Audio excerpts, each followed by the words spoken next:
Hi, welcome back guys. This is your friend, Parallel Deku, back with another fanfiction. This is the series of What If Deku's World Met a Shinobi's Trauma. Now before starting, please give this video a like. And subscribe to the channel if you want more videos like this. Now let's get into the fanfic. F and Ellen was hanging on by a thread. 𝐓𝐑𝐀𝐔𝐌𝐀 was no more. The only thing that littered the ground was the bodies of his fallen comrades. Soon enough, he would join them. Why was he the last one? Sure, they had won, but at what cost? Everyone was gone, slaughtered before him as if their lives meant nothing. Nothing remained but the barren land that was once his lively and peaceful village, the place that held everyone dear to him. He felt a familiar presence beside him. Sensei. And it would take the rest of his students too. Shoo, Naruto, save your energy.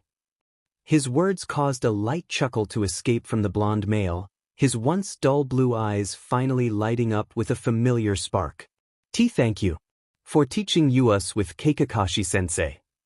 YN pretended not to notice how the body in his arms grew colder with each passing second. It was my honor.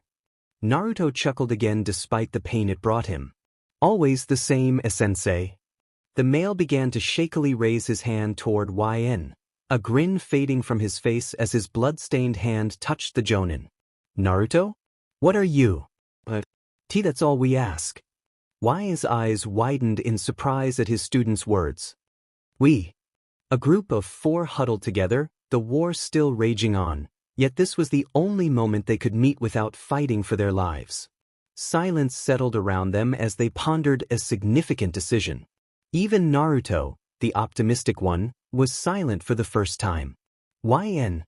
Their heads snapped to Kakashi, who looked at his clenched hand with an indescribable emotion. We're saving YN, aren't we? They all shared a look, nodding slowly, relieved to have come to the same conclusion. Sakura opened her mouth as if to say something but closed it when no words came. Yet, Sasuke knew exactly what she wanted to express. You think it's selfish of us to decide his life for him? Sakura nodded wordlessly. Why, since he wouldn't want us to do this. Over the years, they had come to realize that the HC-haired male was undoubtedly the most selfless person they had ever met. And that was all they needed. It's not like we're sending him back in time. That would be too harsh. Naruto admired YN and looked up to him as an older brother, a role model. Kakashi hummed in agreement. We just don't know where that jutsu will take him. Team 7 looked at each other, their eyes meeting for the final time as an unspoken thought crossed their minds. At least it'll be better than here. We all agreed on it. So don't blame yourself, sensei. Naruto finished the seal on YN, placing his palm on it as a bright light emitted from it. Naruto, stop it. You're going to. Y's words fell on deaf ears as the ninja smiled. It's okay, sensei. Believe it. Tears trickled down Naruto's face as he realized the jutsu was completed. We love you, sensei. Right before the light became too bright, YN saw the rest of Team 7 kneeling beside them. Sakura had tears running down her face as she smiled brightly, her hand waving goodbye, looking happy for once. Sasuke crossed his arms and turned his head sideways, yet still looked at YN with a smile. Kakashi stood between them, a fond look in his eyes as he patted Y's head. Despite the wordless exchange, YN understood what they wanted to convey, and he hated it. And no, you can't do this to me. You can't leave me. YN cried out, the light growing brighter. I was supposed to die with you. I was supposed to see you afterwards. That's all I wanted. Soon enough, Naruto joined them as well. The jutsu was already in place, and there was no need for him to stay. Thank you, sensei. That was all he heard as his vision turned white, fading into an unfamiliar scenery. YN ignored how he shrunk shorter and sank to the ground, grief consuming him. Don't leave me here alone, please. Trauma, Chapter 1. It had been a few days since YN was transported to this unknown world. Days filled with night terrors and agony gnawing at him. Days since he last saw anyone he recognized. The pain in his chest never seemed to ease, it only worsened as time passed. He slept on rooftops, in trees, and in dark alleyways, gathering information about his new surroundings. 𝐓𝐑 found himself in a world much more peaceful than his own, a place where heroes existed instead of shinobis, where chakra was non-existent, and quirks determined how one lived. On top of all that, he was no longer the 28-year-old man he once was. He had taken on the form of his 15-year-old self. The scars and experiences he carried were still there, and fortunately he was taller than most. However, his clothes were outdated for the people in this universe, and the dried remnants of battles did not help his appearance. Yet the HC-haired male couldn't be bothered, not while the memories of his fallen friends haunted him at night. Why had they chosen him? That was all 𝐓𝐑 wanted to know. He couldn't endure this again. He didn't want to live without the comfort of his friends, his family.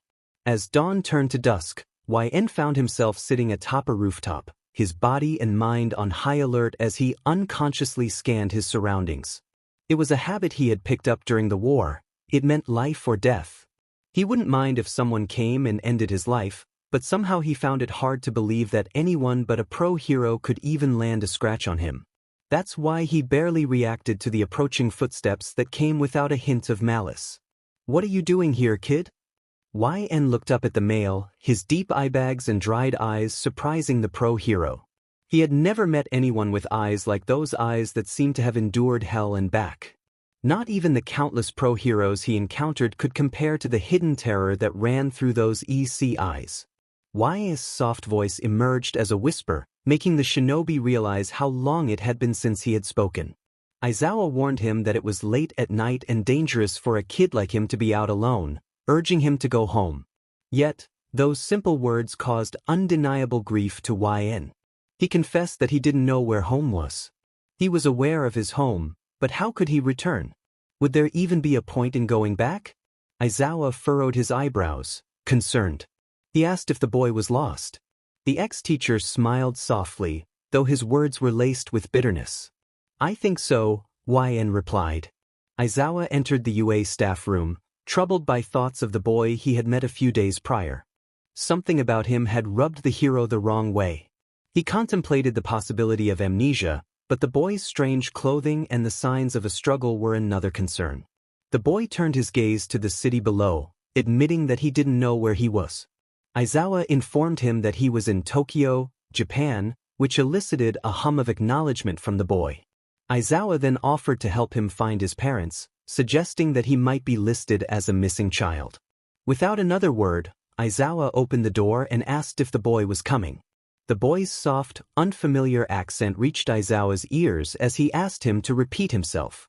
When he looked Aizawa in the eye, he stated simply that he didn't have parents. In that moment, Aizawa blinked, and the boy vanished. A chill ran down Aizawa's spine as he recalled the lifeless look in 𝐓𝐑's eyes. He wondered what the boy had endured to appear so lost. Hizashi noticed Aizawa's troubled expression and asked what was wrong, but Aizawa simply replied that it was nothing. Later that day, Aizawa returned to the rooftop where he had seen the young boy, and to his surprise, 𝐓𝐑 was there again. The boy sensed Aizawa's presence from a distance and wished the hero had not come.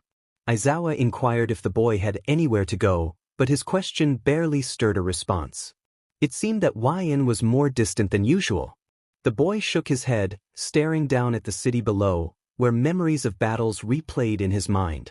He could see himself alongside countless people he had been unable to save. Aizawa sighed, running a hand through his hair, and asked for the boy's name. Without hesitation, 𝐓𝐑 responded, knowing that his name would not appear in any records. He thought to himself that he wanted to add his titles, but he understood that none of it existed in this world. He wondered why he felt so calm since arriving here, but deep down, he knew the reason. He had not slept, and if he did, it would be short-lived, filled with nightmares of his lost friends. Part of him was in denial, a skill he had honed during the war to cope with the horrors he faced. Another part of him believed this was an illusion, a genjutsu, but no matter how many times he tried to break free, he remained trapped. Aizawa observed 𝐓𝐑 with conflicting emotions as the boy remained silent. Letting out another sigh, he left the rooftop, determined to uncover what was troubling the child. 𝐓𝐑 stared blankly at the city below, the feeling of isolation suffocating him like a thick mist. Sometimes he imagined his students and friends around him, which brought him fleeting happiness, only to be replaced by haunting memories of their loss. He had not moved in a while, lacking the energy to do so. He couldn't recall the last time he had eaten or slept, and his eyes were dry from not blinking, fearing that if he did, he would be consumed by his memories. The Jonin recognized that he was losing his grip on reality, that the war had left lasting scars that could not be erased. No matter how hard he tried to bury his past, it always resurfaced when he least expected it. His stomach had stopped growling, resigned to the fact that its owner would not provide it with food. YN felt himself fading away, and he was strangely at peace with it.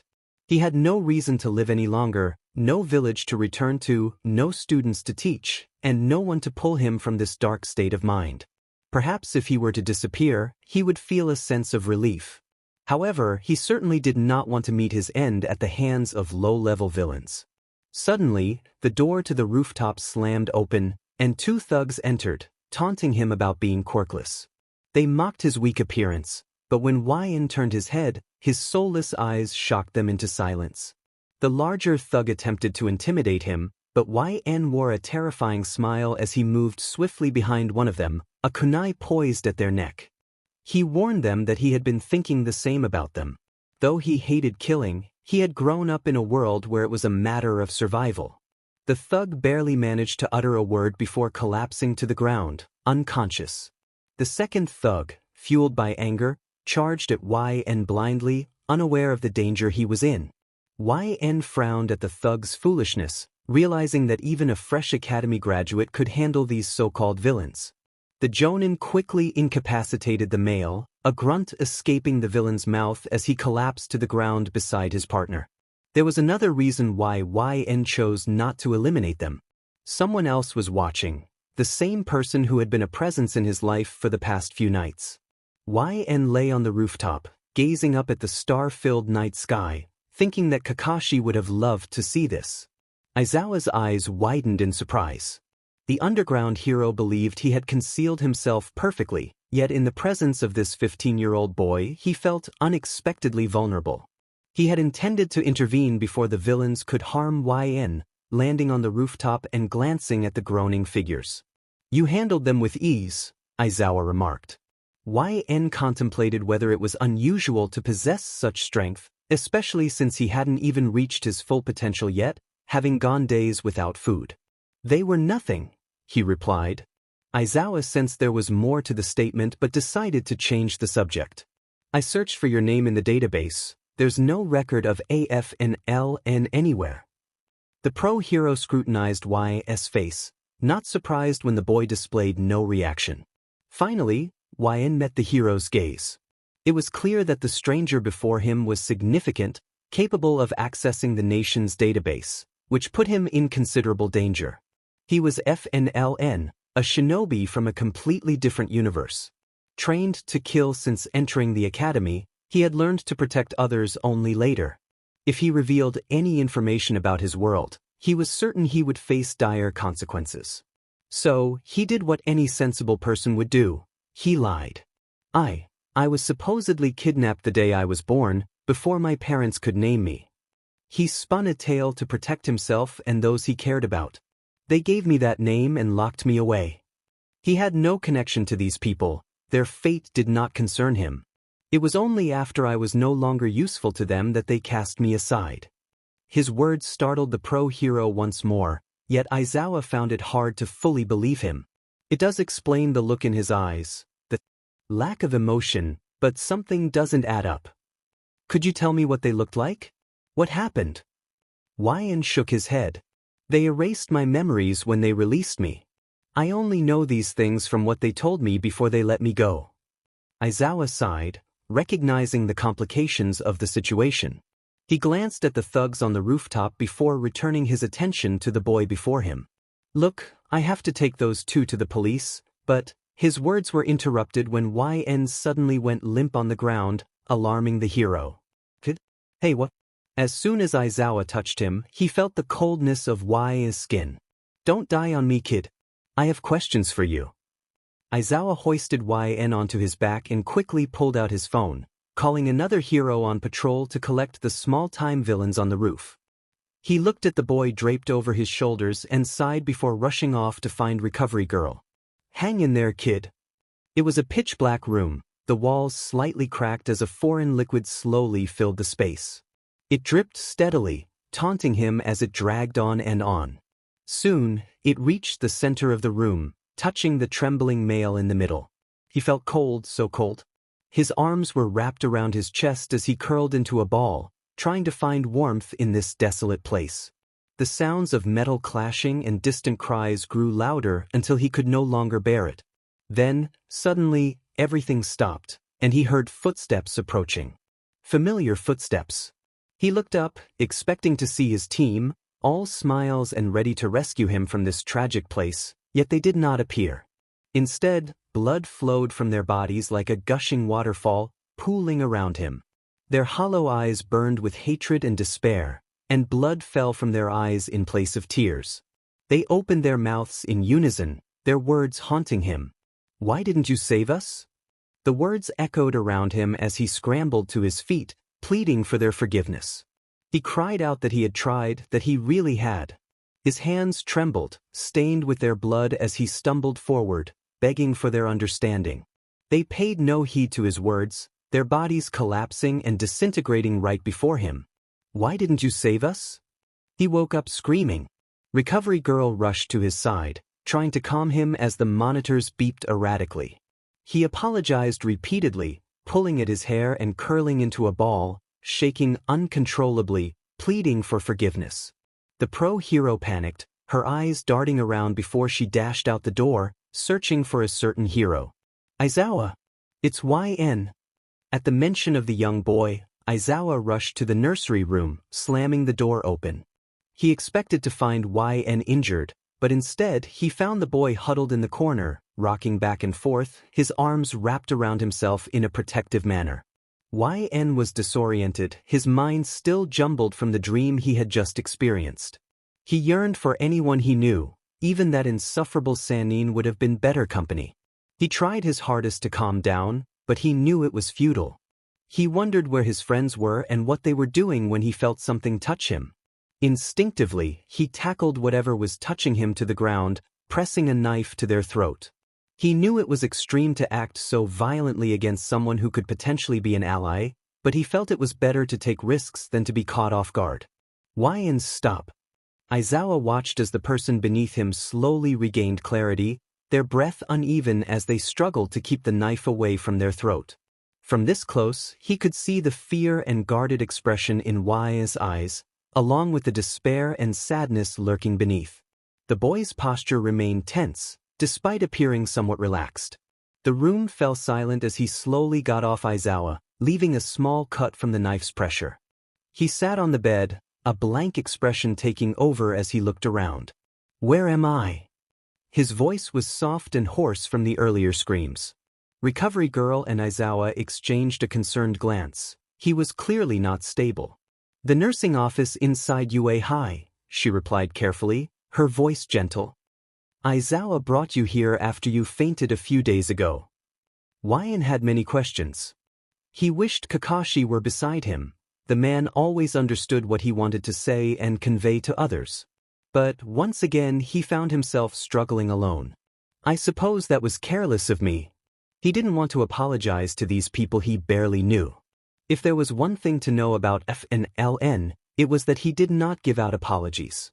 Chio pursed her lips, recognizing that the boy in front of her was broken, though she didn't know how deeply. "You were severely dehydrated and malnourished. It's a wonder you're still alive," she said, flipping through her clipboard with a frown. "Though I suspect you already knew that." YN nodded. He had wanted to die after all. Anywhere without his friends, without those he loved, felt like stepping on needles with every step, like inhaling harsh chemicals that rotted him from the inside out. She sighed, placing her clipboard down and offering him a small smile. "It's out of my hands now. I've done everything I can, but do try to keep eating." Aizawa nodded, grateful as she left the room, giving them some space. Silence enveloped them, and the pro-hero struggled to find the right words. "I haven't informed anyone else about you, but soon it will be out of my control. You are a mystery, 𝐓𝐑𝐀𝐔𝐌𝐀. You're not in any records. You appeared out of nowhere, with no origin, no leads, nothing to help us understand who you truly are. 𝐓𝐾 remained silent. He knew who he was, even if this world did not. He would never stray from his origins they would never know. His mind drifted back to his final moments with his team, how they had looked at him with relief, knowing he wouldn't be joining them anytime soon. Naruto's words played relentlessly in his mind like a broken record. Yet, 𝐓𝐾 did not want to live. Not without them. I am 𝐓𝐑𝐀𝐔𝐌𝐀. Aizawa looked at the boy on the bed, his soft whispers barely audible. EC eyes met black, and a stray tear fell from those hauntingly blank eyes. I am 𝐓𝐑𝐀𝐔𝐌𝐀. The pro-hero wondered why he didn't doubt it for a second. Team 7 sat on a grassy hill, the sky above them reflecting a different universe. Their focus was on 𝐓𝐑𝐀𝐔𝐌𝐀, their handsome sensei, whose gentle voice calmed others instantly. Clenched the grass in her hands, ripping it from the soil only for it to grow back instantly. We shouldn't have sent him there, look at him. She cried out in distress, wondering if it would have been better for her sensei to be right there with them instead of facing his struggles alone. Kakashi smiled beside his student, his favorite orange book in hand as they revisited this conversation. He reassured them that their friend could handle himself, still embodying the will of fire. Sasuke rolled his eyes, leaning against a tree while observing the situation. He acknowledged that their sensei was strong and better off where he was than in their current predicament. Naruto laughed, his blue eyes sparkling with enthusiasm as a large grin spread across his face. He expressed hope that their sensei was enjoying himself, perhaps even finding love. Sakura playfully hit him on the head for his comment, though she secretly wished the same. They all shared a laugh, cherishing moments like these. However, Sakura's smile faded as the grass lost its vibrancy and the wind picked up speed. Team 7 stood up one by one, stretching as they noticed strange figures emerging from the forest below. Naruto pondered aloud if there would ever be a day when they could reach out to their sensei, letting him know they were watching over him. He remained optimistic, insisting they would find a way. With smiles on their faces, the four of them jumped down, thinking fondly of their teacher. He was undoubtedly better off where he was than in the turmoil they currently faced. Chapter 4. 𝐓𝐾 walked down the halls toward the principal's office, his eyes scanning his surroundings for any potential dangers, a habit he had developed unconsciously. He was unaware that this behavior was unusual. As he reached the door, Aizawa braced himself. He felt an instinctive urge to protect the boy, perhaps due to the haunted look in his eyes, as if he had witnessed the world's darkest horrors. It was clear that 𝐓𝐾 had endured immense suffering without respite, and Aizawa was determined to ensure nothing bad happened to him while he was present. Aizawa opened the door slowly, his expression steely as Nizu appeared at his desk. Beside him was Makoto Tsukachi, a university student with the ability to discern lies. Shota, come in, is this the boy you mentioned? Nizu greeted. 𝐓𝐾 was slightly taken aback by Nizu's mouse-like appearance, but growing up in Konohagakure had exposed him to much stranger sights. As the HC-haired jonin took a seat, he noticed Nizu studying him intently. I'm Nizu, the principal here at UA High. Nizu introduced himself, gesturing to the woman beside him. I'm Makoto Tsukachi, nice to meet you, she said, her warm smile reminiscent of a motherly figure, prompting 𝐓𝐾 to nod in acknowledgement. She has a quirk called polygraph. She can tell if you're lying, Aizawa explained, leaning against the wall. 𝐓𝐾 couldn't help but think how useful that ability would have been during the war. So many lives could have been saved. The adults observed as 𝐓𝐾 fell into thought once more. Instead of expressing his emotions, he seemed to grow more guarded. His eyes dulled further, and his posture became straighter and tenser. Makoto felt a sense of apprehension about the answers she might receive. Suddenly, 𝐓𝐾's demeanor shifted. His eyes sharpened, and a palpable intensity filled the air. This feeling lingered for a brief moment before he regained control, realizing the startled expressions of those around him. Bowing his head in shame, he avoided eye contact and remained silent. Nizu exchanged a concerned glance with Aizawa, the unsettling aura of YS intensity still echoing in his mind. It's all right, Thelen. We just need you to answer a few questions, okay? Nizu reassured him. Aizawa internally urged YN to remain calm, reminding himself that this wasn't an interrogation. Tsukachi-san will be here to support you, he added. YN nodded, looking up at Makoto as she extended her hand. She gently placed her hand on his, offering a small smile to ease his nerves. Is your real name FNLN? She asked. Yes, he confirmed. That's the truth. Where are you from, LN? YN took a deep breath, steadying himself to avoid revealing any signs of deceit. I don't know. A brief silence followed, and Makoto frowned. He's telling the truth. Aizawa found the entire process somewhat unnecessary, yet he understood its importance. YN could potentially be a threat, an unknown danger with no records. Do you have any intentions of harming yourself or others? Aizawa inquired. After a moment of silence, YN replied, no. Makoto tightened her grip on his hand, holding her breath as she asked the next question, do you think about harming yourself? YN recalled the times he had inflicted pain upon himself, desperately repeating, only to realize it was futile. Yes. A shared look of concern passed between Nizu and Aizawa, their worry evident. Nizu nodded slightly, signaling that YN was not going anywhere dangerous. That's the truth, Makoto said, her expression turning serious. May I ask why? YN shook his head in response. Then what is your quirk? The room fell silent, everyone anticipating the revelation of YN's abilities. Aizawa suspected that YN's earlier success against the low-level villains was due to muscle memory from his past experiences. Little did he know, YN was capable of much more than that. Slowly, YN shifted his gaze to the two adults in the room. He had overheard whispers about quirks in dark alleyways and felt a sense of calm wash over him as he steadied his mind. He didn't need to struggle to find an answer. He still possessed his chakra coils and all the techniques he had memorized. After a moment he finally spoke. I can manipulate wind and water. He decided to keep the rest of his abilities to himself. Makoto nodded, confirming that he was telling the truth. A collective sigh of relief filled the room as the questioning came to an end. Nizu remained cautious about the boy Aizawa had taken in, so he decided to propose a solution. Would you like to stay with Aizawa for the time being, YN? Aizawa shot his boss a bewildered look, surprised by the suggestion. When did I ever, he began, but fell silent under Nizu's stern gaze. So, would you like to stay with him? Nizu asked again. YN observed the exchange quietly. He had always believed he would die and reunite with his loved ones, a goal he had pursued since arriving in this new world. He wanted to refuse. He longed to live on the rooftops of this city, avoiding connections with strangers from a different universe. The thought of forming bonds was unbearable. He was supposed to be dead. He wanted to remain dead. So why was he still alive? Live. Naruto's words echoed in his mind, and YN felt a bitter chuckle rise within him, remembering his optimistic student.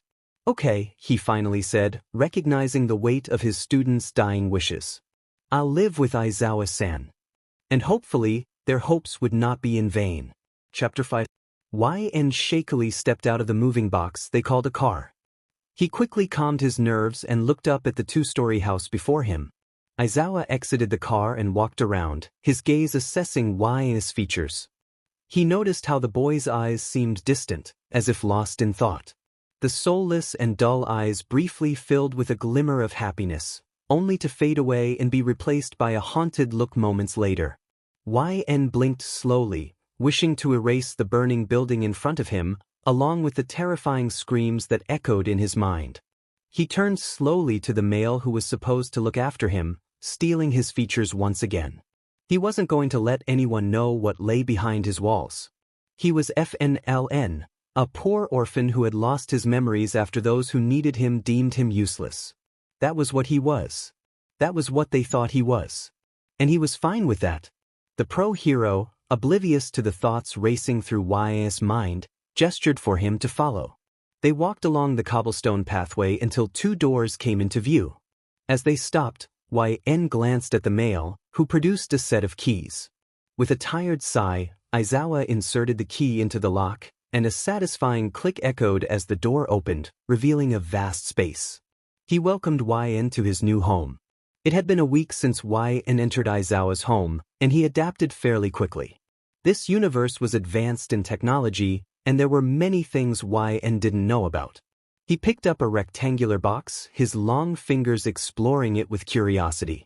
Aizawa observed him, not surprised by his reaction if his past was indeed true.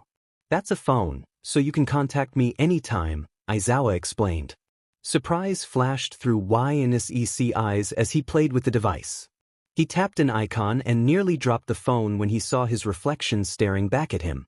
The image revealed a frail boy, his cheeks slightly hollowed, with dark bags under his eyes. His lips were cracked and pale, a stark contrast to the rosy color they had been weeks ago. His skin was noticeably paler than his usual ST, making him realize how self-destructive he had been. Aizawa didn't have the heart to tell YN that he looked like he had been through a harrowing experience just days ago. Now that the boy had access to food, his complexion had improved, but it didn't change everything else that was wrong. "Trust me, you looked worse before," Aizawa remarked. If there was one thing Aizawa noted, it was that YN didn't have any body odor despite not having showered for weeks. The older male had been too busy with missions to remind him to wash up. With a sigh, Aizawa motioned for YN to follow him.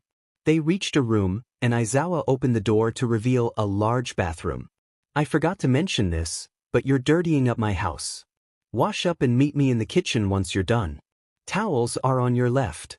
Aizawa watched as YN hesitantly stepped into the bathroom, his eyes scanning the room quickly as if searching for something hidden.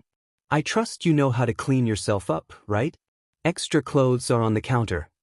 With a nod, Aizawa closed the door and walked away, leaving YN to his thoughts.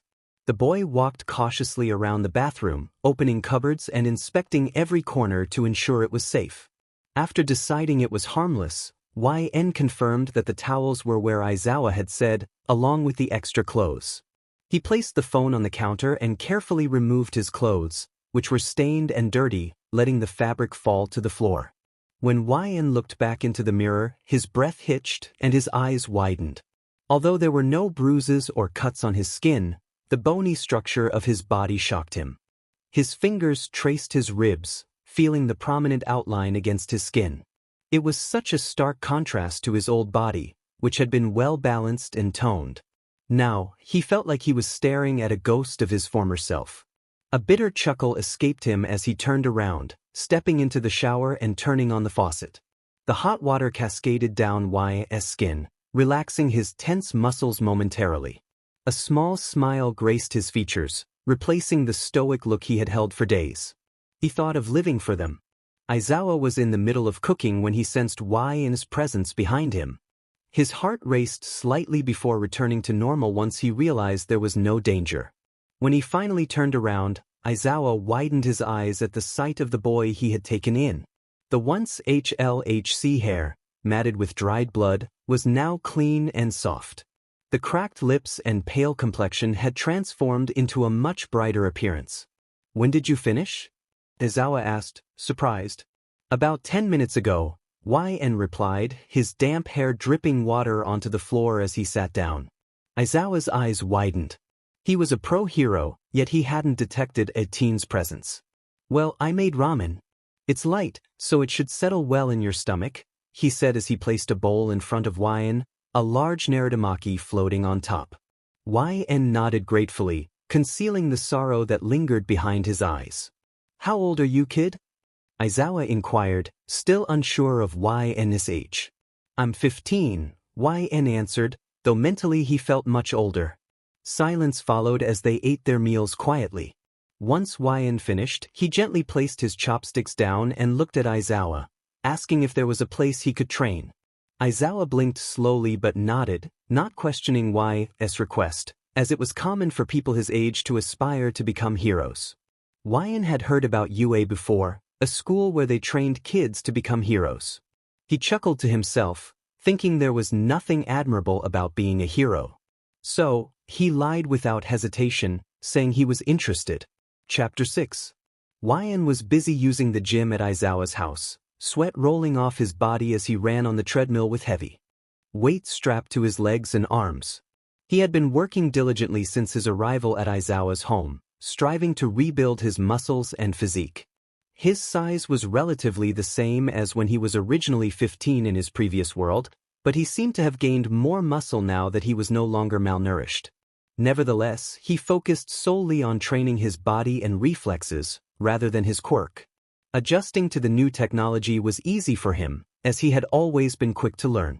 However, he found himself fascinated by the easy access to knowledge and information. This curiosity led him to accidentally delve into another country's government files. Realizing the potential consequences, he quickly erased all traces of his intrusion before anyone could discover it, and fortunately, no one noticed the breach in security. He spent countless hours researching and absorbing information, uncovering things he never knew were possible.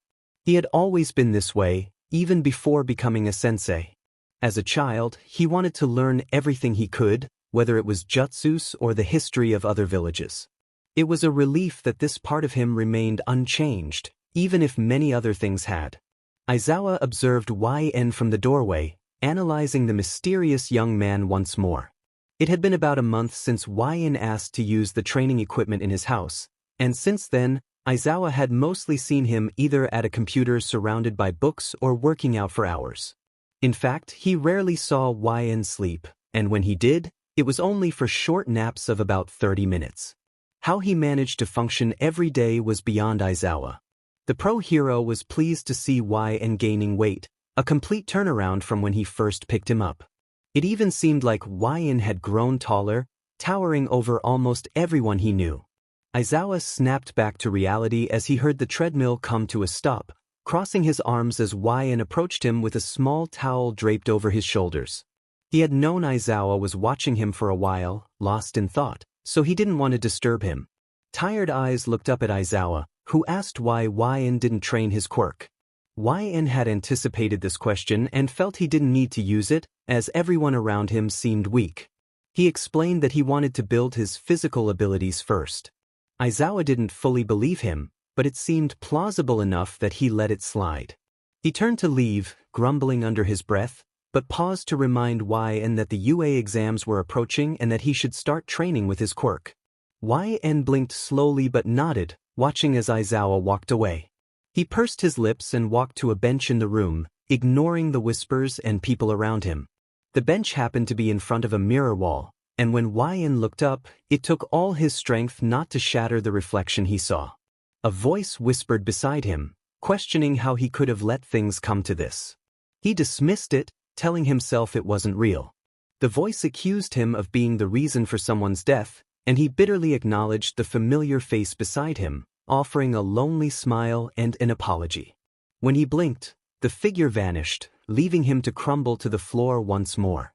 Later, 𝐓𝐑𝐀 sat in a daze on his bed, holding out his hands as water flowed around him, a slight breeze ruffling his hair.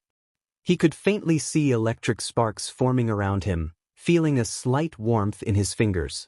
It was clear he had a quirk, not just any quirk, but one that encompassed all his chakra affinities. He realized he could still use chakra as he always had, but his abilities had adapted to fit the norms of this new world. Focusing on his water quirk, he recalled his research on several heroes and their abilities. He assumed that with a water quirk, it would be easy to manipulate its states, as long as he operated within the limits of his powers.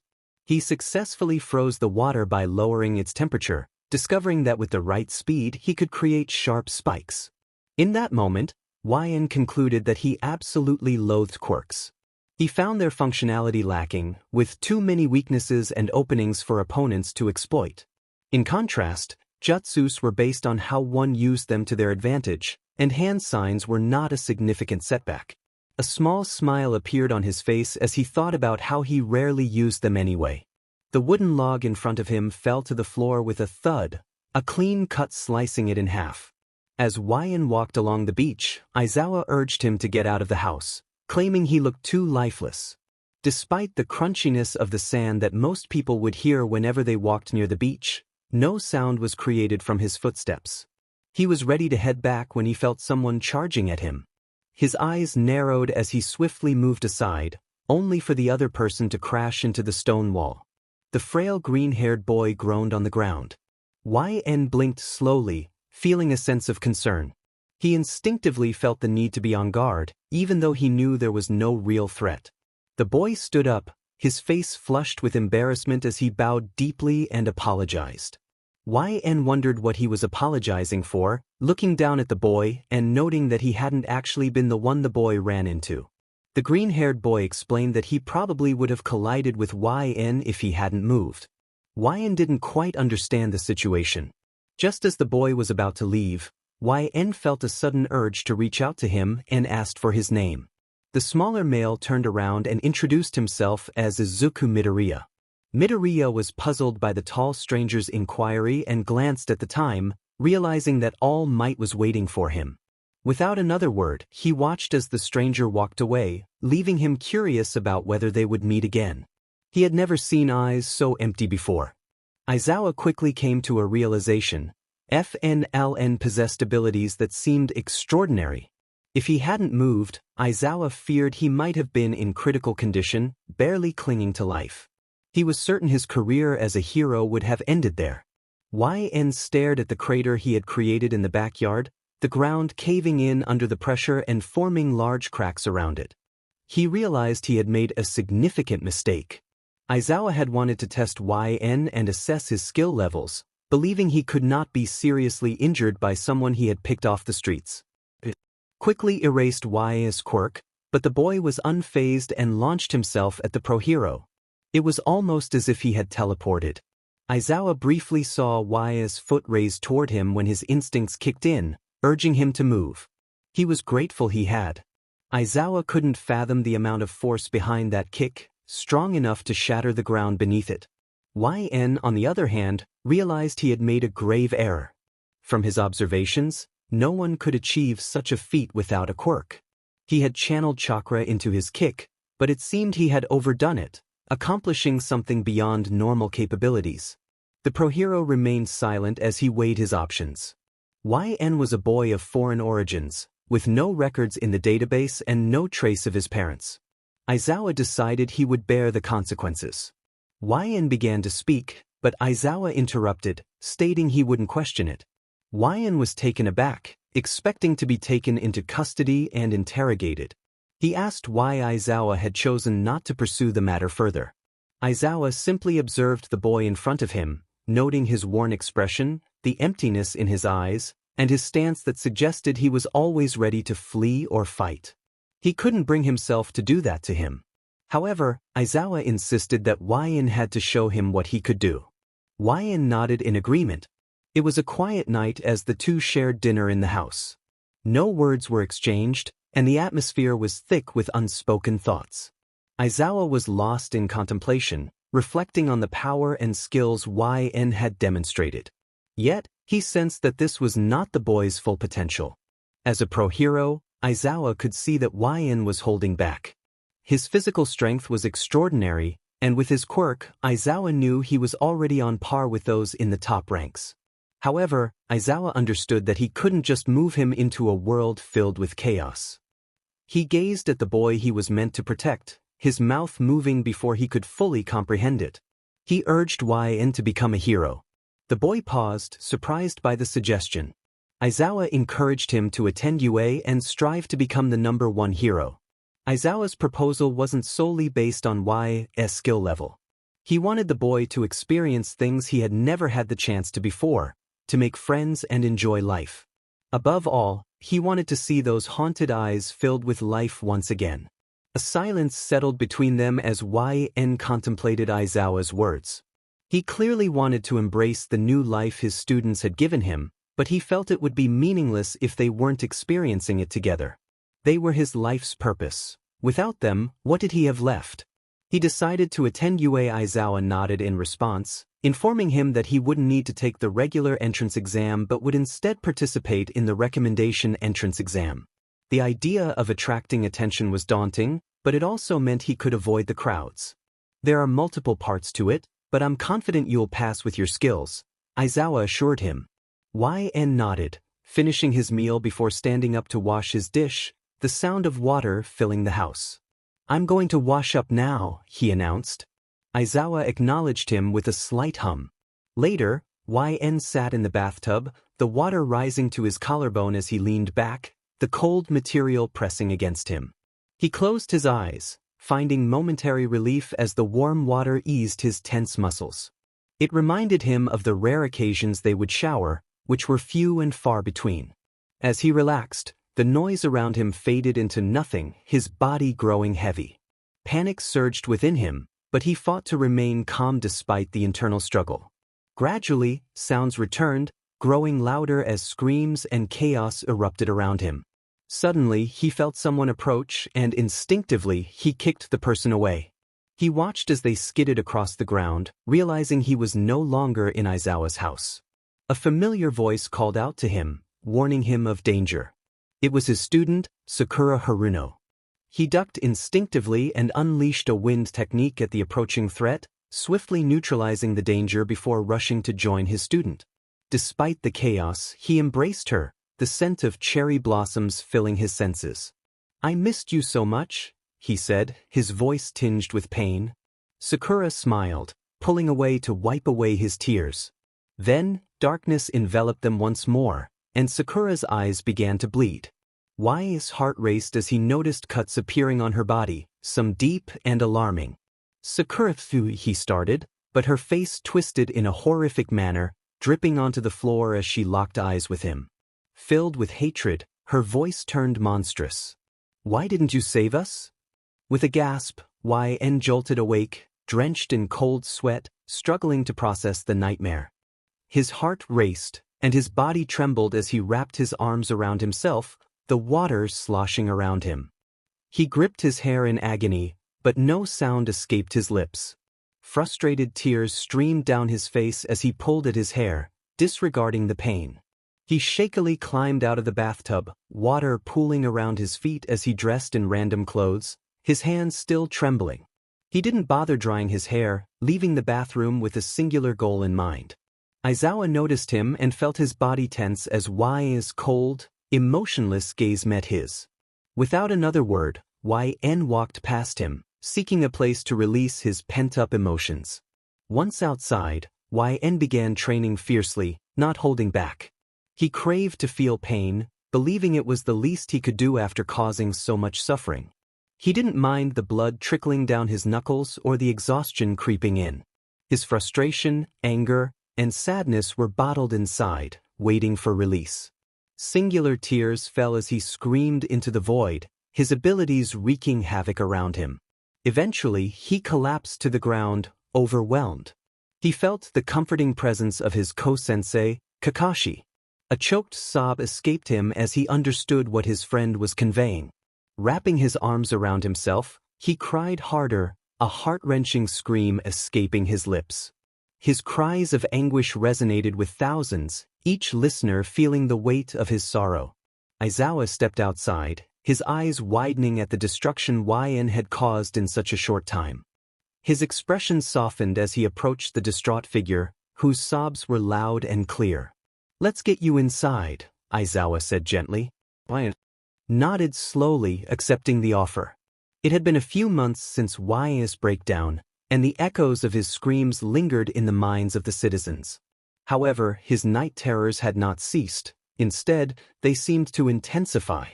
They plagued his thoughts throughout the day, driving him to train relentlessly until he was on the brink of chakra exhaustion.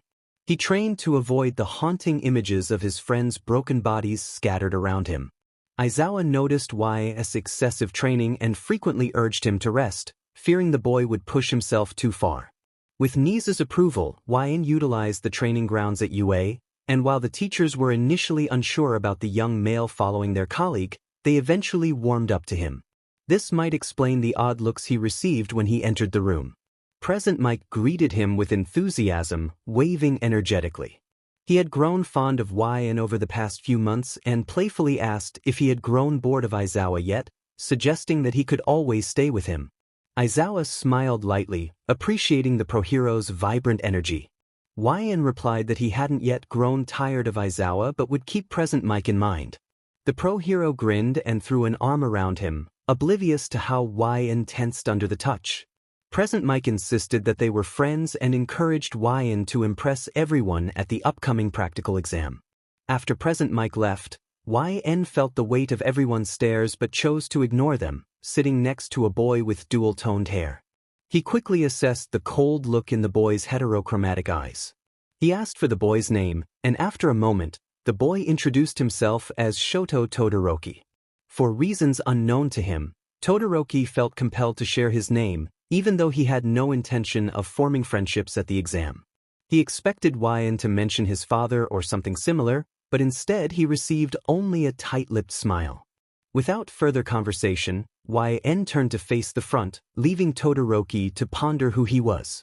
In front of them lay a single white line in a barren field, with all the exam participants lined up behind it. Todoroki glanced to his right, noticing YN with his hands in his pockets, seemingly unfazed by the situation. With a sigh, YN closed his eyes and focused his chakra into his feet, creating a gust of wind around him as he opened his eyes again. Ignoring the stares from his peers, he pushed off with great force, cracking the ground beneath him. When Present Mike signaled the start, YN launched himself across the 3-kilometer course, quickly taking the lead while the others lagged behind. As he crossed the finish line, he released his chakra and pivoted, skidding to a stop as Present Mike recorded his time. The pro-hero congratulated him with a hearty slap on the back, and YN smiled, expressing his gratitude. Moments later, everyone in his group finished, with YN achieving a record-breaking time. Despite the stares he received, he brushed them off and walked away, just missing Todoroki, who had approached him to speak.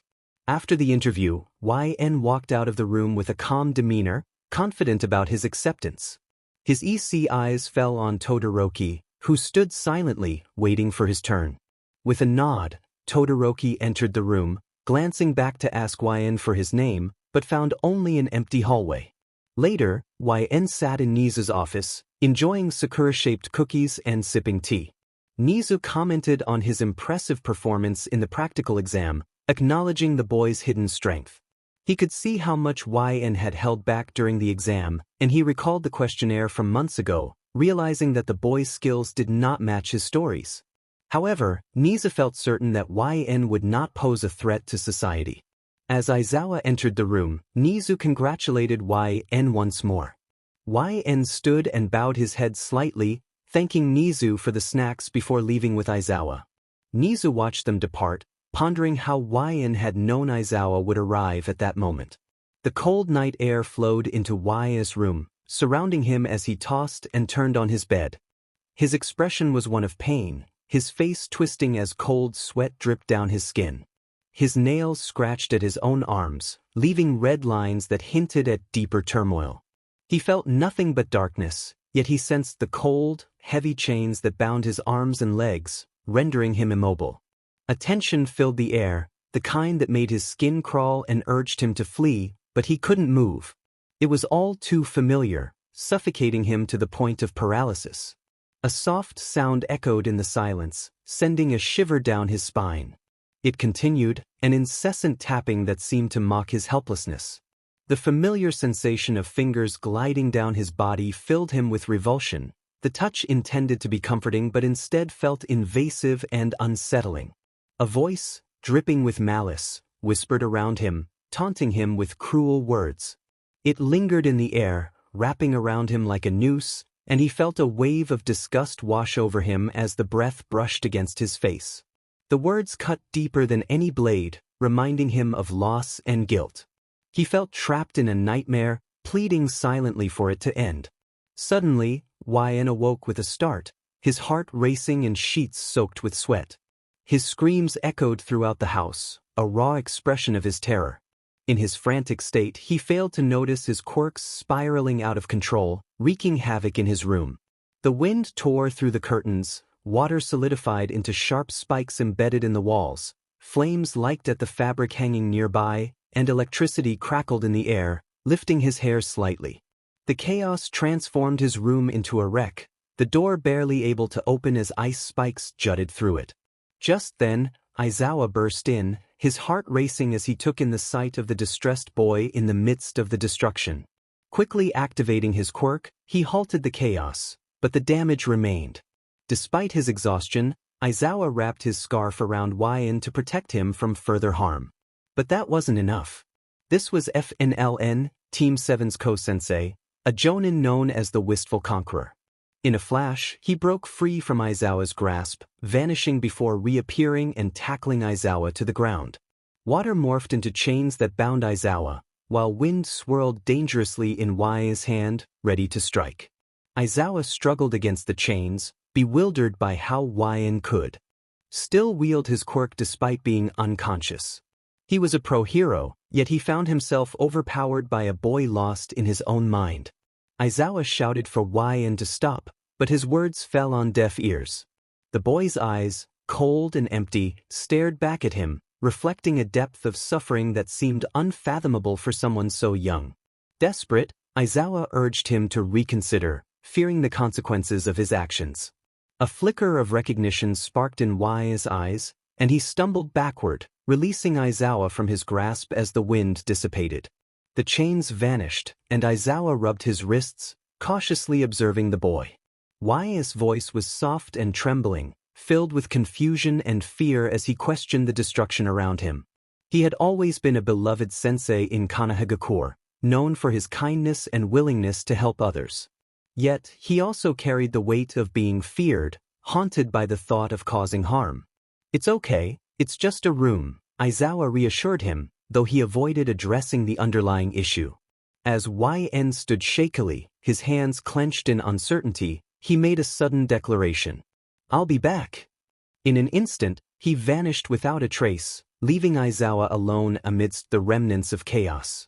A tall figure leaped from rooftop to rooftop, moving with a speed that was almost supernatural. He landed silently in the garden of a traditional Japanese house, where a lone boy sat, gazing at the night sky. 𝐓𝐻 recognized the boy as number 7 from the exam.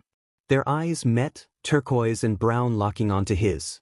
"You are," he began, but 𝐓𝐻 interrupted, acknowledging the boy's identity. "Your footsteps are silent," Todoroki observed, intrigued by the quiet presence before him. Though it was a simple remark, 𝐓𝐻 smiled faintly, taking a seat beside Todoroki, maintaining a respectful distance as they both gazed at the stars. An unspoken bond formed in the comfortable silence, as if they understood each other without words. Todoroki finally broke the silence, asking for 𝐓𝐻's name. 𝐓𝐻 turned to him, his gaze steady. "You know mine." "What's yours?" he replied, prompting Todoroki to rise as he sensed someone approaching. Entranced, Todoroki stared into 𝐓𝐻's eyes, almost missing the name that slipped from his lips. 𝐓𝐻 had an otherworldly quality about him, and just as he had appeared, he vanished without a sound. Wallowing in his thoughts, heavy footsteps approached him moments later. Shoto turned to see his father, Endeavor, and where 𝐓𝐻 had been. Slowly, he stood up, sensing his father's scrutiny. Endeavor frowned, noticing Shoto's absent-mindedness. Shoto informed his father that he would return to his room. However, just before he left, curiosity sparked within him, prompting him to ask about a hero with the surname LN. Endeavor, taken aback by the question, searched his memory but found no one by that name. He replied simply that there was no one he knew with that surname. Shoto, accepting the answer, decided to take his leave. As he retreated to his room, one name echoed in his mind relentlessly, FNLN. "Who are you?" It's been a few weeks since 𝐓𝐻's accident, and neither he nor Aizawa had brought it up since then. The pro-hero didn't question why his quirk didn't work, and strangely enough, he had faith that the young boy wouldn't do any harm. However, he did advise 𝐓𝐻 to train his quirks to prevent a similar issue from occurring in the future. 𝐓𝐻 instantly agreed, but another resolution formed in his mind, to avoid using chakra unless absolutely necessary. While it may have seemed like he was placing a ban on his abilities, he needed to gain control over his quirks first. This led him to train for longer PRDIS, focusing on both his chakra control and quirks. He found it easier to master his quirks compared to jutsus and chakra control. After all, no one at UA High could truly injure him. On the first day of UA High, YN woke up at the crack of dawn, his body acting as a personal alarm clock since he could never sleep for more than 3 hours a day. The moonlight trickled into his room, but soon it would be replaced by the warm glow of the morning sun. He quickly got out of bed, eager to leave the place where nightmares lingered. Grabbing a fresh set of clothes from his guardian's expanded closet, he closed the bedroom door behind him and jogged lightly down the stairs. In the kitchen, Aizawa's voice broke the morning silence. He looked like he needed more sleep, but he sighed and turned around, inviting YN to join him. As they ran through the streets of Tokyo, YN spotted a familiar green-haired boy. He recognized Izuku Midoriya, and his gaze shifted to a frail blonde male watching him. He took a mental note of the boy before continuing on his run. Later, YN watched silently as 2 males performed the first test. One he had already met, while the other was from the earlier demonstration. A frown tugged at his lips as he observed the blonde male using his quirk to propel himself forward, the machine announcing his time as Midoriya followed 3 seconds later. As he immersed himself in thought, Todoroki took the opportunity to examine the top scorer of the recommended exam. He noticed the same look he had seen before, but this time it was milder, less intense, and directed at nothing in particular. The emotion lingered in his gaze, hardening as it persisted. Todoroki couldn't understand why YN had such a haunting look. There was nothing he could think of that would make his eyes appear so empty and detached. Their teacher called out their names, signaling that it was their turn. YN snapped out of his reverie, the earlier emotion vanishing behind a practiced smile. He turned his head away, his eyes dimming again as the smile faded. Lining up behind the starting line, he recalled Aizawa's words from earlier. Aizawa had called him to the kitchen table, where YN sat with damp hair after his shower. Aizawa's serious expression met his, and he spoke about YN's incredible talent, emphasizing that no one could land a hit on him. However, he warned that YN could not reveal the full extent of his abilities, not even to him. Understanding Aizawa's perspective, YN leaned back in his seat. He recognized the risks that came with power, which often attracted unwanted attention and danger. He was an anomaly, not from this universe, possessing quirks while holding powers from another dimension. Aizawa had chosen to take him in, and for the sake of his guardian and his own safety, YN was determined to remain under the radar. As the countdown began, YN shook off his thoughts and got into position. A small smile appeared on his face, the warmth of memories from his original world washing over him. When the signal to go sounded, YN flickered from sight, his image remaining at the starting line while he appeared just before the finish line, hands still in his pockets as he crossed it nonchalantly. The time displayed was astonishing, and as YN ignored the astonished expressions of his classmates, Todoroki crossed the line a few seconds later. Aizawa observed as the two walked away, YN offering small smiles to his new classmates. Although Aizawa had seen YN's abilities before, he knew that what he had witnessed was only a fraction of his true power. If this was merely the least he could do, what was the full extent of his abilities? The rest of the test followed, with YN topping every challenge.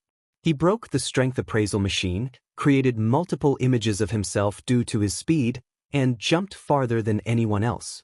When it came time for the ball throw test, many did not expect YN to surpass Uraraka's score of infinity, but they wouldn't be surprised if he came close. Isn't he the top scorer? Where did he come from? He's on a completely different level. Those were the whispers that followed YN as he walked into the white circle, tossing the baseball lightly in his hand. His eyes met Aizawa's and he nodded briefly. Raising the ball slowly, everyone anticipated how far he would throw it. Would it be infinity again? Would it reach countries across the globe? Just how far would he throw it? Calmly ignoring the hushed whispers, YN raised his arm, the wind wrapping around it as the ball finally left his grasp. The class held their breaths in silence as the machine calculated the distance. When the sound came to a stop, Y's eyes filled with a tiny warmth, followed by a hint of sorrow, but a small smile played on his lips. 1,010 meters. The class gasped in surprise at the machine's reading. It wasn't the top score, but it was still higher than average. Next up, Izuku Midoriya. YN stepped out of the circle and approached Todoroki, appreciating the comfortable silence between them. A male with spiky red hair joined them, placing a hand on YN's shoulder. YN, right? Where did you come from? With a slight smile, YN answered vaguely, here and there, you? Their conversation ended as YN watched his guardian use his quirk on Midoriya, his scarf flowing around him as his eyes glowed red. That entrance exam was not rational enough if someone like you was accepted, Midoriya muttered, realizing the male before him was the underground hero Eraserhead. Eraserhead? I haven't heard of him. YN observed as the class murmured about their teacher, only one of them having heard of him a little. His interest peaked again as he saw a familiar determination in Midoriya's green eyes. The boy stepped into the white circle, baseball in hand. His EC eyes widened as Midoriya threw the ball, not using his quirk until the very last second when it connected with his finger. The ball rushed through the air, soaring high. The machine calculated the distance shortly after the ball hit the ground, rolling slowly to a stop. 705.3 meters. YN pursed his lips, carefully watching Midoriya's expression. He recognized every emotion that passed through him, understanding what the green-haired boy was thinking, even if Midoriya himself was unaware. The sweat dripped down Midoriya's face, his teeth clenched, and a proud feeling swelled within him. He wasn't a burden. Aizawa-sensei. Midoriya looked up at his teacher, determination shining in his eyes. I can still move. However, he couldn't relish his small accomplishment as a blond boy rushed out from the group, igniting his quirk. Tell me what's going on, Deku. Before Midoriya could react, YN swiftly moved, seeming to vanish before reappearing to grab the green-haired boy, relocating him. Fabric shot out, wrapping around Midoriya's head and upper body, preventing him from reaching his friend. What the it's hard? Blocking out the grumbling guardian and the blond boy, YN set Midoriya down and quickly checked him over. Are you okay? Midoriya nodded slightly, still a bit dazed from the sudden movement, looking up at YN, who was focused on Bakugo. I didn't even notice him reaching me. The last two tests were straightforward, consisting of sit-ups and a long-distance run, which YN excelled at. As the day came to an end, he departed from his classmates, wandering the familiar halls of UA. Reaching a window that overlooked the entrance, YN saw his classmates chatting happily. A slight frown crossed his face as he placed a hand on the window, watching Midoriya, Ida, and Uraraka bond so freely. He observed their expressions change from surprise and shock to shy smiles and loud laughter. His hand pressed against the window began to curl slightly, his mind racing. For a brief moment, he wondered what it would have been like if he had grown up in a world as peaceful as this. Would they have chosen to become heroes too? Would they have had a childhood free of trauma and despair? Would they have lived their teenage years laughing and smiling without the looming threat of enemies? To reach adulthood without witnessing the loss of friends and family for the sake of power? To grow a family, have children, and fall in love, would they have been able to do that? A deep resentment grew in Ya's heart as a lone tear fell from his cheek, his hand dropping to his side and clenching into a fist. But why weren't they able to do that? Why did they have to live in misery, not knowing when or how their friends died, or if they would survive another day? Why them? Why them? YN turned away from the window, walking silently down the hall toward a pair of doors he frequented. Pushing them open, he stepped into the training grounds, closing the door behind him as another frown crossed his lips. There, the feelings of resentment, disgust, and envy returned tenfold. Chapter 12. Ya's knuckles were bruised, his clothes tattered from his own powers, and small cuts on his face trickled with blood. However, he wasn't the only one affected. Surrounding him were massive indents in the wall, a testament to the overwhelming force he had unleashed. The destruction was beyond what any typical first-year student could achieve. The concrete floor beneath him was shattered into countless pieces, with cracks spreading like spider webs from the point of impact. Debris lay scattered around him, both large and small. Since the training ground was just a plain concrete floor, YN had to create his own targets, using his water quirk to shape them into the forms of random people. He strained both his quirk and chakra, channeling his anger that words could not express. Even if he could articulate his feelings, what would he say? Emotions surged within him, merging into a single moment of fury that clouded his mind and filled him with rage. It was an indescribable feeling, yet he recognized it all too well. He had never been one for words, always relying on others to understand him. But now he felt utterly alone. No one could grasp what he was going through. All he could do was push himself to the brink of exhaustion, overusing his abilities to rid himself of the unsettling feeling that had plagued him for the past day. Jutsu after jutsu, punch after punch, it simply wasn't enough. His voice came out strained, a raw sound as he struggled to contain his turmoil. His hands formed signs with blinding speed, fire and lightning swirling around him as he did so. He was unaware of the damage he was inflicting on himself and his surroundings. His hands moved faster than his thoughts. The rage, the fury, the disappointment, and the envy fueled him, driving him to overexert his abilities. He remembered the moment he first felt this way. Initially, he thought the world he had entered was more peaceful than his own. But as he learned more, his heart twisted painfully. When his guardian imposed those frustrating tests, he felt lost. A simple ball throw? A surge of lightning erupted from his hands, shattering a nearby concrete slab. His head throbbed with anger at the absurdity of it all. YN laughed bitterly as his hands blurred, moving faster than he could comprehend. He pushed himself relentlessly, recalling the earlier events that fueled his emotions. Why was a ball test significant? What was heroic or challenging about it? While the bell test seemed pointless, it ultimately conveyed a strong message about teamwork, regardless of individual abilities. But throwing a ball into the air? It felt trivial. Frustration welled up within him, tears pooling in his eyes but never falling. They burned, blurring his vision. He could feel the depletion of his chakra creeping in, but it didn't matter. The emotions remained as intense as when he first stepped onto the training ground. He was consumed by anger, angry that the two worlds were so different, angry that those who were 15 were just beginning their journey as heroes, and angry that those who were 17 were still training to become pro-heroes. When they were 17, they fought for their lives, their comrades, their villages, and their families. They risked everything, pushing past their limits without rest. And now? They were gone.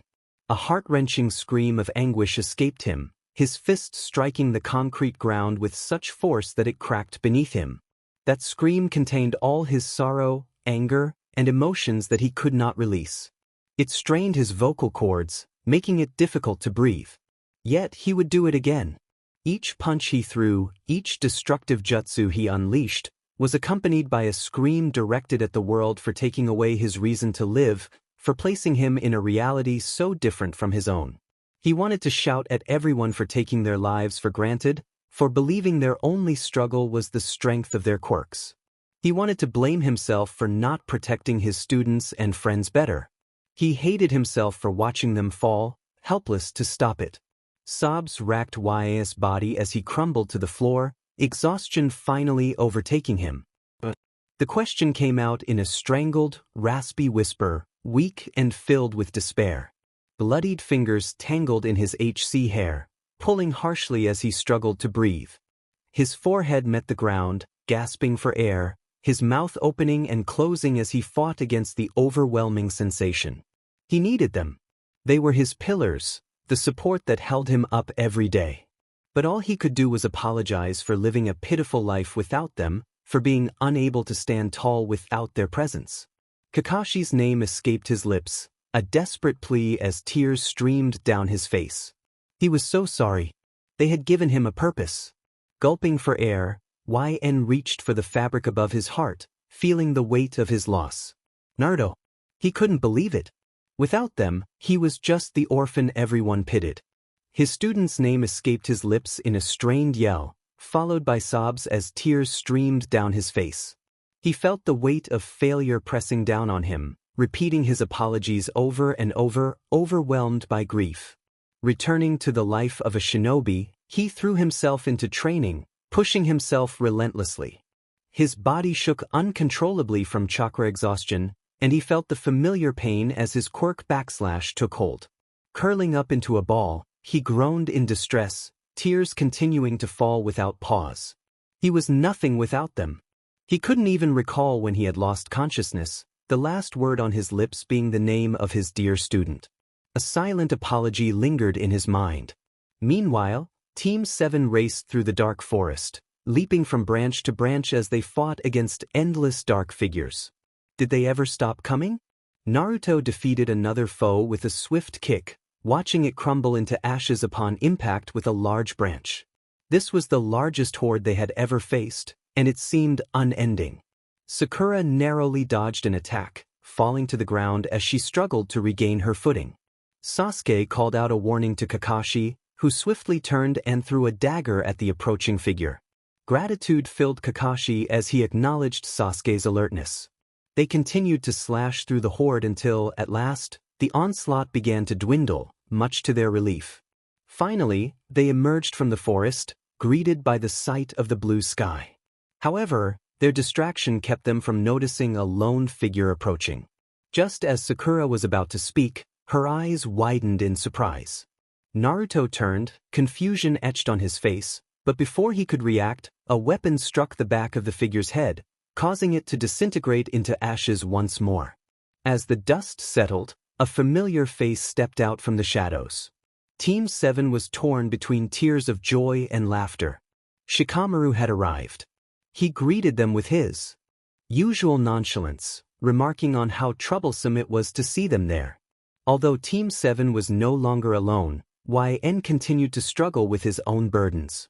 Chapter 12, Trauma. Chapter 13. YN opened his eyes to a clear blue sky, the grass beneath him rustling as a strong wind blew by. He slowly got up, brushing off the stray grass that clung to his clothes while cautiously examining his surroundings. The last thing he remembered was passing out in Yui's training grounds. Despite his exhaustion, he refused to let his guard down, especially not in an unfamiliar environment. His EC eyes scanned the landscape, taking in the rolling green hills that connected and overlapped one another. As he focused on the hills leading into a dense forest, a sense of unease washed over him. Using his chakra, he created a web-like pattern to search for any chakra signatures but found nothing. Just as he was about to retract his search, he stumbled across familiar chakra signatures that made his heart race. No way. His feet moved instinctively toward the edge of a cliff, disbelief etched across his face as he reached out weakly. He spotted a silver-haired figure leaping through the forest branches, the sunlight glinting off his hair. His heart skipped a beat as he recognized the pink hair of another familiar face. Sakura. And then, the unmistakable blonde hair of Naruto. The names escaped his lips in disbelief as he edged closer to the cliff's edge, his senses suddenly alerting him to an impending danger. He turned sharply, his body tense as he faced a dark figure looming dangerously close. Moving back slightly, YN lost his footing and began to fall backward off the cliff, the figure grinning menacingly as it leaned over the ledge. But he couldn't focus on the figure or the ground below him. All he could hear were the surprised voices of his deceased students. With a loud gasp, YN shot up from the bed, his body drenched in sweat and his mind in a haze. He struggled to catch his breath, his heart racing as he recalled the haunting vision he had just experienced. But confusion clouded his thoughts. He had believed he would never see his students again, so what had he just witnessed? Was it merely a dream? Yet it felt so real, as if they were truly alive. Aizawa watched with concern as YN spiraled into distress once more, his focus hazy and unfocused, bandages wrapped around his body. He knelt beside the hospital bed, placing a comforting hand on YN's shoulder, only for the boy to tense under his touch. Aizawa hesitated before retracting his hand, striving to calm the boy. "Hey, breathe. Just try to breathe, okay?" His words barely registered as tears streamed down YN's face, the boy still struggling to regain his composure. Aizawa felt helpless as he witnessed the mix of confusion, hope, and sadness in YN's eyes. The boy had just seen people he thought were lost to him, alive once more. How could he ever move past that? He had watched them fall, powerless to save them. Their blood had stained his hands, and no matter how much he scrubbed, the memory remained. But what he had seen, what he felt, they had to be alive. His family had to be alive. Right? Recovery Girl observed with sorrow as her longtime friend sat beside YN, unable to help. She knew Aizawa wanted to assist the boy, but the barriers YN had built were formidable. The destruction he caused every time he emerged from the training grounds was the talk among Yui's teachers. Last night, she had lost count of the screams echoing from the grounds. Each cry seemed a desperate plea for help, tinged with anger directed at the world. Why me? Why us? Those words had echoed frequently from YN, leaving Recovery Girl to wonder what he truly meant. Many teachers stood outside the door, their expressions filled with concern as they winced at every loud noise. It was only when the sounds finally ceased that they burst through the door, only to be met with a scene beyond their expectations. The training ground was unrecognizable. Large chunks of concrete lay piled haphazardly, the walls bore deep indents and scorch marks, and the air crackled with residual energy. Puddles of water and deep slashes marred the area, evidence of a fierce struggle. And then there was YN. Injured from head to toe, cuts littered his body, and his knuckles were raw and torn. The teachers could only speculate that these injuries were the backlash from his quirk. Recovery Girl could only heal so much. If she healed him completely, YN would be in danger. She wished she could do more, especially seeing the heart-wrenching look on Aizawa's face as he gently lifted the boy in his arms. YN, do you feel better? Where does it hurt? Recovery Girl asked, snapping back to the present as she noticed YN had finally calmed down, his breath steadying as he looked around. What happened? He asked, fully aware of the events that had transpired. He had overexerted himself, pushing his body beyond its limits. You were severely injured. How could you be so reckless? Recovery Girl scolded gently. Surprised, YN blinked slowly. Aizawa had never raised his voice at him before. You're banned from using the training grounds without permission from now on. We overlooked this before because it was better for you to destroy property than harm people, but this has gone too far. These injuries are dangerous.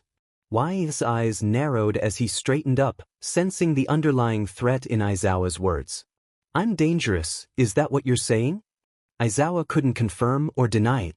He cherished the boy, he truly did, but he had to think about his students, about his nation. He had instructed the boy to keep his true abilities hidden. He had managed to do so during the test, but the entire staff was aware of his power. If there was a mole among them, the boy would be in danger, and that would put everyone at risk. He understood. He was reminded once more of his position.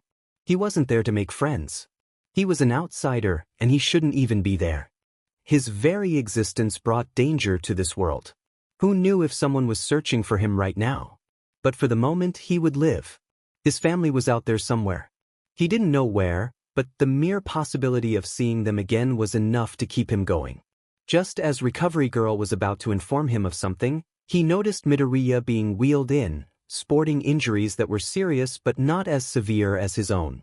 He felt as if he was intruding on something private, so he hopped off the bed, disconnecting the four despite the concerned looks from both Aizawa and Chio. He was informed that he hadn't healed completely yet and still needed to rest, but he brushed off their concerns with a vacant gaze. He assured them he would be fine, though he requested some spare clothes. With a sigh, Recovery Girl reluctantly provided him with some common clothes that fit him snugly, but he accepted them gratefully. As he walked outside, Aizawa followed closely behind. Chio turned her attention back to Midoriya, preparing to help him. He lost Aizawa in the hallways, the older man understanding that he needed space. He entered a nearby bathroom, stepping into a stall where he collapsed onto the floor. He winced as the impact strained his injuries, his hand shakily moving to assess the pain. Thankfully, Sakura had taught him the mystical palm technique, allowing him to heal himself with relative ease due to his large chakra reserves. After putting on the new clothes, he found the black shirt clung to his body more than he preferred, but he didn't mind. He had endured worse during the war.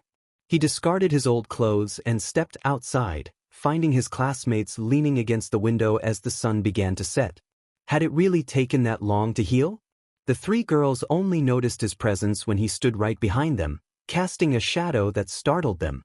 The brown-haired girl exclaimed in surprise, expressing her concern about his injuries and how he had missed everything. He smiled slightly at her, explaining that Recovery Girl worked wonders. She was thrilled that he remembered her name, and he asked why they were huddled around the window. Mina, grinning, pointed outside, revealing that Deku and Bakugo had just been talking. True to her word, he leaned over to see the blonde boy walking away, with All Might appearing out of nowhere a moment later. It was a fated battle between men. He chuckled softly, moving away from the three girls. He wished them to have fun and walked off, feeling their gazes on his back for a brief moment before they faded. However, his smile faded as his hair fell over his face. They were alive. In that moment, he couldn't help but feel a surge of hope fill his senses. YN walked alongside Aizawa, the two of them not addressing the injuries that the younger boy had seemingly healed overnight. Aizawa mentioned that the classmates had a mock battle the previous day under All Might's guidance. The Jonin glanced at his guardian, noting the same nonchalant expression on his face. "Is that so?" YN replied, his curiosity piqued. Aizawa wondered if the boy next to him was not one for morning small talk, but he couldn't help but comment on the situation. It seemed like they bonded well afterwards. YN nearly stumbled in his steps, a smile threatening to break through at the pro-hero's words. Was Aizawa actually concerned about him? Looking at Aizawa again, YN allowed a small smile to appear on his face, feeling slightly uplifted by the memory of the previous day. "I had a nice talk with a few classmates after I left, and I still have the rest of the year, Aizawa-sen." Aizawa feigned ignorance at YN's implication, knowing it wasn't like him to worry about trivial matters like bonding. Who said I was worrying? YN thought to himself that Aizawa reminded him of someone. He hadn't said anything of the sort, but the thought lingered. Before they realized it, they arrived at Yui's gate, only to be met by a swarm of reporters. One reporter approached, commenting on Aizawa's appearance and asking about All Might. YN observed silently as Aizawa brushed off the female reporter. "He's not on duty today. You're disturbing the classes. Please leave." With that, Aizawa turned to walk away, ignoring the woman's shouts and complaints behind him. Following his guardian, YN shot a cold glance at the reporter, surveying the other reporters who flinched at his gaze. The woman continued to press for answers, demanding to speak directly with All Might. Turning his head, YN focused on the reporter, exuding an aura that naturally made those around him step back. The reporter felt an instinctive fear and took a step back. "Didn't you hear him? All Might isn't in." YN had never encountered reporters before. In the world of shinobis, civilians rarely got close. Don't think that just because we're a hero school means you can trample on our grounds. I suggest you stop before you get hurt. Reporter-san. As YN turned away, his eyes met with a pair of red ones belonging to a male lurking in the back of the crowd. Sensing the male's bad intentions, he chose not to act impulsively. Giving the mysterious male another look, YN walked away from the reporters, blocking out the shouts of the female reporter and the activation of the security barrier. He had no intention of forming friendships with anyone there. Later, YN sat quietly at his desk, Todoroki to his left. They exchanged wordless nods of acknowledgement, and he greeted Uraraka, who was seated to his right. She greeted him enthusiastically, and he responded with a light smile. "Sorry about the late notice, but today." The ex-sensei perked up in his seat, capturing the attention of the class, who flinched at the prospect of another special test. "We will decide on a class representative." The announcement caused an uproar among the students, while YN sighed and leaned back in his seat. Uraraka noticed his reaction and turned her attention to him. "Sen, you weren't able to attend the mock battles yesterday, right?" she asked, her patient smile unwavering despite YN's indifferent expression. "You probably wanted to show off your quirk.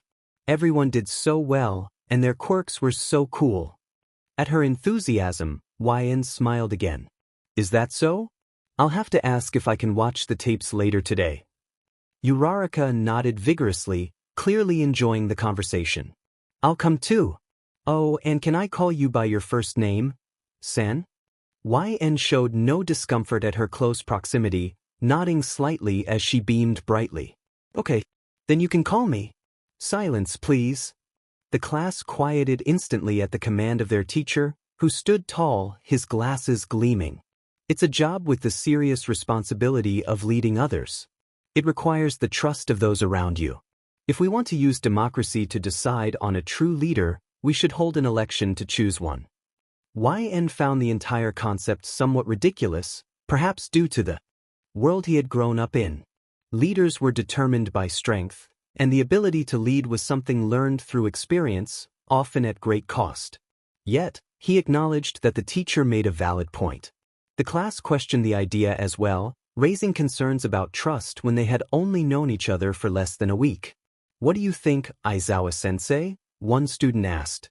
Aizawa merely zipped up into his yellow sleeping bag, stating that he didn't care as long as they decided before homeroom ended. Soon, the class submitted their votes. "I got 3 votes?"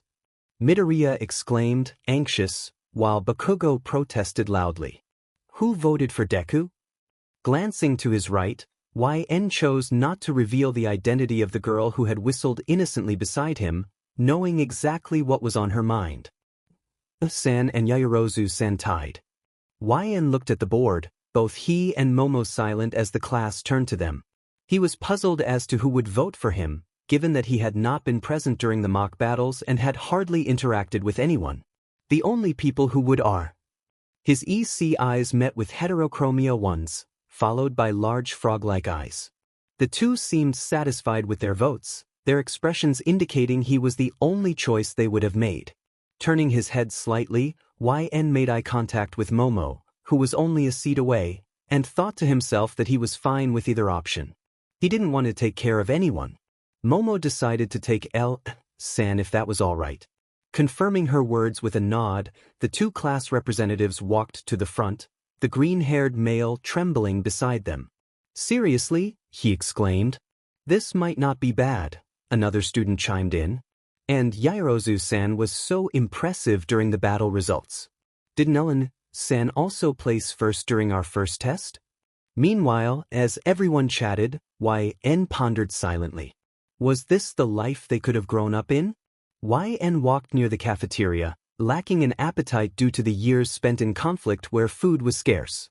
He observed tables filled with students laughing and chatting without a care in the world. "YN-kun, over here." A loud voice rang through the cafeteria, belonging to a certain anti-gravity girl waving at him.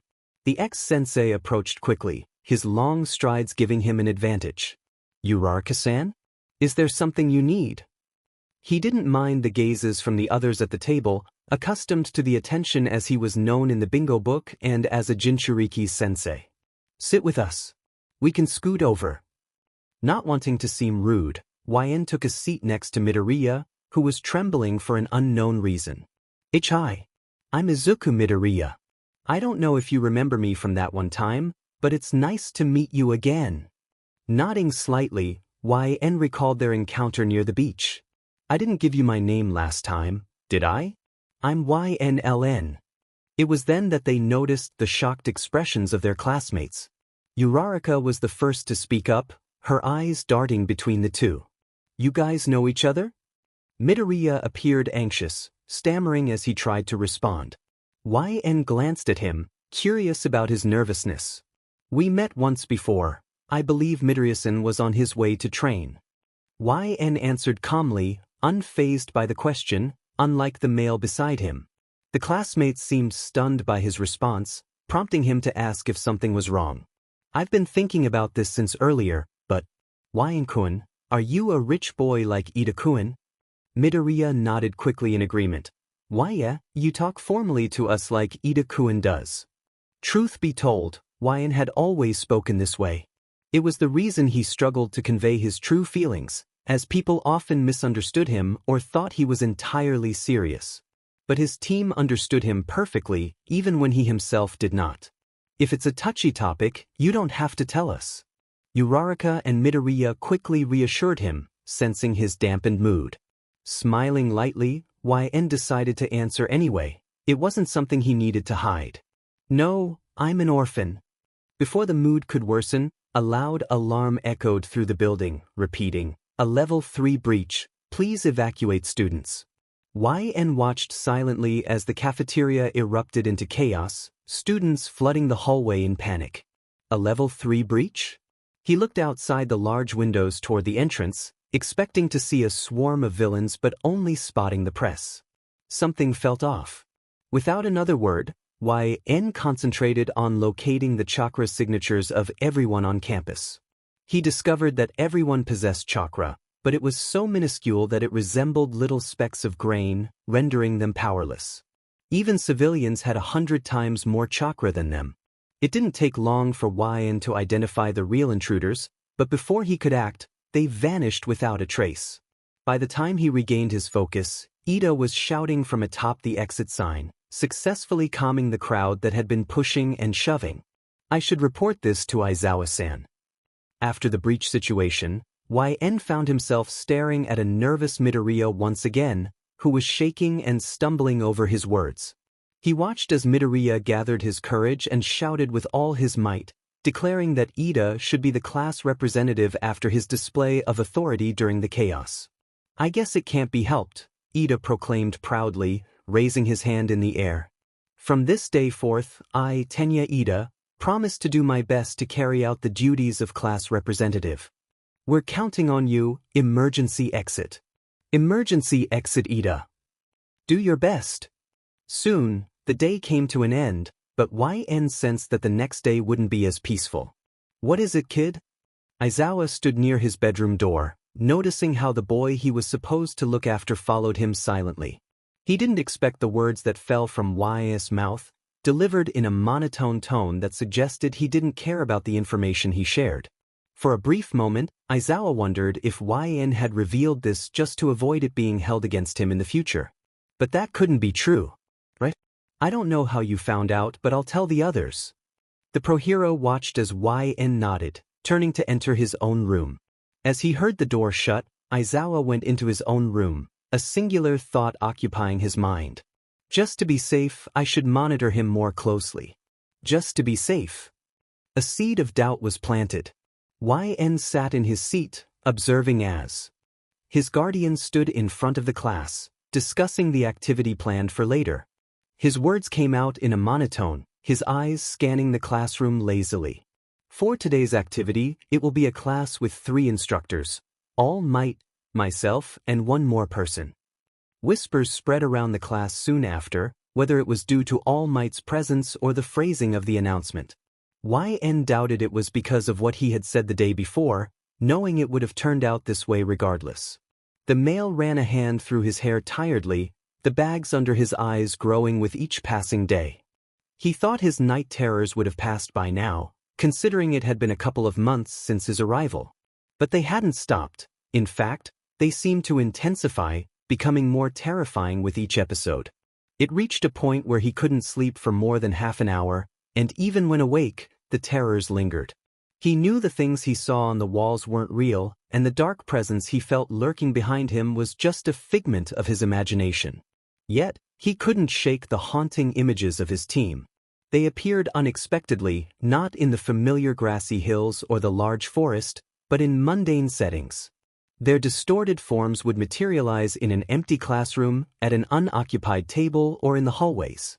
The visions never faded, and sometimes they seemed to overlap with his classmates. When Uraraka spoke to him suddenly the other day, he couldn't help but imagine it was Sakura addressing him. It took all his effort not to flinch, and when he blinked, it was just Uraraka again. He focused back on Aizawa, trying to ignore the bloodied figure that lingered beside him. Aizawa informed the class that they could choose whether to wear their costumes or not this time, noting that some costumes might limit their abilities. He clicked a button, causing suitcases labeled with each student's seat number to pop out of the wall. The training would take place off campus, so they were to take a bus. As he left, everyone began to stand up and grab their respective suitcases. As he reached for his, someone placed a hand on his shoulder, but he easily avoided it. He turned to see a blonde male with semi-spiky hair, who introduced himself as Denki Kaminari. With a grin, he extended his hand, and a redhead peeked out from behind him, introducing himself as Eijiro Kirishima. The two seemed outgoing and likely already acquainted with most of the class. Reaching out, He shook Kaminari's hand while meeting Kirishima's gaze, offering a small smile. After letting go, he grabbed his hero costume and said he would meet them outside. His hero costume didn't differ much from what he wore as a jonin in Konohagakure. It consisted of a fitted black turtleneck tank top that showcased his hard work, paired with long, loose white pants adorned with small stripes down the sides. Tied around his waist was a deep red fabric with yellow strips at the ends, fluttering lightly in the wind. If one looked closely, they would see the symbols of Konohagakure, including the Uzumaki, Uchiha, Haruno, and Hatake clan symbols, along with the fallen LN clan symbol. He also wore black leg warmers and sleek, thin black triangular gloves. Kirishima and Kaminari approached him, their eyes wide with amazement as they examined his outfit. They expressed their excitement, noting they hadn't seen it during the mock battles and were curious about his quirk. He maintained a friendly smile as Kirishima demonstrated his own quirk, hardening his arm with an excited grin. He mentioned that he would show them too, but Ida was calling for everyone's attention, urging them to form lines in alphabetical order. Once on the bus, he chose a seat in front of Mina, exchanging smiles as a greeting.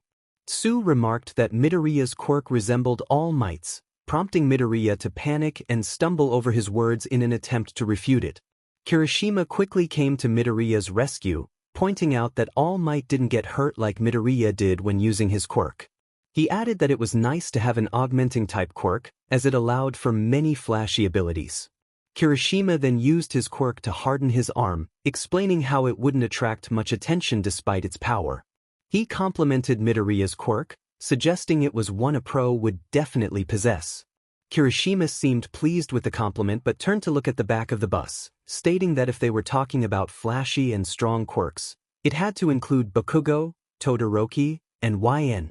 Aizawa's gaze narrowed slightly as Shigaraki began muttering to himself. Unconsciously, his eyes drifted toward the male he was guarding, unable to decipher the boy's expression. The pro-hero wasn't surprised by the ambush, given the information YN had provided him the night before, but it didn't lessen his suspicion of the boy's actions. The possibility of YN being a villain crossed his mind, but it felt wrong to even consider that he could betray him. Meanwhile, YN remained unaware of the thoughts swirling in his guardian's mind, preoccupied with his own troubling thoughts and the words of the male near the water fountain. Shigaraki's next words sent a chill through the students of Class 1A, their eyes widening in fear as he spoke of All Might, the symbol of peace, and whether he would come if they harmed some kids. At that moment, Aizawa's quirk activated, his scarf swirling around him as his hair floated lightly. Momo stepped forward, concern etched on her face, and the rest of the class echoed her worry. 13 hesitated, acknowledging they had sensors but unsure of their effectiveness. YN glanced beside him, observing as the duotoned-haired male spoke strategically, noting that if the sensors were unresponsive, it indicated the presence of someone with a quirk capable of isolating areas from the main campus. They might be fools, but they weren't dumb. A grim expression rested on the faces of Class 1A, their reactions ranging from horror to fear. The towering male, Todoroki, drew everyone's attention as he continued, indicating that the villains likely had a specific goal in mind. The weight of Todoroki's words finally dawned on YN and the rest of the class, who instinctively flinched backward, their eyes wide with realization of the danger they were in. Aizawa stepped forward slightly, instructing 13 and Kaminari to try contacting the school. The Jonin's expression darkened as he watched his guardian prepare for battle. Was Aizawa really going to face them alone? Even with his quirk, there were too many foes. YN understood that Aizawa was acting to protect his students, just as he would for his own, but charging into battle was a risky move for someone who preferred to operate from the shadows. Ignoring YN's concerns, Aizawa continued forward, declaring that one couldn't be a hero with just one trick. With that, he leaped from the platform, his scarf billowing behind him, leaving the situation in 13's hands. The pro-hero took advantage of the villain's ignorance, swiftly defeating 3 of them in one move while engaging countless others. YN observed, only moving when the rest of the class decided to act. He reassured himself that Aizawa would be fine. After all, they were just low-level villains. As 𝐓𝐑𝐀 caught up with his classmates, he noticed a black hole forming in the ground, the source being the villain from earlier by the fountain. The villain introduced himself as a member of the League of Villains, revealing their intention to have All Might take his last breath. 𝐓𝐑 glanced at Midoriya, who trembled in fear until he realized that the number one hero was absent. The villain seemed unfazed by this fact, while 13 prepared to act. Before she could, Bakugo and Kirishima charged into the mist, followed by a loud explosion. 𝐓𝐑 couldn't help but think how reckless their approach was. Kirishima confidently boasted about their abilities, but 𝐓𝐑 knew that confidence without substance was meaningless. The villain declared that even students were valuable targets, and his job was to scatter them and torment them. Sensing danger, 𝐓𝐑 quickly gathered those nearest to him in a protective black mist, moving them out of harm's way. Ida, Uraraka, Shoji, Shiro, and Mina joined him, all staring at the receding black dome as it shrank and their surroundings changed. Once the mist cleared, 𝐓𝐑 searched for everyone's chakra signatures, relieved to find them in different parts of the building. He helped Mina to her feet, scanning the group for injuries. After confirming everyone was all right, he positioned himself behind 13, staring defiantly at the villain. With Aizawa unable to erase the quirk interfering with the alarm, 𝐓𝐑 warned that the villain likely hid as soon as they arrived. If they didn't act quickly, someone could get hurt. 13 seemed to agree and turned to the remaining students, her gaze landing on Ida, who straightened under her scrutiny. She instructed him to run to the school and inform them of the situation. Ida hesitated, believing it would be disgraceful to leave his classmates behind.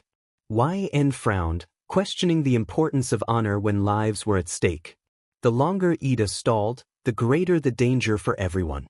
𝐓𝐑 had seen firsthand what a split-second decision could mean. As long as Ida could reach the outside, the villains wouldn't pursue him due to the alarms. Shiro joined 𝐓𝐑, taking a fighting stance and encouraging Ida to act. The girls rallied behind him, their trust in him unwavering. Ida stood stunned, but 𝐓𝐑 saw the realization dawn on him. With one final push, 𝐓𝐑 reassured Ida that they had his back, and Ida's quirk activated as he nodded, preparing to run. The villain, enraged, extended the mist toward them, but before it could envelop them, 13 activated her quirk, skinging the mist into a black hole. The villain acknowledged 13's impressive quirk but pointed out that she was a hero meant to rescue people from disasters. Another warp gate appeared behind her, and her suit began to deconstruct, revealing the toll her quirk had taken. 13 quickly ceased her quirk, but the damage was done and she fell to the ground. In an instant, 𝐓𝐑 was by her side, catching her as she fell. He placed her down gently, confused as to why no one else was moving. Looking up at his stunned classmates, 𝐓𝐑 shouted in frustration, urging them to act. "Run, Ida!" At those words, Ida instantly took off, speeding past the villain who turned to pursue him. Frustration filled the air as Ida ran, another warp gate appearing right before him. He was moving so fast that stopping in time to avoid the villain was impossible. "Everyone, go!" Shoji tackled the villain, using his quirk to hold the man back just long enough for Ida to escape without worry. "I will not allow you to go outside." 𝐓𝐑 stood up from beside 13 and dashed toward the villain. Just as the villain was about to reach Ida, 𝐓𝐑 placed his hands on the villain's armor and yanked him backward, sending the man flying through the air. The villain, however, refused to give up and continued charging at Ida, who managed to make the door budge slightly. Almost there. Light shone through the door as powerful gusts of air formed a wall behind Ida. The wall created a barrier that prevented the villain from advancing, the force of the air resisting his every attempt. Heroes aren't supposed to use their quirks to harm people. 𝐓𝐑's words reached only the villain as Shiro used his quirk to pull the villain back, while Uraraka quickly touched him with her quirk, causing the villain to rise slowly. "But I don't see a problem if it's scum like you."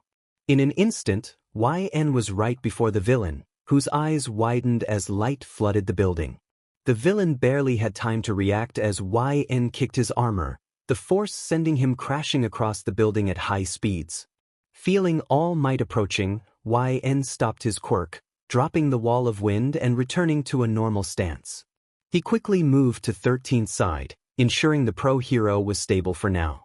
The door burst open a moment later, smoke obscuring the figure until it gradually faded away. All Might. YN watched as the hero approached, his expression serious as he explained his swift arrival. Young Ida filled me in on the details just outside, but do not worry. I'm here.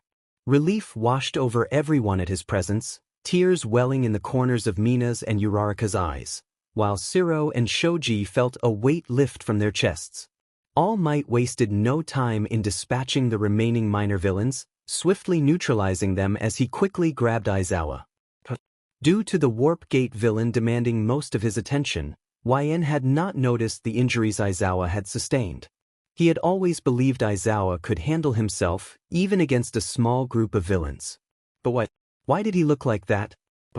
All Might took care of those villains like it was nothing. Isn't he so great, YN? Shiro's excitement faded as he turned to look at his classmate, his enthusiasm vanishing upon seeing the horrified expression on YN's face. There was no joy in his eyes. Instead, they were filled with guilt and an indescribable emotion that made anyone who looked at him wonder what was happening in his mind. Why do you? However, Shiro's words went unheard by YN. He couldn't focus on anything except the limp and severely injured body of his guardian. Thoughts gnawed at him relentlessly, filling his mind as his mouth turned dry. Why didn't you go with him? If you had just gone with him, he wouldn't be in this state now. Didn't you hear his cries? It's all your fault, YN. You did it again. Someone is going to suffer because you failed to notice. Why didn't you help him? Why, YN? Why didn't you? Shiro watched in disbelief as YN's body tilted forward. He reached out to catch him, but before he could react, YN was gone. All Might gently placed Aizawa on the ground as his students stood there, stunned, all three expecting to be seriously injured when the hero suddenly moved them out of harm's way. Young Midoriya, take Aizawa and... Before All Might could finish his command, YN appeared next to Midoriya, his expression unreadable. Give Aizawa-san to me.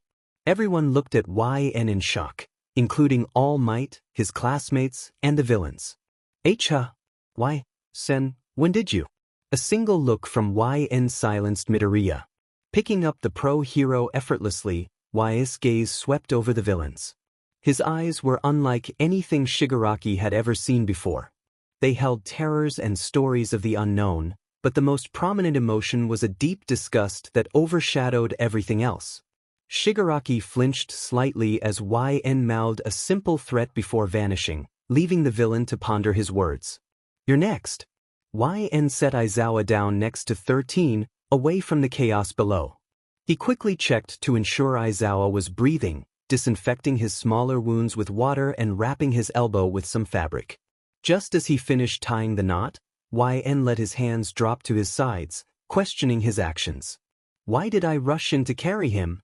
Aizawa wouldn't succumb to something like this. Gently brushing Aizawa's hair aside, YN was oblivious to how he appeared to his classmates. In an instant, Aizawa was no longer before him. It's not real. Instead, Kakashi's lifeless body replaced him, a small smile on his face with a gaping wound in his chest. It's not real. It's Aizawa. Kakashi isn't here now. And just as quickly as the vision appeared, it vanished. YN exhaled softly, ensuring his guardian was still breathing, his touch gentle and caring. It's not like I care for him, I just don't want someone to die again. A few seconds passed, and YN felt content with the reasoning he had given himself. That's right. There is no other reason. Definitely, no other reason at all. Chapter End. Trauma. Chapter 17. Everyone watched as All Might and Nomu exchanged blows, both of them relentlessly attacking each other without pause. Their arms moved with incredible speed, creating a fierce wind that swirled around them, causing the ground to crack under the force of their strikes. It appeared that All Might was gaining the upper hand, pushing Nomu further away and overpowering the villain's shock absorption quirk. Then, everything seemed to slow down. Nomu's fist suddenly appeared next to All Might's face, and the number one hero's eyes widened, realizing he had no time to react. A large dust cloud erupted as harsh winds spread outward, the sound of impact echoing through the building as everyone braced themselves for the shockwave. Midoriya strained to see through the dust, his heart racing with worry. He wondered if Nomu had defeated All Might. Shigaraki's eyes widened, a grin threatening to break across his face as he envisioned All Might's lifeless body on the ground, his students frozen in shock at the thought of their hero finally fallen. A burst of maniacal laughter escaped him, his red eyes gleaming with madness as the dust began to settle. Then, a cold yet eerily gentle voice cut through the chaos, halting Shigaraki's laughter. Everyone froze at the sound, finally catching sight of the hair swaying gently in the dust. Midoriya's words caught in his throat as he stared in disbelief. Todoroki, Bakugo, and Kirishima were equally speechless, sweat trickling down their faces as they struggled to comprehend the scene before them. All Might, whom they had thought was down and injured, was alive and breathing. The punch from Nomu had never even grazed him, another person's hand had intercepted the blow. Nomu made a strange sound as he swung his other arm back, attempting to strike the figure before him. However, the impact seemed to have no effect, the ground cracking beneath their feet. The figure's eyes were empty yet fearless as they regarded Nomu, a palpable bloodlust radiating from them like a thick mist. They addressed the villain, asking if he was the one who had injured Aizawa. Silence enveloped the area, the intensity of the bloodlust overwhelming everyone present. Sweat beaded on their brows, and they struggled to breathe, the atmosphere pressing down on them. The sheer terror of it all caused many to collapse to their knees. Then, as if a switch had been flipped, the oppressive bloodlust vanished, replaced by a small smile that sent chills down everyone's spines. The figure's demeanor shifted, and in an instant, their fist struck Nomu's chest with blinding speed, the motion so swift it seemed as if their arm had never moved. Nomu looked down in shock, the ground beneath him cracking as the force of the blow sent him flying backward. A powerful gust of wind swept through the area, forcing everyone to brace themselves against the onslaught. In the blink of an eye, the figure vanished, their foot connecting with Nomu midair, sending him crashing downward. Their eyes burned with a fierce passion, a mix of strong emotions tinged with loneliness. "You don't touch my family." A large hole gaped in the center of the USJ building, light streaming through as Nomu was seen flying out moments earlier. Those who had not been in the center quickly concluded that All Might had defeated the villain, but it was clear that the pro-hero had received assistance. The figure realized how their actions might have appeared to their classmates and the villains. They had made a grave mistake. In what world would a mere student overpower a creature designed to take down the nation's #1 hero? From that moment on, both they and All Might engaged Nomu, the shinobi allowing the villain to graze his cheek occasionally to maintain the illusion of being in a fair fight. Their speed made it nearly impossible for onlookers to distinguish whose strikes were whose, but the fact that the student could fight on par with the #1 pro hero was astonishing. The shinobi glanced to the side, noting a few cuts from Nomu's earlier attacks. Though he bore some injuries, he appeared less worse for wear than All Might, whose blood seeped through his shirt as time passed. Shigaraki muttered incoherently, hunched over as his body shook uncontrollably. He lamented their overwhelming defeat, questioning if they had somehow cheated. Chapter End. Trauma. Chapter 18. Crackle. The intense heat enveloped the figure as they opened their eyes groggily. It didn't take long to notice the unusual fiery red and orange skies, the moon shining above as sparks danced in their vision. In a panic, they scrambled to their feet, heart racing as bursts of flames reflected in their eyes. The bright flames engulfed the building before them, and their footsteps felt heavy as horror washed over them. "Dad, please no!" A young boy shouted in terror, tiny fists pounding against a translucent yellow dome. Large tears streamed down his face, snot running down his nose as he continued to scream and hit the barrier. The teen passed through the figure, ignoring their presence as he tried to pry the boy away. "Stop!" The child cried out, struggling against the shinobi with all his might. He pleaded desperately, expressing his need to save his father. Inoichi rushed to the scene, urging his companions to help the child. A blonde male quickly joined them, lifting the haired boy into his arms despite the child's frantic movements. "Please, my dad is in there. You have to save him," the boy sobbed, his words causing the two shinobi to exchange worried glances. They communicated silently, both nodding in agreement. The blonde shinobi looked down at the tearful child. He reassured him, promising that they would save his father later, but first, they needed to get him to safety. The boy, with tears streaming down his face, nodded in response as another shinobi arrived, identifiable by the red swirls on his cheeks. Following him was another shinobi, his blue eyes standing out in the dim light as he joined the group. He acknowledged the three shinobi with a nod, his gaze softening as he focused on the sobbing child in Inoichi's arms. "Hello, 𝐓𝐑𝐀. Do you remember me?" he asked gently, his voice calm and kind. The child nodded weakly, managing to greet him. The blonde shinobi smiled warmly, asking if there was anything he wanted him to tell his father. The boy opened his mouth, his voice trembling as he spoke. He wanted his father to know that he loved him and to come home soon, as fire was dangerous. His heartfelt words tugged at the shinobi's hearts, and Inoichi instinctively held the child closer. Shikaku and Choza exchanged pained glances, unable to bring themselves to tell the boy the truth. Minato gently patted the child's head, wiping away the tears that fell. He assured the boy that he would convey his message. As they prepared to leave, the child watched Minato walk toward the dome's entrance, the sounds of crackling fire filling the air. The house before them was engulfed in flames, collapsing in on itself. Suddenly, a figure emerged from the burning building, a man with EC eyes and a strong build, his body marked by burns. "Sama." Minato greeted him with a respectful bow. "Rest easy, Minato," the man replied, his voice rough but filled with care. His eyes reflected sorrow and gratitude for shielding his son from the chaos. The child felt tears welling up as he pressed his hand against the barrier, his heart racing. Minato's expression shifted to one of fierce determination as he questioned if there was truly nothing they could do to break the curse. The pain on his face was evident as he leaned against the barrier, feeling helpless. The clan head offered a small smile, sweat trickling down his face as the flames grew fiercer. "It's the LN clan motto," he said, his tone light despite the dire situation.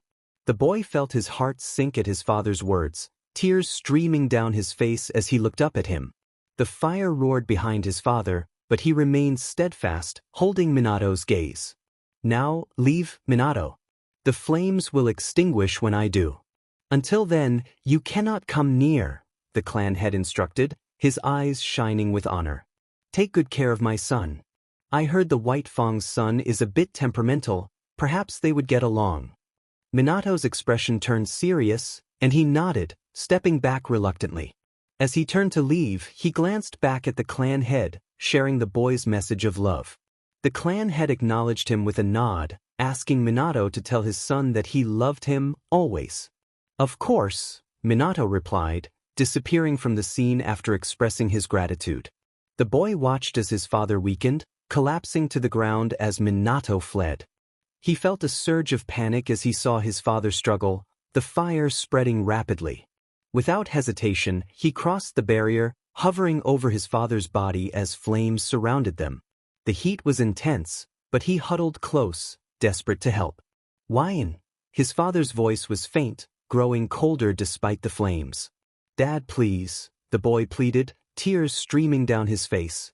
Suddenly, his father's hand grasped his arm, and the boy's heart raced at the gravity of his father's words. "You can't escape fate, 𝐓𝐑𝐀." The boy gasped, waking up in a cold sweat, trembling from the weight of his father's warning. He sat up abruptly, pushing aside the fear that gripped him as he stumbled out of bed. His legs felt weak as his feet touched the cold wooden floor of his room. The moonlight illuminated the space just enough for him to navigate, a chilly night breeze filling the air. He needed to get out of there. He searched for a sweater, hastily putting on the closest one as he passed a mirror, pulling down one of the sleeves. In that brief moment, he caught sight of the burn marks that covered his left arm. He pulled the sleeve back slightly, his eyes widening at the large scar that resembled a handprint. Brushing against the scorched skin, his mind raced as he felt a lingering warmth. It wasn't hot, but it was different from his usual temperature. He was familiar with scars, having many on his body, but this one felt like it held a deeper significance that he couldn't grasp.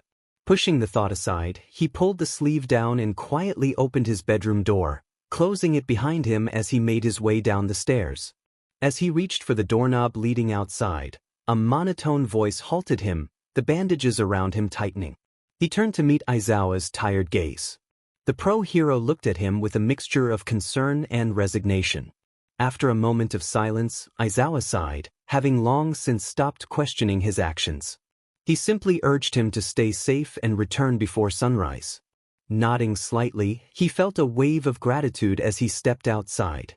Aizawa's gaze lingered on the door for a moment longer than necessary before he turned and retreated back to his room, pondering what to do about him. The night air was brisk against his skin as he walked through the streets of Japan, the moon shining brightly while buildings cast dark shadows in the corners. His arms still felt warm, tingling as he passed a dark alleyway. Lost in thought about his dream and his father's words, he suddenly noticed a flash of bright blue. Curious, he turned slightly toward the entrance of the alley, only to be greeted by darkness as he stepped inside. A familiar voice called out to him, stopping him in his tracks. He recognized Todoroki standing just a few feet away. Stepping away from the alley, he approached his classmate, nodding in acknowledgement. Todoroki returned the gesture but noticed the distracted look in his eyes. The usual dullness in his gaze was clouded with confusion and wonder. Ignoring the dark circles under Todoroki's eyes, he shuffled awkwardly, hands in his pockets. He was unsure why he had decided to walk the streets late at night, especially after a villain attack, but he certainly did not expect to find his classmate wandering as well.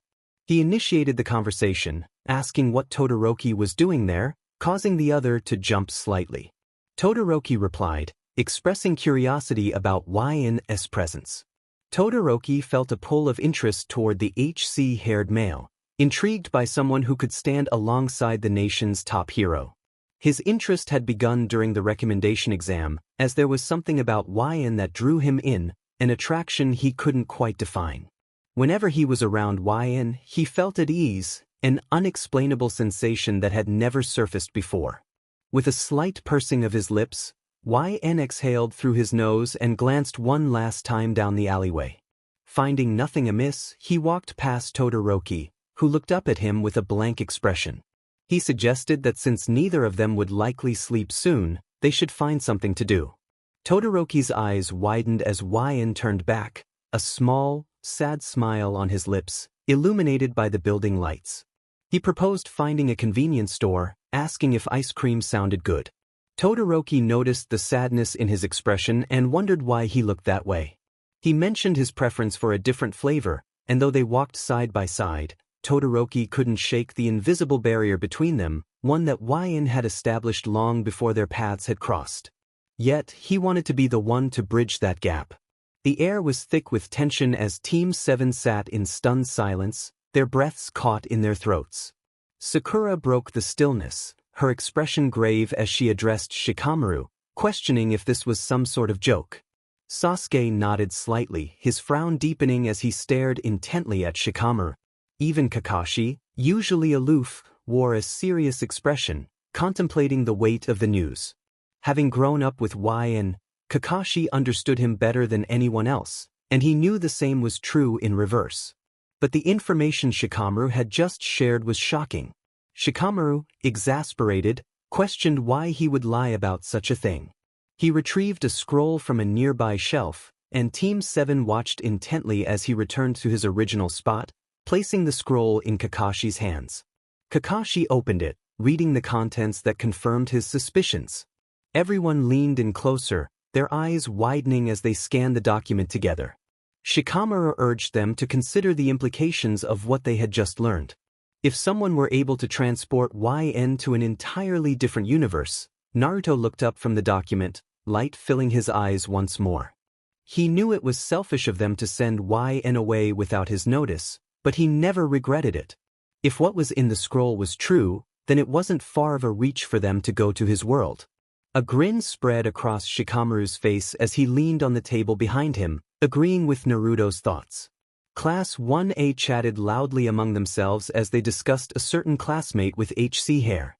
They wondered if he had been lying about not having enhanced strength. Some speculated that his ability to avoid interference during All Might's fight meant he was already better than half the current heroes. He might even be on the same level as the Big Three. His battle experience was impressive too. He had reacted quickly with Cementos and appeared out of nowhere.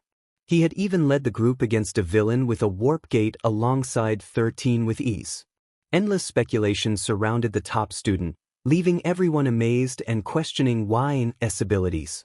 A certain blonde male sat at his desk with his legs propped up, muttering under his breath as he thought back to how the Jonin had intervened and changed the course of the fight effortlessly. He wondered who Ellen was anyway.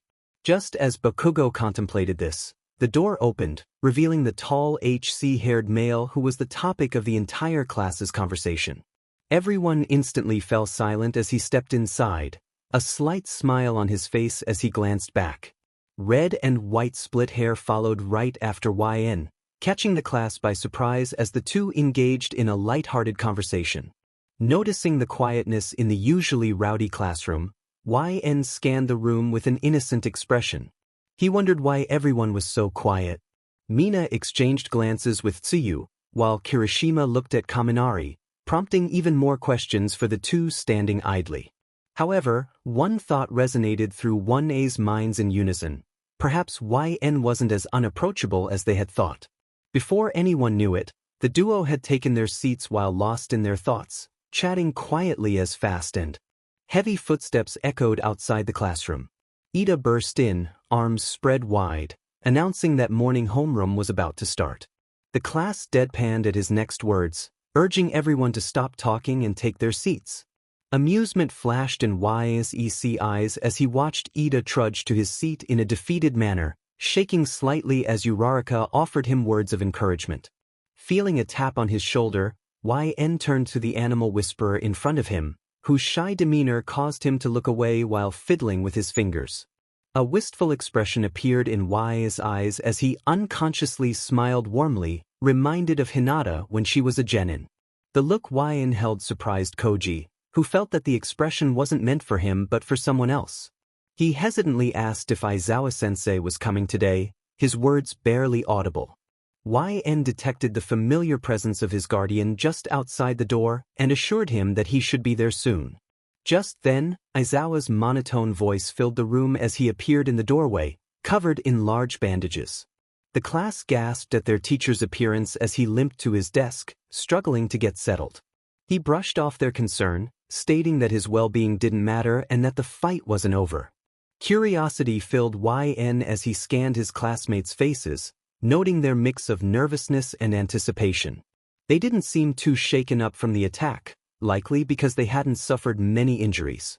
Aizawa then mentioned the upcoming Yui Sports Festival, prompting various opinions from the class.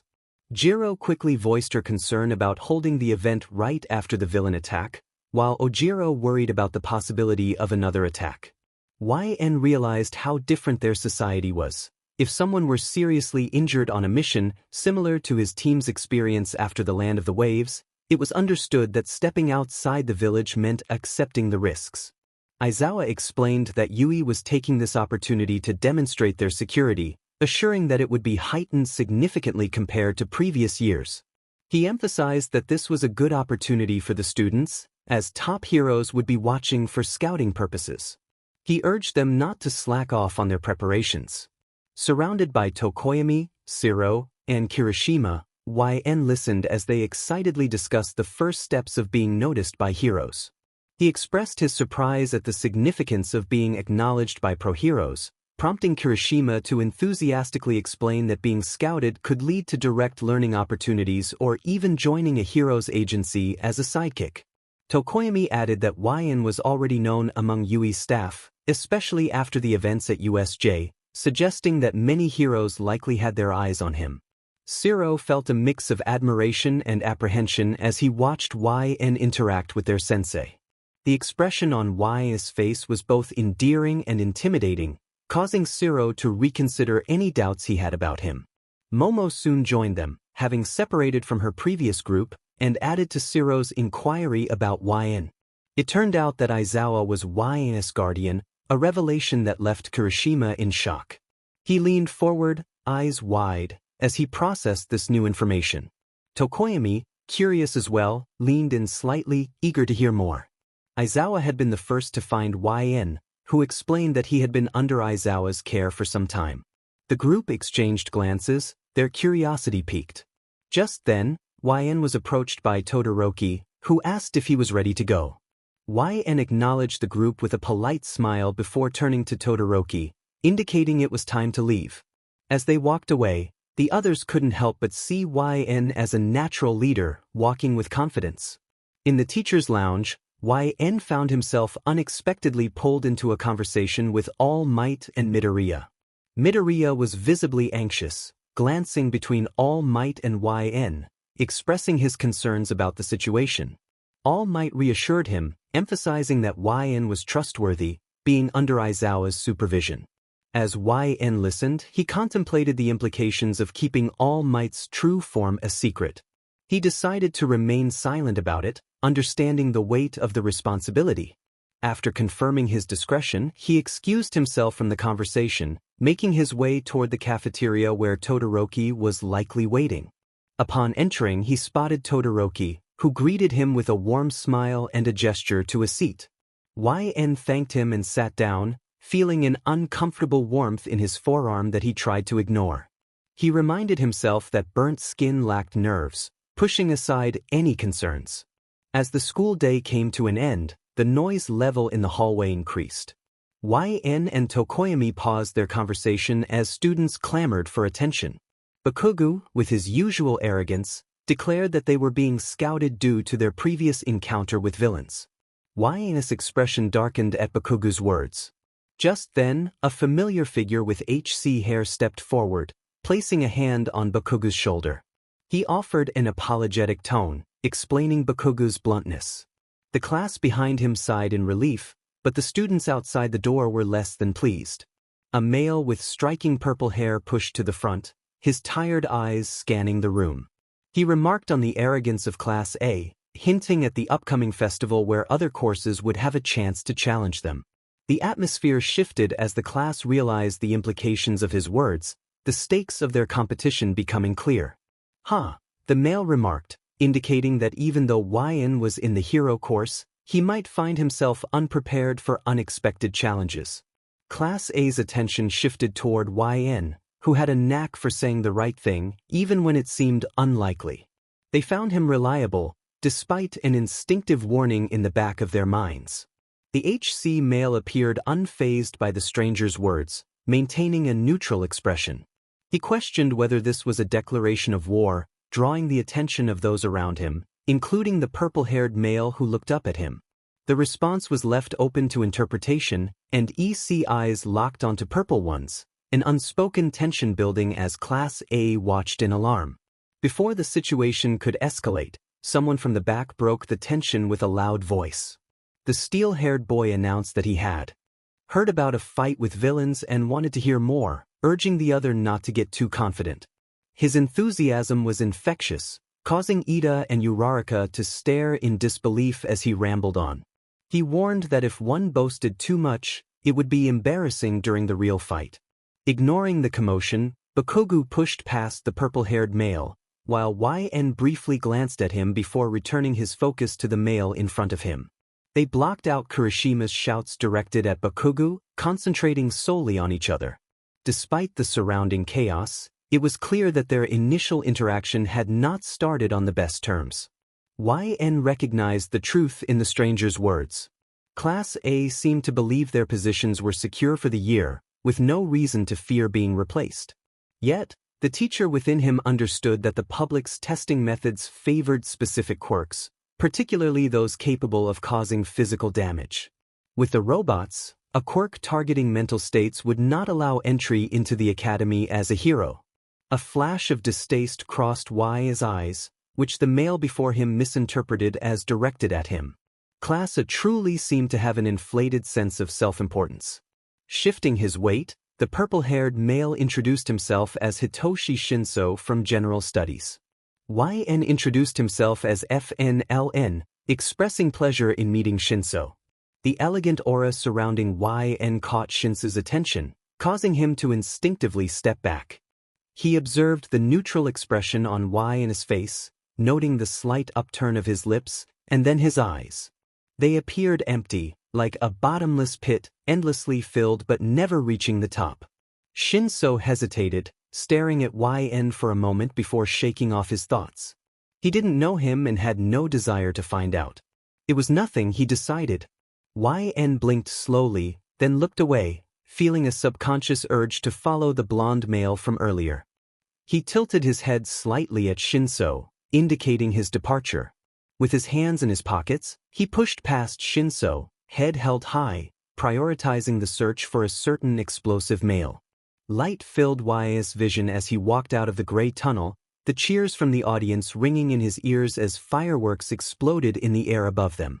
Yamada appeared on the big screen in multiple places, his hair defying gravity as always, announcing the Yui Sports Festival, the grand event where aspiring heroes sharpen their skills once a year. As Yamada introduced the other courses, YN stood tall between Tokoyami and Todoroki, scanning the crowd and noting their happy expressions and loud cheers. He reflected on how long it had been since he had seen Konohagakure like this. His gaze shifted toward the general studies, where he instantly locked eyes with a male student with purple hair.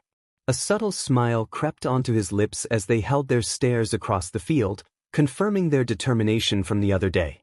They were not going to back down, not one bit.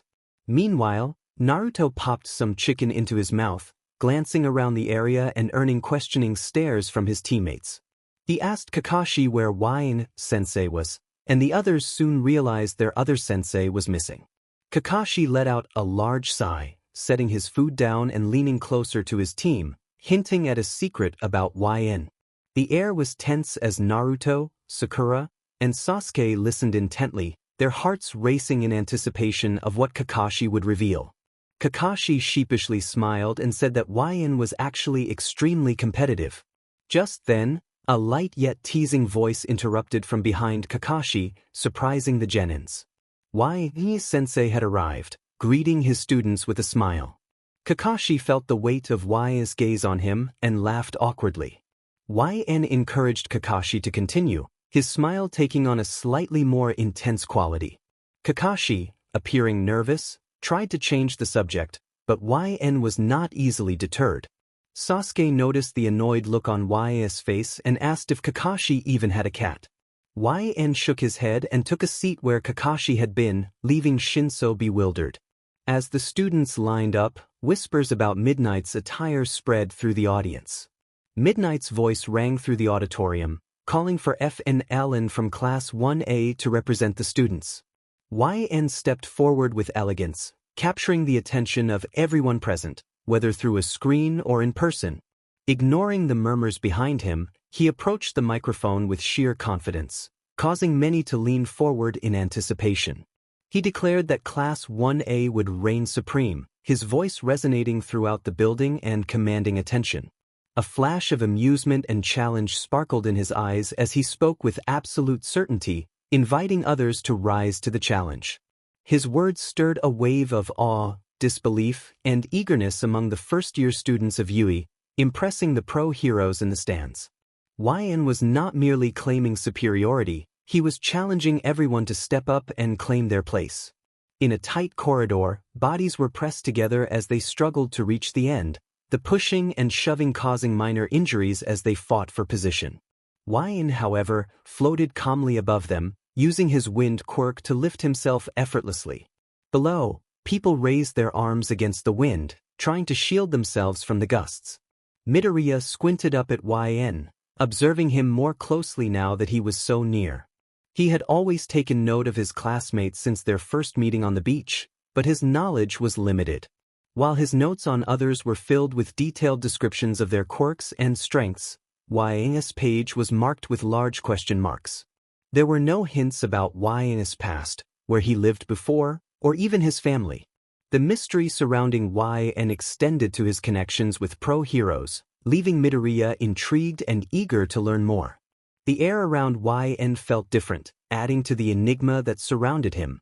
At times, an invisible barrier surrounded YN, warning those nearby not to approach him, but other times, it would soften and warm for the briefest moment.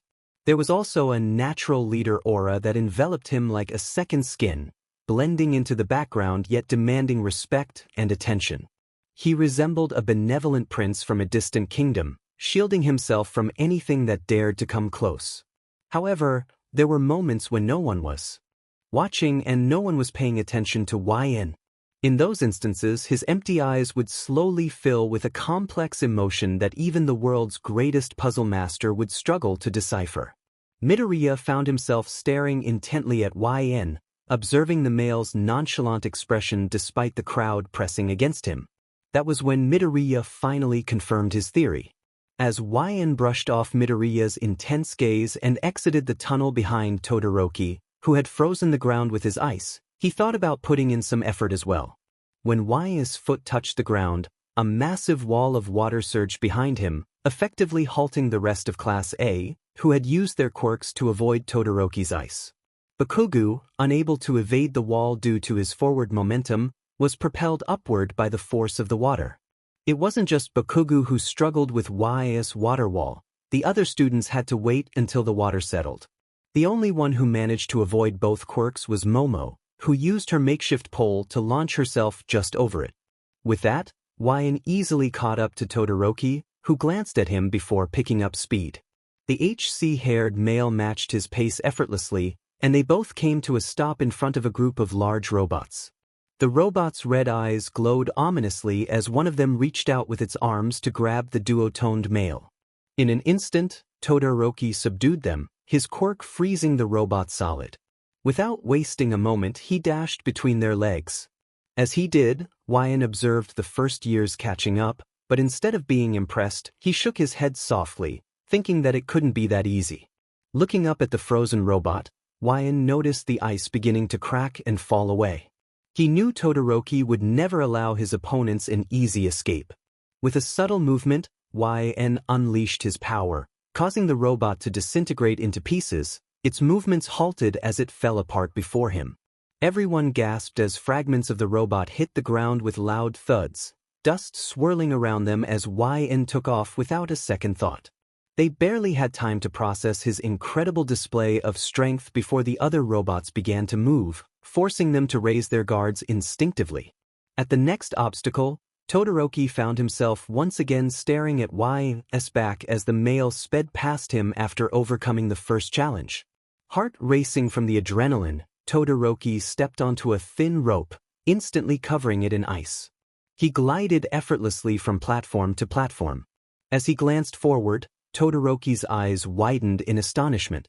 While he was moving quickly, YN was on an entirely different level, soaring through the air with movements that seemed to defy gravity. He cleared the obstacle without a hitch, jumping from one platform to the next. Hisashi's commentary filled the air, praising YN's impressive jumping ability, while Aizawa watched from his seat, noticing YN's face frequently appearing on the screens. YN paused momentarily before the landmine, and Hisashi began explaining the situation for the spectators. But soon, YN was on the move again.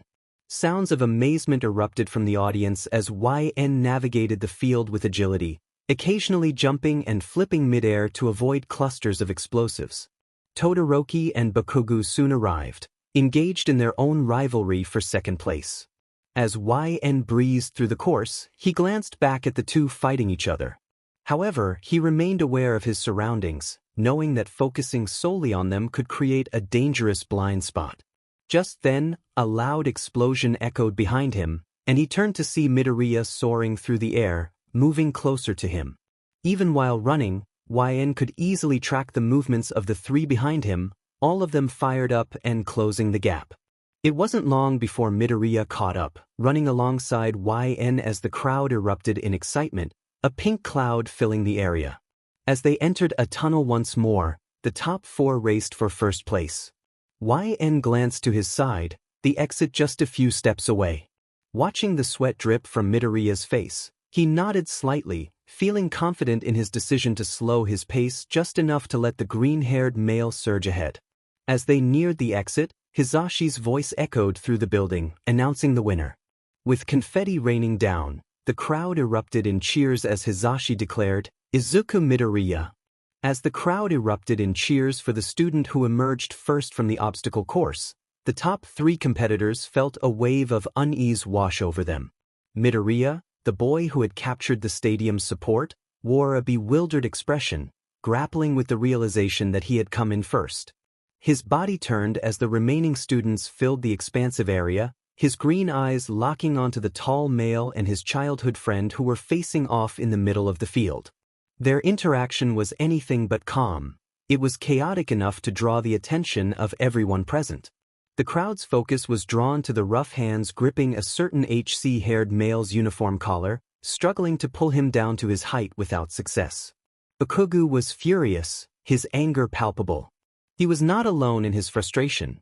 Todoroki, standing slightly behind YN, wore a displeased expression, his furrowed brows and narrowed eyes indicating his dissatisfaction. Bakugo demanded to know what had happened, his voice sharp and accusatory. YN remained composed, knowing full well the implications of their age difference and the respect that came with it. However, even he had limits. When YN addressed Bakugo, his tone was calm yet firm, causing Bakugo to flinch slightly. The warning in YN's eyes reminded Bakugo of their previous encounters, where he had been easily outmatched. Despite this, Bakugo's stubbornness prevailed, and he held his ground, clutching YN's collar tightly. Bakugo's frustration boiled over as he pointed out the absurdity of YN placing fourth, despite having led for most of the course. The other top competitors shared his sentiment. It was baffling that someone who had dominated the race could suddenly fall to fourth place. Meanwhile, Team 7 sat on a couch, engrossed in the large screen before them. Their hearts were lighter now, free from the guilt that had weighed them down for so long. They had often questioned their past decisions, wondering if they had made the right choice. For months, they had watched someone they deeply respected struggle with doubt and fear, a painful sight as he unraveled before their eyes. The calm and wise figure they had always known was now consumed by anxiety, neglecting his own well-being in a desperate attempt to hold on to hope. But now they could see him again, and they were determined to support him. Just then, a pink-haired girl leaning against the doorway broke the silence, recalling memories of YN and the stories shared by the Sandaime. Naruto, sitting cross-legged on the couch, chimed in with a bright smile, reminiscing about their early days as genin. Sasuke, standing by the window, recalled how YN had secretly shared his gathered weeds with his teammates, a gesture of kindness that seemed to define him. Shikamaru, standing to the side, sighed as he opened another scroll, lamenting that while YN's actions were appreciated in their world, they might not be viewed the same way in another universe. He pointed out that the top 3 competitors had outperformed YN, and even if Bakugo was vocal about his thoughts, the timid Midoriya likely shared the same doubts about YN's placement. As they continued to reflect on their beloved sensei, it became clear that the bonds they shared would always transcend the challenges they faced. Thoughts raced through their minds, questioning if this was all just a game. Putting the scroll away, Shikamaru pulled out another, blowing off the dust that had settled on top of it. He urged Naruto to read the scrolls and report back if anything stood out. Shikamaru grinned as he looked into Naruto's blue eyes, knowing that he was destined to become Hokage if the war turned in their favor. Others shared the desire to see YN again. Standing next to Tokoyami, YN watched as Midnight prepared to pull pairs for the one-on-one tournament, a yellow box in her hand. The HC-haired male glanced to his right and met the gaze of a shorter male with heterochromia eyes, but the moment was fleeting as the other quickly looked away. In his mind, YN reflected on his choices. He could have rushed ahead, showcasing his full abilities and breaking records, but he refrained. He understood that the world around him was fragile, with its citizens vulnerable to danger, and the hero system offered only a deceptive path. Despite this, Todoroki, Bakugo, and Midoriya pushed forward. Todoroki employed clever tactics, Bakugo soared through the air with explosive energy, and Midoriya meticulously planned each move to advance. In a world where he had no intention of putting down roots, YN felt no regret in letting others who tried harder take the lead. They had to accept their placements and move on to the cavalry battle. While the top 3 fought fiercely, YN remained hidden in the background. It was during this time that he noticed something unusual about Shinso Hitoshi, who approached him with a few followers. As Shinso activated his quirk, YN realized it had no effect on him, feeling more like a weak illusion than a true power. He complied throughout the cavalry battle, remaining unfazed until the very end when he finally spoke up. Shinso, satisfied with his team's third-place finish, turned to face YN, expecting to see confusion or defeat. Instead, he found YN standing tall and composed. Shinso's confidence wavered as he greeted YN, feigning gratitude for his help in securing third place. However, YN approached him calmly, suggesting that Shinso was downplaying his own efforts. A shiver ran down Shinso's spine at the words, and he attempted to maintain his composure, convincing himself that YN was bluffing. As YN leaned closer, he whispered that controlling the others must have been taxing on Shinso's body. With that, YN left Shinso speechless, walking away without another word. The revelation of Shinso's quirk remained undiscovered until Ojiro, a blonde male with a large tail, stepped forward, expressing his desire to forfeit. Surrounded by shocked peers, he explained that he couldn't remember the battle and felt he hadn't truly tried. Another teammate from Class 1B also chose to forfeit. The atmosphere grew tense as everyone awaited Midnight's decision. With a bright smile, she approved their forfeits, allowing them to step aside while the others discussed who would take their places. As YN caught Ojiro's gaze, the latter asked if he intended to forfeit as well. The question drew the attention of those nearby, eager to hear YN's response. He tilted his head slightly, questioning why he would forfeit. Midoriya, Todoroki, and Bakugo tensed at his words, exchanging glances as they anticipated what he would say next. With a regal air, YN reiterated his earlier words, commanding the attention of those around him. A devilishly handsome smile spread across his face, reminiscent of the one he wore when he made his declaration to the entire nation. His words captivated the audience as Midnight continued to prepare the pairings in the background.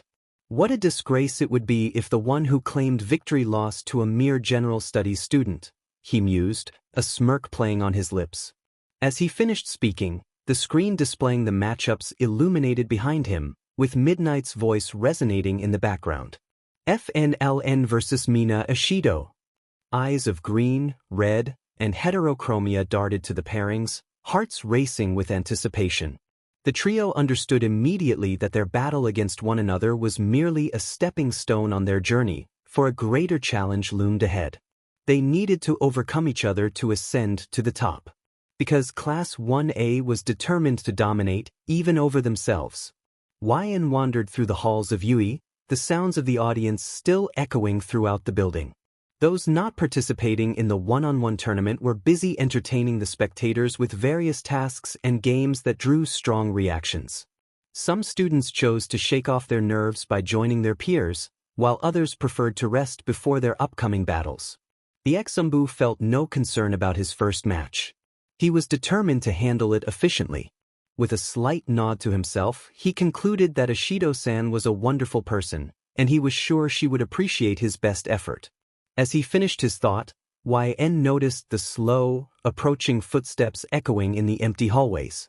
A familiar monotone voice called out to him, stern as always. It was Aizawa-san. Turning around, YN met the gaze of his current guardian. The silence between them was brief as the shinobi approached the pro-hero, a subtle smile barely visible on his face. Aizawa commented on having heard that YN was with Yamada-san, jokingly asking if he had managed to escape the man's grasp. YN replied that he wished he could have, but Yamada had let him go for the moment, likely knowing he wanted to speak with Aizawa. Aizawa, as if sensing the thoughts swirling in YN's mind, sighed and reached into his pocket, muttering about the upcoming matches. He pulled out an omamori, explaining that Hizashi said it was important for character development. Surprised, YN blinked slowly at the item resting in Aizawa's hands, its red and yellow colors evoking nostalgia. He carefully grasped the tiny object, treating it as if it were fragile. He expressed his gratitude to Aizawa, who watched as YN rubbed the textured fabric of the charm, his eyes reflecting a mix of emotions that Aizawa couldn't quite decipher. Aizawa, feeling the need to leave before Hisashi began to bicker, turned to go but hesitated for a moment. After a brief internal struggle, he awkwardly placed a hand on Y's head, causing the boy to tense up at the unexpected contact. With a simple wish of good luck, Aizawa walked away, leaving YN standing in the hallway, memories flooding back to him. He recalled a time in the L clan household when his father's voice called out to him. Eagerly, he ran to his father, who was preparing breakfast. The excitement in his eyes was evident as he anticipated starting his training with Minato-san. His father reminded him to listen carefully to Minato and encouraged him to eat well, sliding a plate of delicious food toward him. After a moment, his father returned with a small object hidden behind his back. As YN ate, his father watched with a smile, patting his head affectionately. When YN finished his meal, he looked up, eyes sparkling with anticipation for the present.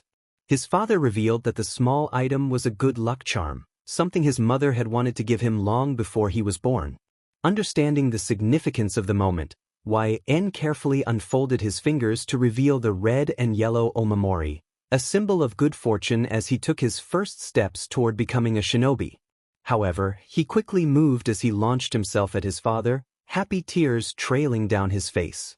He expressed his gratitude repeatedly, and the father and son duo smiled as they hugged each other tightly. After a few moments, they separated, and YN returned to his seat. Raising the charm in the air, YN admired the intricate details on the fabric. He then voiced his concern about possibly losing it one day. Feeling his father's hand on his head, YN looked away from the charm and was met with a warm smile that instantly made him feel better. His father reassured him that no matter where he lost it, it would always find a way to come back to him. The tiny child closed his eyes slightly as his father ruffled his hair, promising that everything would be all right. Clutching the charm tightly in his hand, YN secured it in his clothes and began walking back to the stadium, a light in his eyes that usually never appeared. As he stepped onto the bleachers where the rest of his classmates were, he felt a warm feeling linger within him. After years of it being absent from his life, the omamori had returned. YN wasn't particularly interested in Midoriya's fights, but he wanted to see how the green-haired student fared against Shinsu's brainwashing quirk. He wasn't surprised when Midoriya broke free and ultimately won, though he expected more of a challenge from the purple-haired student. He thought to himself that Shinso seemed to be more talk than action. Following that match was Todoroki, who easily overpowered Zero, creating a large ice spike that covered a significant portion of the stadium. Kaminari's battle took place next, but he quickly lost to Shiozaki. Ida followed Kaminari and managed to win against Hatsum from the support course. Finally, it was YN's turn. Mina and YN exchanged glances, both having developed a liking for one another from previous encounters. She challenged him not to go easy on her, and he assured her he wouldn't dream of it. As Present Mix's voice rang throughout the open space, the two took their positions. With no time to waste, YN quickly covered the entire ground with water, the clear liquid pooling into puddles on the stage. Mina stepped back slightly, her pants and shoes soaked as she watched YN raise his arm. In a split second, the water on the ground moved rapidly, creating waves that sloshed around. Mina felt her instincts kick in, and her body reacted before her mind could process it. As she performed backflips in the air, she could hear the sound of water splashing around and the ground shifting beneath her. Coming to a stop on her toes, she looked up just in time to feel the wind rush past her, tiny pieces of her pink hair flying in front of her.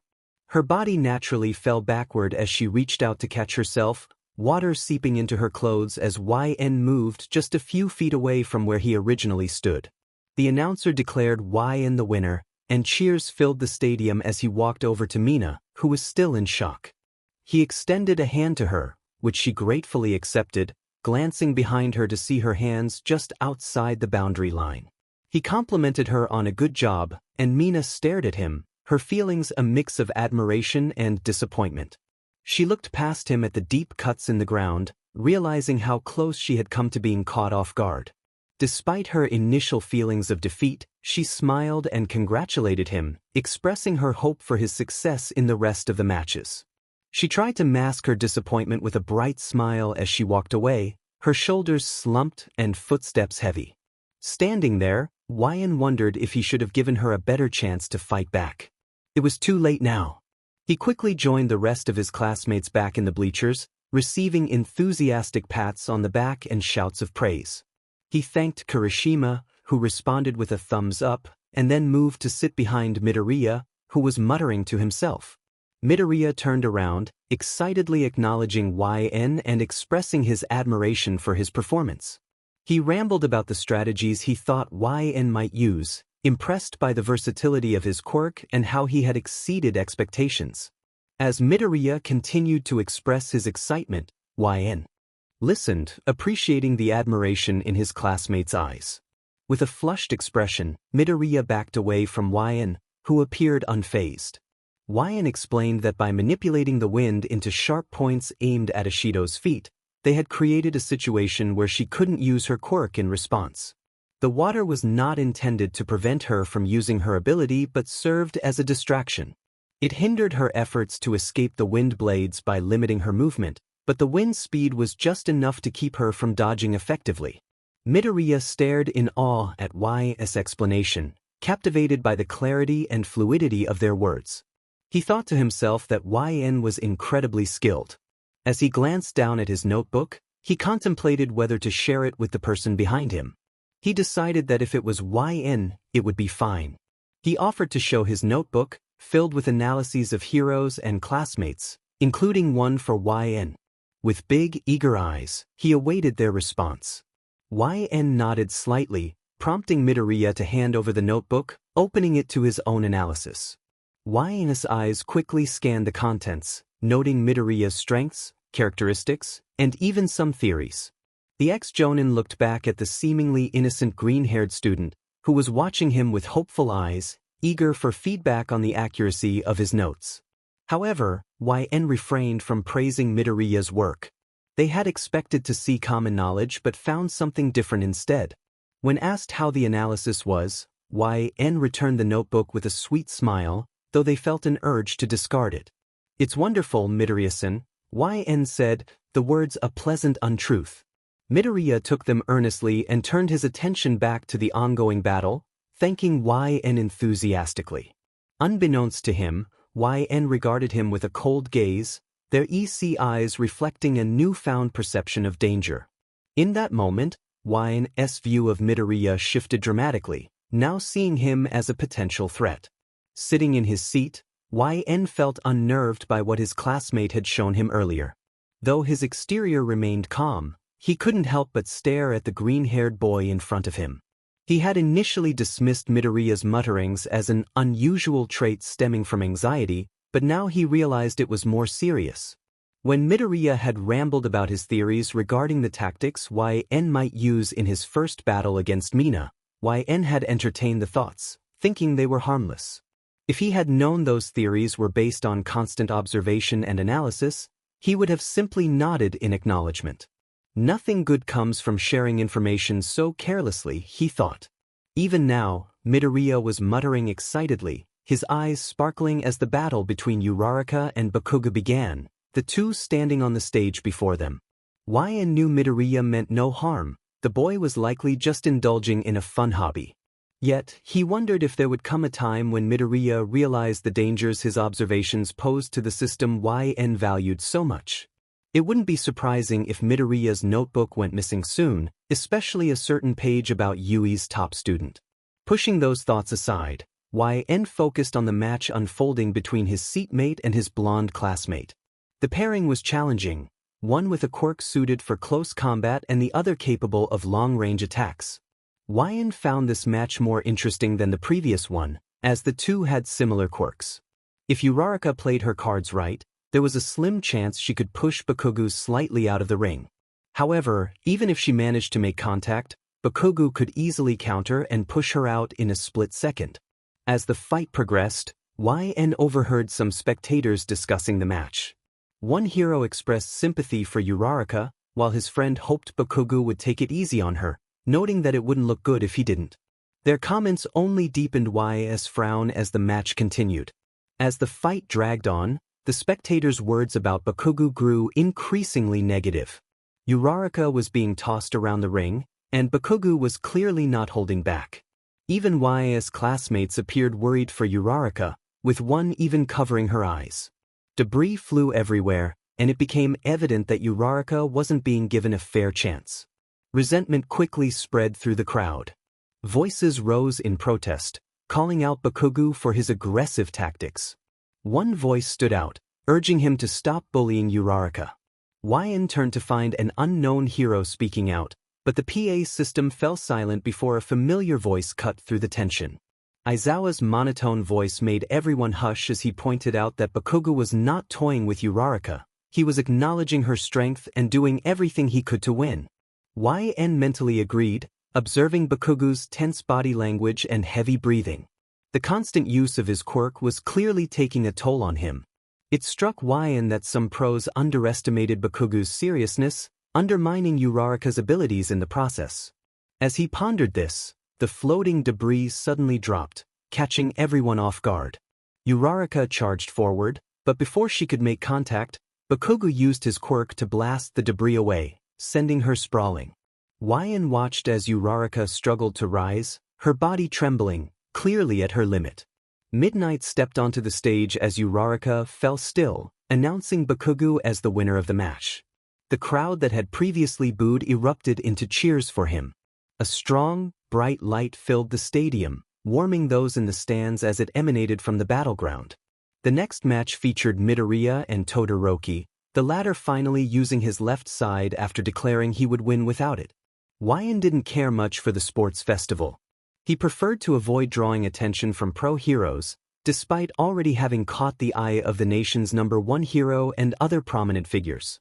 He had considered downplaying his abilities, taking a few hits, and ultimately losing the match. However, his opponent had other plans.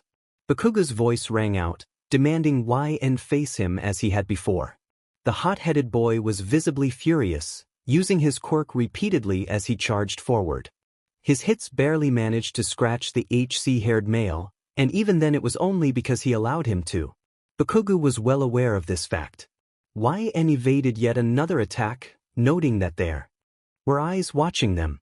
With a flip in the air, YN skidded across the ring as Bakugo's attacks finally halted, the blonde male panting as he tried to regain his breath. He dismissed the concern for the onlookers and charged at YN, his quirk activating mid-run, eager for a fight. Bakugo's fist met a large water barrier, YN's figure visible on the other side as it absorbed the explosive attack. An annoyed sound escaped Bakugo as he launched another strike, only to have the same result repeated over and over. He shouted about putting forth one's all, questioning why YN wasn't doing the same.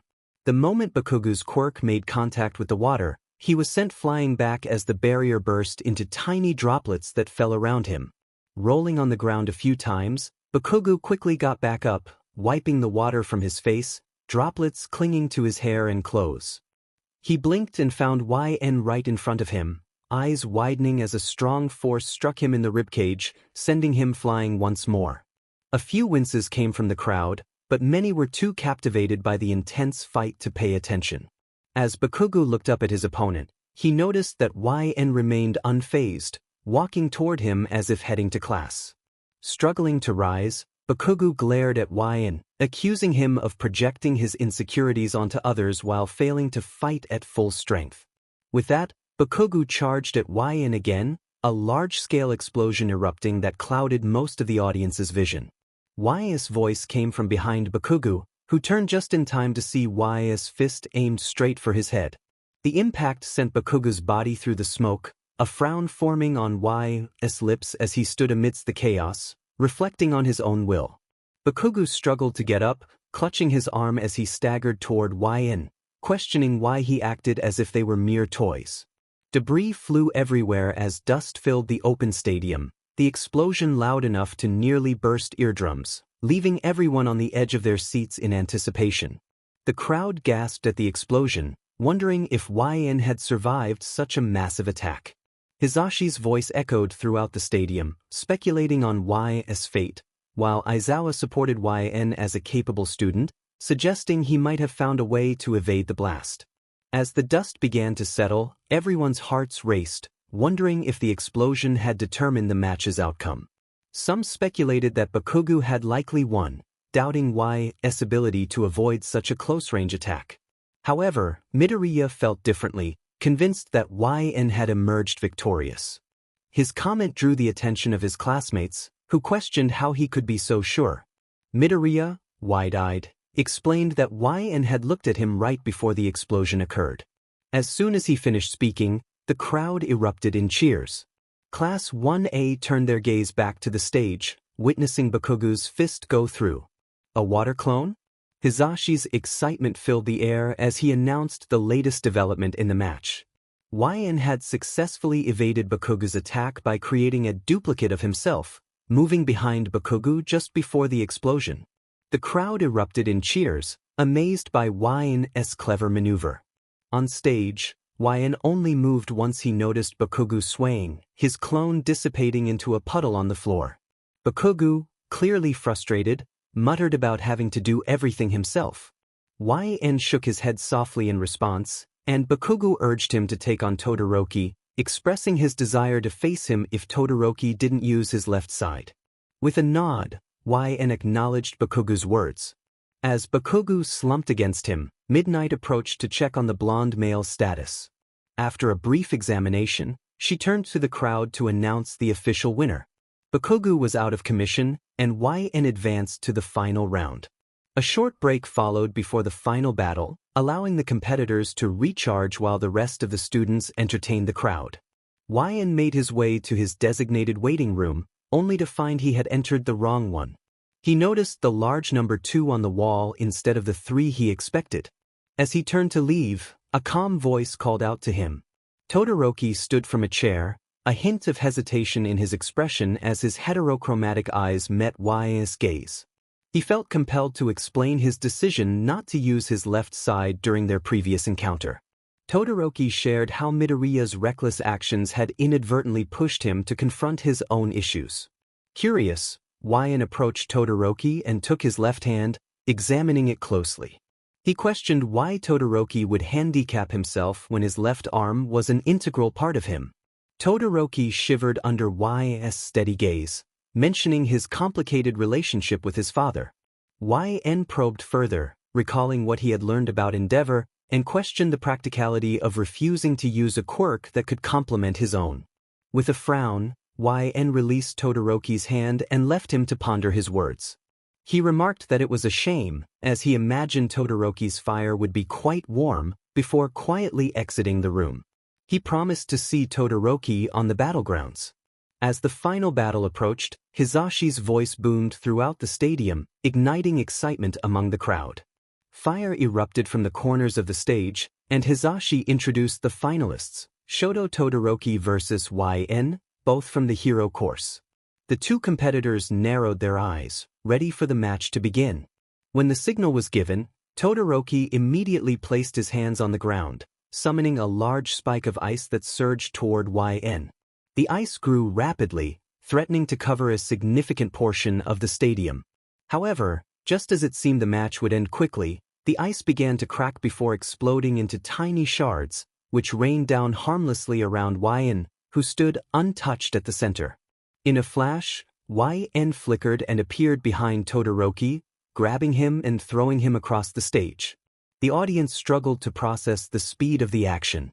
Todoroki reacted just in time, forming an ice wall and launching himself at YN from behind. In a swift motion, YN conjured a swirling ball of water and moved it toward Todoroki. The latter dodged by gripping YN's arm, a flicker of fire igniting in his eyes. A voice from the audience urged Todoroki to use his left side, but instead, he simply threw YN away. As YN flipped gracefully through the air, landed with a slight crack in the concrete beneath him. He turned to the source of the voice, his gaze landing on a figure engulfed in flames. Understanding dawned on him as he looked back at Todoroki, who stood before him, his right side encased in ice that was steadily growing. In that moment, YN could see the conflict within Todoroki, the desire to win battling against his own reservations. The fire that had once burned brightly in Todoroki's eyes during his fight with Midoriya had dimmed, replaced by uncertainty. Midoriya's voice rang out, encouraging Todoroki not to lose and to give it his all, echoing throughout the stadium and reaching Todoroki's ears. Like a chain reaction, Todoroki's left side ignited in flames as YN observed, unimpressed. The wind swirled rapidly at the base of YN's feet, urging Todoroki to give it his all. He launched himself toward YN, his left side ablaze and the wind causing his flames to flicker wildly. Just a few steps away, with his fist raised, the ice covering his face began to melt away. In an instant, YN caught Todoroki's fist in his hand, extinguishing the fire that had engulfed him, and the stadium fell silent. YZ's eyes locked onto Todoroki's, who towered over him, disappointment evident in his expression. He conveyed his thoughts with a tone of frustration, noting that Todoroki never seemed to learn that quirks did not define family. Those words echoed in Todoroki's mind as he felt a powerful impact to his stomach, sending him crashing against his ice wall as YN lowered his foot. Coughing, Todoroki opened his eyes and instinctively rose to his feet. He met YN's gaze, which was now cold and unyielding, a stark contrast to the neutral expressions he usually wore. As YN raised his hand, a sense of dread washed over Todoroki. He interrupted YN, who was about to declare something significant, as he steadied himself. A warm determination surged within YN as Todoroki's demeanor shifted from dull to fierce. The blue in his eyes transformed into a bright orange, illuminating his face as the fire around him surged to incredible heights, causing the audience's hair to flutter wildly. YN acknowledged Todoroki's words, which mirrored his earlier sentiments, and prepared to launch himself off the ground as ice spread rapidly beneath him. Cementos widened his eyes, ready to use his quirk, while the audience shielded their eyes in anticipation of the impending explosion, recalling the previous fight between Todoroki and Midoriya. The barriers were 𝐓𝐑𝐀, and everyone braced against the fierce winds and the sounds of destruction. This time, however, the heat was palpable, almost scalding, accompanied by the sound of water splashing. As Hisashi announced the unfolding scene, the crowd opened their eyes to a breathtaking sight. The barriers Cementos had 𝐓𝐑𝐀 were shattered, with the top half lying in disarray on the ground. Water, seemingly from nowhere, flooded the area, creating waves that crashed against the walls, splashing those nearby. But what truly astonished everyone was the colossal fire tornado that formed in the center. Though it dissipated quickly, likely due to YN's quirk, the audience remained in awe. Hisashi quickly commented that Todoroki was encased in a water bubble, floating above the turbulent waves. Cementos and Midnight were also trapped in similar bubbles, while YN stood gracefully atop one of the broken barriers. He glanced toward Midnight as her bubble approached, stepping back slightly. With a single gesture, the bubble vanished, allowing Midnight to step onto the small platform above the water. Stunned, it took Midnight a moment to regain her composure before she raised her hand triumphantly, declaring that Todoroki was out of bounds, which meant YN had won. The crowd erupted in cheers as Hisashi took the microphone to announce the winner to the nation. As fireworks lit up the sky and music blared, the crowd celebrated while the podiums for first, second, and third place emerged from the ground.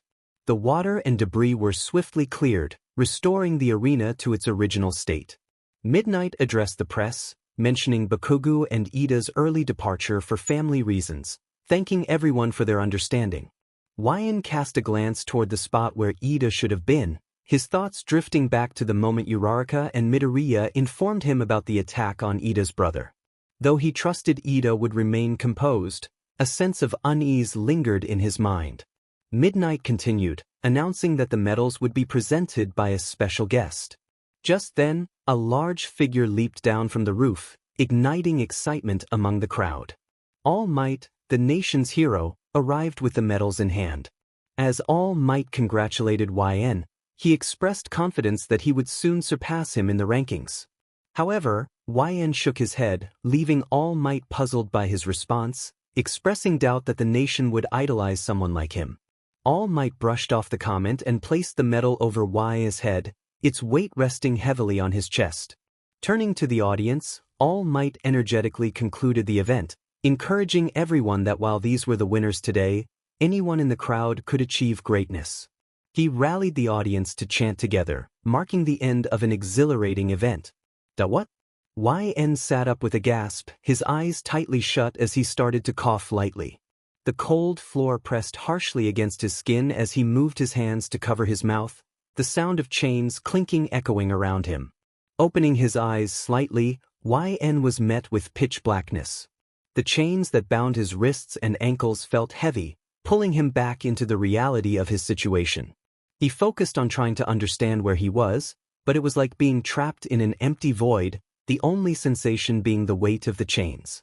Time passed slowly before he heard anything other than his own movements. Footsteps echoed in the darkness, and he struggled to locate their source. Finally, he found something and stood up to walk toward it, ignoring the chilling air and the increasing weight of the chains. The burning sensation from a mark on his forearm was a distant concern. Just as he was about to reach his destination, the presence he sensed vanished and reappeared behind him.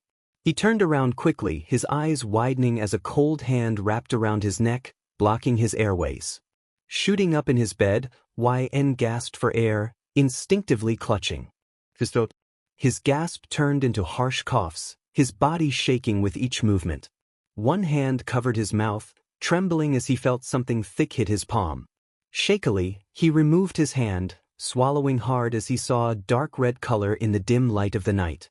The metallic taste lingered on his tongue as he threw off his covers, the blood staining his white sheets. As his feet hit the floor, he realized he had no strength left and collapsed, his shoulders slumping in defeat as another cough overtook him. Blood splattered on the floor as YS' mind became hazy, his hands the only support as he slowly looked up. In the mirror's reflection, he saw the state he was in. Blood pooled at the corners of his lips, and a large bruise shaped like two hands marred his neck. But he was not alone. There, sitting right behind him, was a figure with hands hovering over his throat. The malicious smile and dark eyes that always filled him with dread stared straight at him. As if on cue, a whimper escaped YN. He pleaded silently, hoping for mercy. Just then, the door slammed open, and the figure vanished. Collapsing with relief, YN barely registered his guardian calling out to him with concern. YN was greeted by the familiar faces of Class 1A as the bell rang to start class. Only one seat was empty, but no one worried too much as they heard his voice approaching. He assured them he was fine, though his voice was slightly hoarse. One of his classmates noted that it was clear he hadn't fully recovered, and as he opened the door, YN found all eyes on him. Some hid their shock well, while others were more expressive. He remarked that it was impolite to linger, prompting some to snap out of their daze and look away, while others continued to stare until he moved out of sight. After school, Class 1A became lively again, their conversations filled with excitement about which hero agency they would join. Mina commented that YN had received the most offers, making it difficult for him to choose. She suggested he might pick a rescue agency like Tsuyu, given his abilities. Kirishima chimed in, reminding her of the damage YN had caused during his fight with Todoroki, which led to a playful argument between them. Meanwhile, YN smiled softly at his classmates, who were looking at him expectantly. He admitted he was a bit undecided but had an agency in mind he wasn't comfortable sharing. Understanding murmurs filled the room as he stood up, his height towering over everyone as usual. He excused himself, stating he needed to turn in his decision before he changed his mind. As he approached the door, he knocked softly, his presence unnoticed until that moment. "Come in," came the voice from inside. Opening the door, YN was greeted by familiar faces, one of whom brightened up at his arrival. He stepped inside, acknowledging his homeroom teacher and guardian with a small smile. He greeted Hizashi warmly, who playfully reminded him to call him by his first name. Izawa from his desk rolled his eyes at Hizashi's antics and called YN over. With a quick nod, YN moved away from Hizashi and approached Izawa, handing over his paper. A long moment of silence followed as Izawa examined the paper, his expression revealing disappointment. YN pursed his lips, knowing that whatever he had written might not please his guardian. He whispered Izawa's name, his tone soft as he studied his teacher's reaction. He didn't want to say anything that would provoke the male any more than he already had with a single piece of paper. Aizawa's response was firm and unwavering. He had expected it, but that didn't deter him from pushing for his point. But he pressed on, trying to reason. Aizawa interrupted, stating that it didn't make sense for YN to go to that type of agency. Aizawa spoke with such strong certainty that even Hisashi, who was listening from his desk, fell silent. However, YN didn't care. After all, it was the same agency Aizawa had attended when he was at Yui, so what was the problem with him going there too? He challenged Aizawa, reminding him that he had also gone to that agency. Aizawa acknowledged it but insisted that the situation was different, that YN was different. YN couldn't believe the words coming from Aizawa. He had anticipated some resistance regarding his choice of agency, but he hadn't expected such a strong negative reaction. A confused expression crossed his face as he shifted his weight from the ball of his feet to his heels. He wanted to understand Aizawa's reasoning. This was just an internship, it didn't define his future. Why was Aizawa so against it? With a swift movement, the paper was back in YN's hands, and Aizawa's eyes followed his movements before he looked back up. YN questioned if Aizawa was concerned because he was the top student, the one who had placed first in the sports festival. Aizawa stood up from his desk, his eyes narrowing as he confirmed YN's thoughts. Yes, that was exactly it. Aizawa snatched the paper back and slammed it down on the table, emphasizing that agreeing to become the nation's #1 hero meant that going to an underground hero agency wouldn't help him achieve that goal. YN's eyes met Aizawa's, and he spoke with a tone that was sharper than Aizawa had ever heard from him. The normally soft tone had vanished, replaced by a foreign emotion that glossed over his eyes. He expressed that it was a shame things could change so drastically. He turned his head toward the desk, snatching the paper again as he sensed midnight approaching. He had told All Might this before, and perhaps now was the time to tell Aizawa as well. He declared that this nation would never recognize him as their hero, and he hoped he would never have to become one. Midnight entered the room moments later, sensing the tension in the air. She asked what had happened. Putting on a polite smile, YN approached her with his slightly crumpled paper in hand. He stated that nothing worth noting had occurred and that he had just come to submit his agency form. Handing the paper to Midnight, he turned to bow slightly to the other teachers, giving a tight smile to Midnight as he prepared to leave. He mentioned that he had a few people waiting for him. She encouraged him to go ahead, saying she would see him later. YN nodded and quickly exited the lounge, his smile fading as soon as he stepped outside. With the door closed behind him, he leaned back against it, letting out a sigh. He was only allowed a moment of respite when he felt a shiver run down his spine, causing his hair to stand on end. Turning slightly to the right, he faced a shadowy figure that had appeared before him. He remarked on the absurdity of it following him out of his dreams, but before he could react further, the figure dissolved into particles at his words. Sighing again, YN began walking back toward his classroom when he felt a burning sensation in his arm.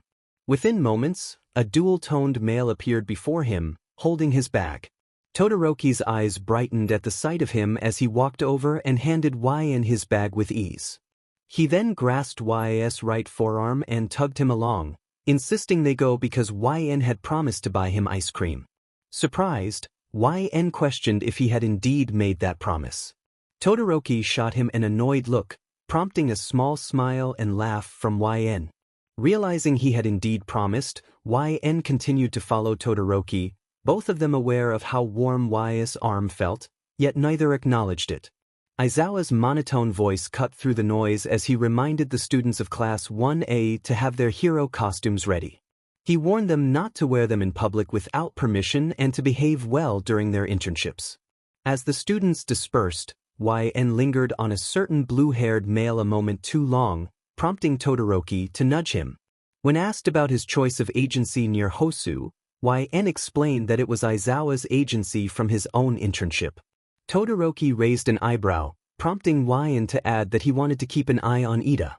Todoroki hummed in response, as if he had already anticipated that answer.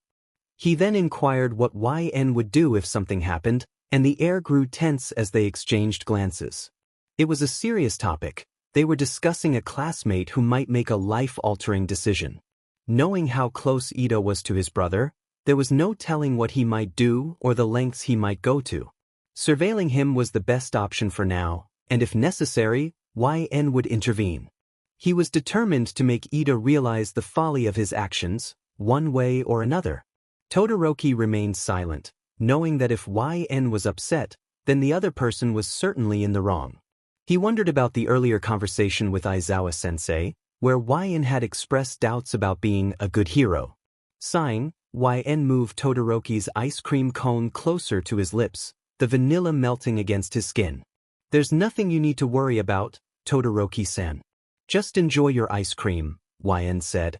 Without another word, YN began walking ahead with long strides, and Todoroki hurried after him, choosing not to bring up the topic again. Yet, in the back of his mind, Todoroki pondered what had prompted YN to speak that way. Despite not fitting the mold of the ideal hero everyone envisioned, Todoroki believed that YN was the hero that people truly needed. "Todoroki-san? What is it?" YN asked, glancing down at the dual-toned male who had nudged him. Shaking his head softly, Todoroki looked up and offered a small smile. "Good luck, YN," he replied. Raising an eyebrow, YN exhaled through his nose and returned the smile. "You too, Todoroki-san." The two parted ways moments later, unaware that they would soon cross paths again, perhaps sooner than either would prefer. Chapter End. Trauma Chapter 28. YN exhaled softly as he gazed at the slightly run-down building. Vines wrapped around the corners, and small cracks crept up the walls. The HC-haired male would have never guessed that such a building would serve as an agency. Yet, in a way, it made sense. A flashy building would suit top hero agencies, but not an underground one. A small but strong voice broke through his thoughts, belonging to a man not much older than 60. "That's me," YN replied.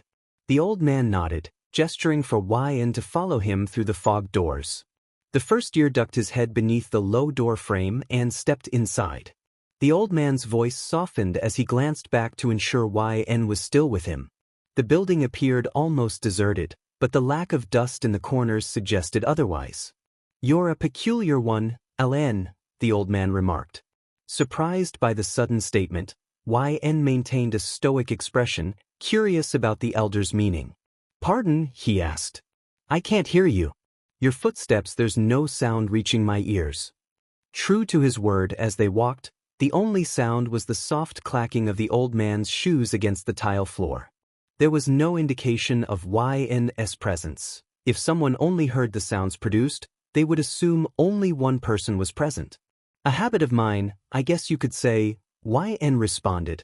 Silence enveloped them as they approached another door, coming to a slow stop. The old man pivoted smoothly, looking up at YN with a slight smile. The fog in his eyes did not faze YN as the elder spoke again. "Aizawa's disapproval of your arrival reached far, but from what I've seen, you've come to the right place. Isn't that right, Mr. Top Student?" With a click, the old man unlocked the door and gently pushed it open, revealing a bustling room filled with people. The previously deafening silence was replaced by a soft buzz from the other side of the wall. "We hope you enjoy your stay, FNLN." Exhaling softly, YN leaned against the thick trunk of a tree behind him, shifting his weight as he watched his clone enter the agency. Despite the fuss he made about choosing this particular agency, he knew deep down that this was the most likely outcome. Interning at an underground agency was a better option than the offer he received from Endeavor, allowing him to stay out of the top hero's line of sight. YN doubted anyone would notice the difference, but his mind was preoccupied with a more serious concern: Ida. There was no telling what a family man like him would do now that his brother was hospitalized. The boy was a ticking time bomb, and knowing where he was interning, YN feared his classmate might do something reckless. Why did he care so much? A haunting voice echoed in his mind, and YN shut his eyes tiredly. "I don't," he thought, turning sharply to the right, a cold sweat trickling down his back as he felt an unsettling pressure on his shoulder. Please. Maybe if you cared as much for us." "Stop. I don't." Opening his eyes, YN found nothing but the stillness of the tree. The voice had vanished, and the pressure on his shoulder dissipated.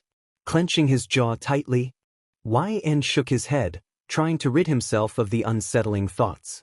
He leaped from the branch, disappearing in an instant. He knew his delusions could be his downfall, but they were misguided. There was no way he held any concern for his classmates. That thought contradicted everything he had preached from the beginning. No, he didn't care. He just wanted to prevent a tragedy if he could, that was all. Not because he cared for Ida. Definitely not. The wind howled as YN stared down in disbelief. The city that had been calm moments ago was now engulfed in flames, dust and debris swirling everywhere. Shadowy figures roamed the streets as gnomes appeared left and right. It was impossible to tell where these creatures had come from, but their intent to cause chaos was clear. He had meant to keep an eye on Ida, trailing him throughout the day, but his plans were disrupted when a shadowy figure appeared before him. It resembled the one from his dream, crumbling into ashes upon destruction. There was no telling how these beings came to be. Harmless as they seemed, YN noticed the citizens struggling to deal with them. They screamed in fear, fleeing from the slow-moving creatures, only to encounter a Nomu moments later. He could have left a clone to follow Ida, but YN's mind was racing with thoughts. If those creatures were here, what else was possible? He didn't care that figures from his dream had come to life. That was a thought for another time. What mattered was what it meant. In that dream, he had seen them. He had heard their voices and glimpsed their figures. Yet YN felt weak and helpless. He would do anything to see his students again, and the mere possibility gave him hope. But it was impossible. Rational thoughts drowned out any hopeful outcome he could muster. Yes, the creatures from his visions were real, but they were mindless, acting without thought. If there was even a slight chance of his students appearing, just like how those creatures did, what was stopping them from behaving in the same way? Bringing someone back to life, to restore their humanity completely, was something no one had ever accomplished. YN shook his head, trying to clear his mind as he spread out his chakra, attempting to distract himself from thoughts that would only give him false hope. He quickly located Ida, his eyebrows furrowing at the weak chakra signature. It wasn't just Ida, he also sensed Midoriya and Todoroki nearby, along with another presence he recognized. He wasn't foolish, he knew exactly who that chakra signature belonged to. Yet, he wasn't alone. Two familiar signatures were found on a rooftop not far from him. Now, YN was a gentle and noble person. He hated bloodshed and loathed the thought of hurting anyone. But the fury he felt was overwhelming. The creatures rampaging through the streets below were undoubtedly connected to the two he sensed. He saw the destruction wreaking havoc on the city, and he despised it. He hated them for intentionally causing chaos among innocents for mere entertainment. Without hesitation, he created a clone, nearly sending it off toward Ida when a warm hand rested on his shoulder. YN felt a shiver run down his spine as he took a shuddering breath, holding back his emotions. For now, he exhaled deeply, the bloodlust dissipating as he composed himself. He would deal with the two later. For now, he had to focus on one person and one person only. He set off to help Ida, silently thanking Itachi in his mind. As YN moved through the trees, the leaves brushed against his cheek as he leaped from branch to branch. Itachi's voice echoed in his mind, reminding him of the risks they were taking. He shook his head lightly, pushing off another tree branch, a charming smile spreading across his face as he glanced at Itachi beside him. He playfully remarked that he could say the same for Itachi regarding being branded a traitor. Their laughter filled the air as they eventually came to a stop, their feet landing softly on the bright grass.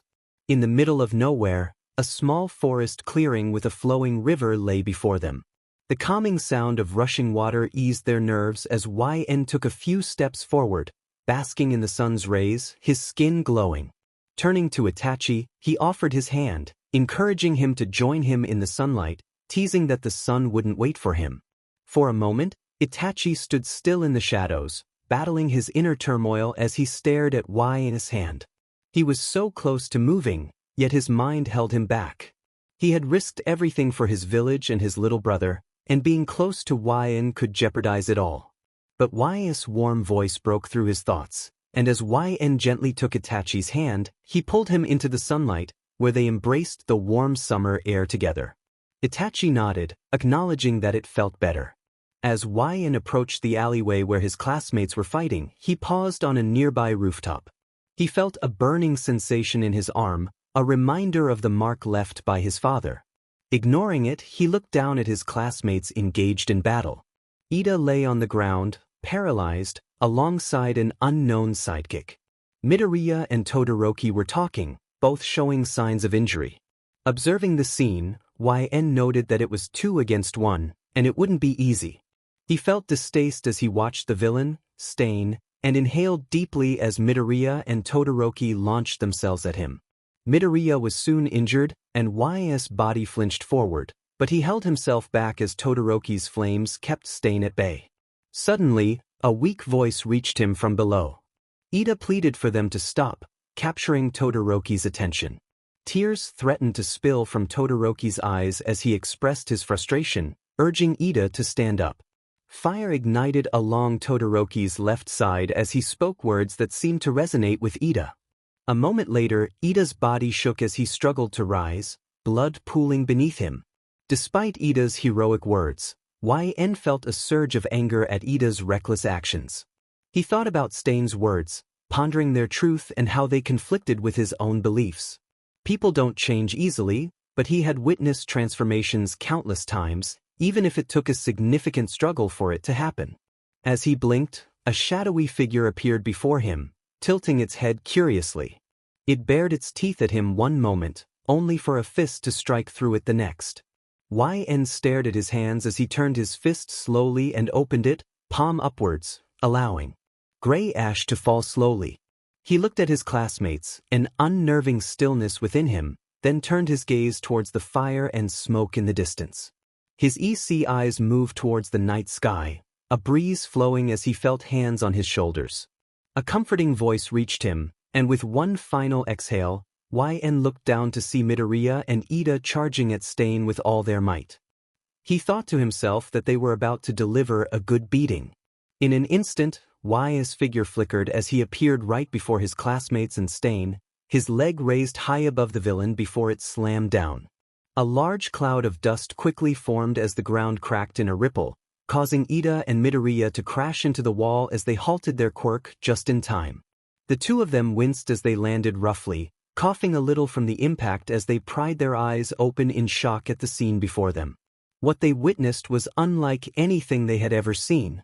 The crater from YN's kick was massive, shaking the surrounding buildings. Stain was barely conscious as YN continued to strike him, each hit sending a gust of wind as the crater grew deeper. Stain struggled to utter a word, but YN continued to hit him relentlessly. Occasionally, YN would use his quirk to splash water onto Stain's face, forcing him to stay conscious. Just as YN was about to land another blow, a golden barrier with a hexagon pattern appeared, his fist hitting it forcefully until it shattered into thin air upon impact. Looking at Stain, whose eyes rolled back as he lost consciousness, YN sensed that despite the villain's faint chakra signature, he was still alive. He needed medical attention soon. YN then turned his attention towards Midoriya and Ida, who stared at him in shock. It was clear what they were thinking about him. He remarked that it was a bit hypocritical to think that, moving gracefully as he brushed off the dust that had settled on his shoulders. He pointed out that they had been just a moment away from taking a life.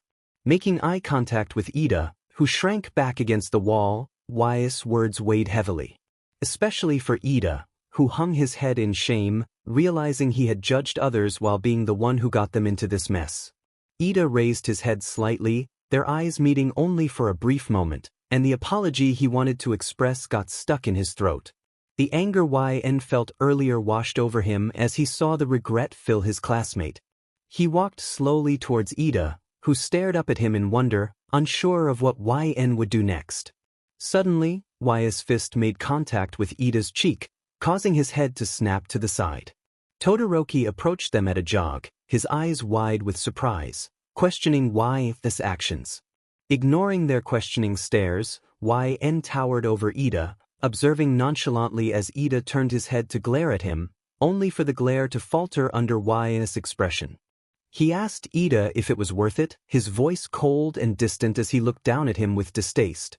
He pointed out that Ida, along with Midoriya and Todoroki, were in need of medical attention, all for their selfish desire for revenge.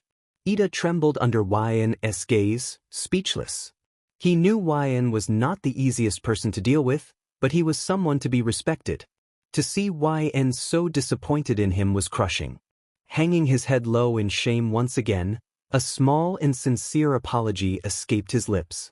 Satisfied, YN glanced at the damage the alleyway had sustained before directing his next words towards Midoriya, sensing chakra signatures approaching. He informed them that Gran Torino and others were about to arrive and instructed them to tie Stain up well, as he was not quite finished yet. As YN took a step forward to leave, Ida grabbed hold of his shirt, expressing his gratitude. YN smiled softly, his eyes holding warmth as he acknowledged the thanks. Just then, hurried footsteps approached, and Gran Torino's voice rang out, scolding them for not staying seated on the train. As he spoke, the three of them exchanged knowing glances, understanding that YN's presence would remain a secret kept among them. The relationship between Ida, Midoriya, Todoroki, and YN remained steady after the Hosu incident, especially after they moved past the brief awkward phase. However, they had little time to reflect on it as midterms approached swiftly. Midterms? YN sat at his desk, surrounded by classmates who looked at him in disbelief. He calmly surveyed them one by one, raising an eyebrow slightly with his hands folded in front of him. Despite his composed demeanor, a few classmates remained in shock. Uraraka expressed her surprise, noting that YN had never taken a midterm before. Her words, tinged with envy, sparked curiosity among others. Tokoyami swung his legs from atop his desk, pondering aloud whether YN had been homeschooled, suggesting that he seemed like someone raised with private tutors. Tsuyu joined in, nodding as she assessed YN, commenting on his striking appearance. Her classmates reacted with surprise, prompting her to raise her hands in a gesture of defense, insisting they all shared the same thoughts. Shiro, overhearing the conversation, leaned back in his chair to add his own thoughts about YN in his hero suit, admiring his physique. Kirishima, popping up from behind Koji, enthusiastically agreed, expressing a desire to admire YN further, though his words took an unexpected turn. Kaminari, appearing from the other side of Kirishima, questioned his friend's choice of words, leading to a moment of realization that turned Kirishima's face as red as his hair. He glanced at YN, who met his gaze with an amused smile, prompting Kirishima to clarify his intentions. Kaminari, struggling to contain his laughter, warned Kirishima that he was digging a hole for himself. The rest of the class joined in on the laughter, filling the room with a light-hearted atmosphere as YN observed them fondly. He appreciated the camaraderie, asking Kirishima to refrain from any touching. Embarrassed, Kirishima conceded, and the laughter continued, bringing a sense of warmth to the classroom. YN felt a sense of lightness, realizing how nice it was for teenagers to worry about something so simple. As YN chuckled, his laughter was so pure that it silenced the room. Noticing the sudden quiet, he looked around, wondering why everyone was staring at him. A few classmates coughed, trying to regain their composure, their cheeks flushed as they averted their gazes. Unfazed, YN turned his attention to Bakugo, who approached him with determination. Bakugo instructed him to get up, declaring they would study in their own way. Before he knew it, YN found himself being pulled along by Bakugo, who was as explosive as ever. Standing on a narrow ledge overlooking the city, YN felt a wave of doubt wash over him as Bakugo squatted beside him, focused on the heroes below. YN inquired about their purpose for being there, to which Bakugo curtly replied that they were studying. Shaking his head slightly, YN joined Bakugo on the ledge, observing the bustling citizens below. The vibrant life of Japan filled the streets as people finished work, left school, or went shopping. Lost in thought, YN found himself drifting into memories, the gentle breeze brushing against his face. His eyes glazed over as he recalled a moment from his past. Kakashi's voice echoed in his mind, reminding him of their own study session. YN had looked back at him with a deadpan expression, prompting Kakashi to join him, both of them preparing to assess their new students. As YN focused on the classroom where their students awaited, he reflected on the importance of punctuality, a lesson he had learned well. Walking home from his study session with Bakugo, YN enjoyed the coolness of the night. The sky transformed into beautiful shades of pink, purple, and blue, while he playfully challenged himself to keep his foot on the dotted lines of the gray streets. As he approached his home, he sensed a familiar figure nearby. Following the line, he moved closer to the shorter male, his footsteps silent until he was just an inch away. He greeted Todoroki softly, his voice smooth and sweet. The student turned to face his classmate, his gaze steady as he shrugged his shoulders nonchalantly. He expressed uncertainty about his presence, a flicker of confusion crossing his face, but the truth of his words remained unshaken. With a soft smile, YN gestured toward the door, suggesting they move inside to escape the chill. They entered through the wooden doors, where Aizawa, just out of the shower, stood above the railing. Todoroki acknowledged him with a hint of apology, but Aizawa merely sighed, muttering something under his breath before retreating to his room. Recognizing Todoroki's possible hunger, YN invited him to follow into the kitchen. As they walked, Todoroki observed the house's unintentional minimalist decor, noting its cleanliness, which could be attributed to its simplicity. A few random decorations caught his eye, including a ghost face mask in the hallway, prompting a questioning look that YN noticed. In response to Todoroki's unspoken curiosity, YN explained that Aizawa had tried to make the home feel more lively, though it seemed not to have worked on others. Upon entering the kitchen, Todoroki took a seat at the table as YN effortlessly reached for cooking utensils. When asked if he liked the setup, YN nodded, appreciating the gesture that made him feel more comfortable. As YN cooked, small conversations flowed between them, often bringing smiles to their faces. Soon, a savory aroma filled the air as YN completed the final touches. After placing a bowl of ramen in front of Todoroki, YN leaned against the counter, waiting for him to take a bite. The sound of noodles being slurped filled the room, and Todoroki's eyes sparkled with delight. When asked how it was, Todoroki responded that it was good, and YN felt a sense of accomplishment as Todoroki eagerly finished the meal.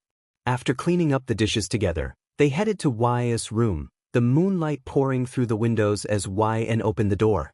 He offered to set up a futon for Todoroki and asked if he needed an extra change of clothes. As YN pulled out a mattress, pillows, and a blanket from the closet, Todoroki politely declined the clothes.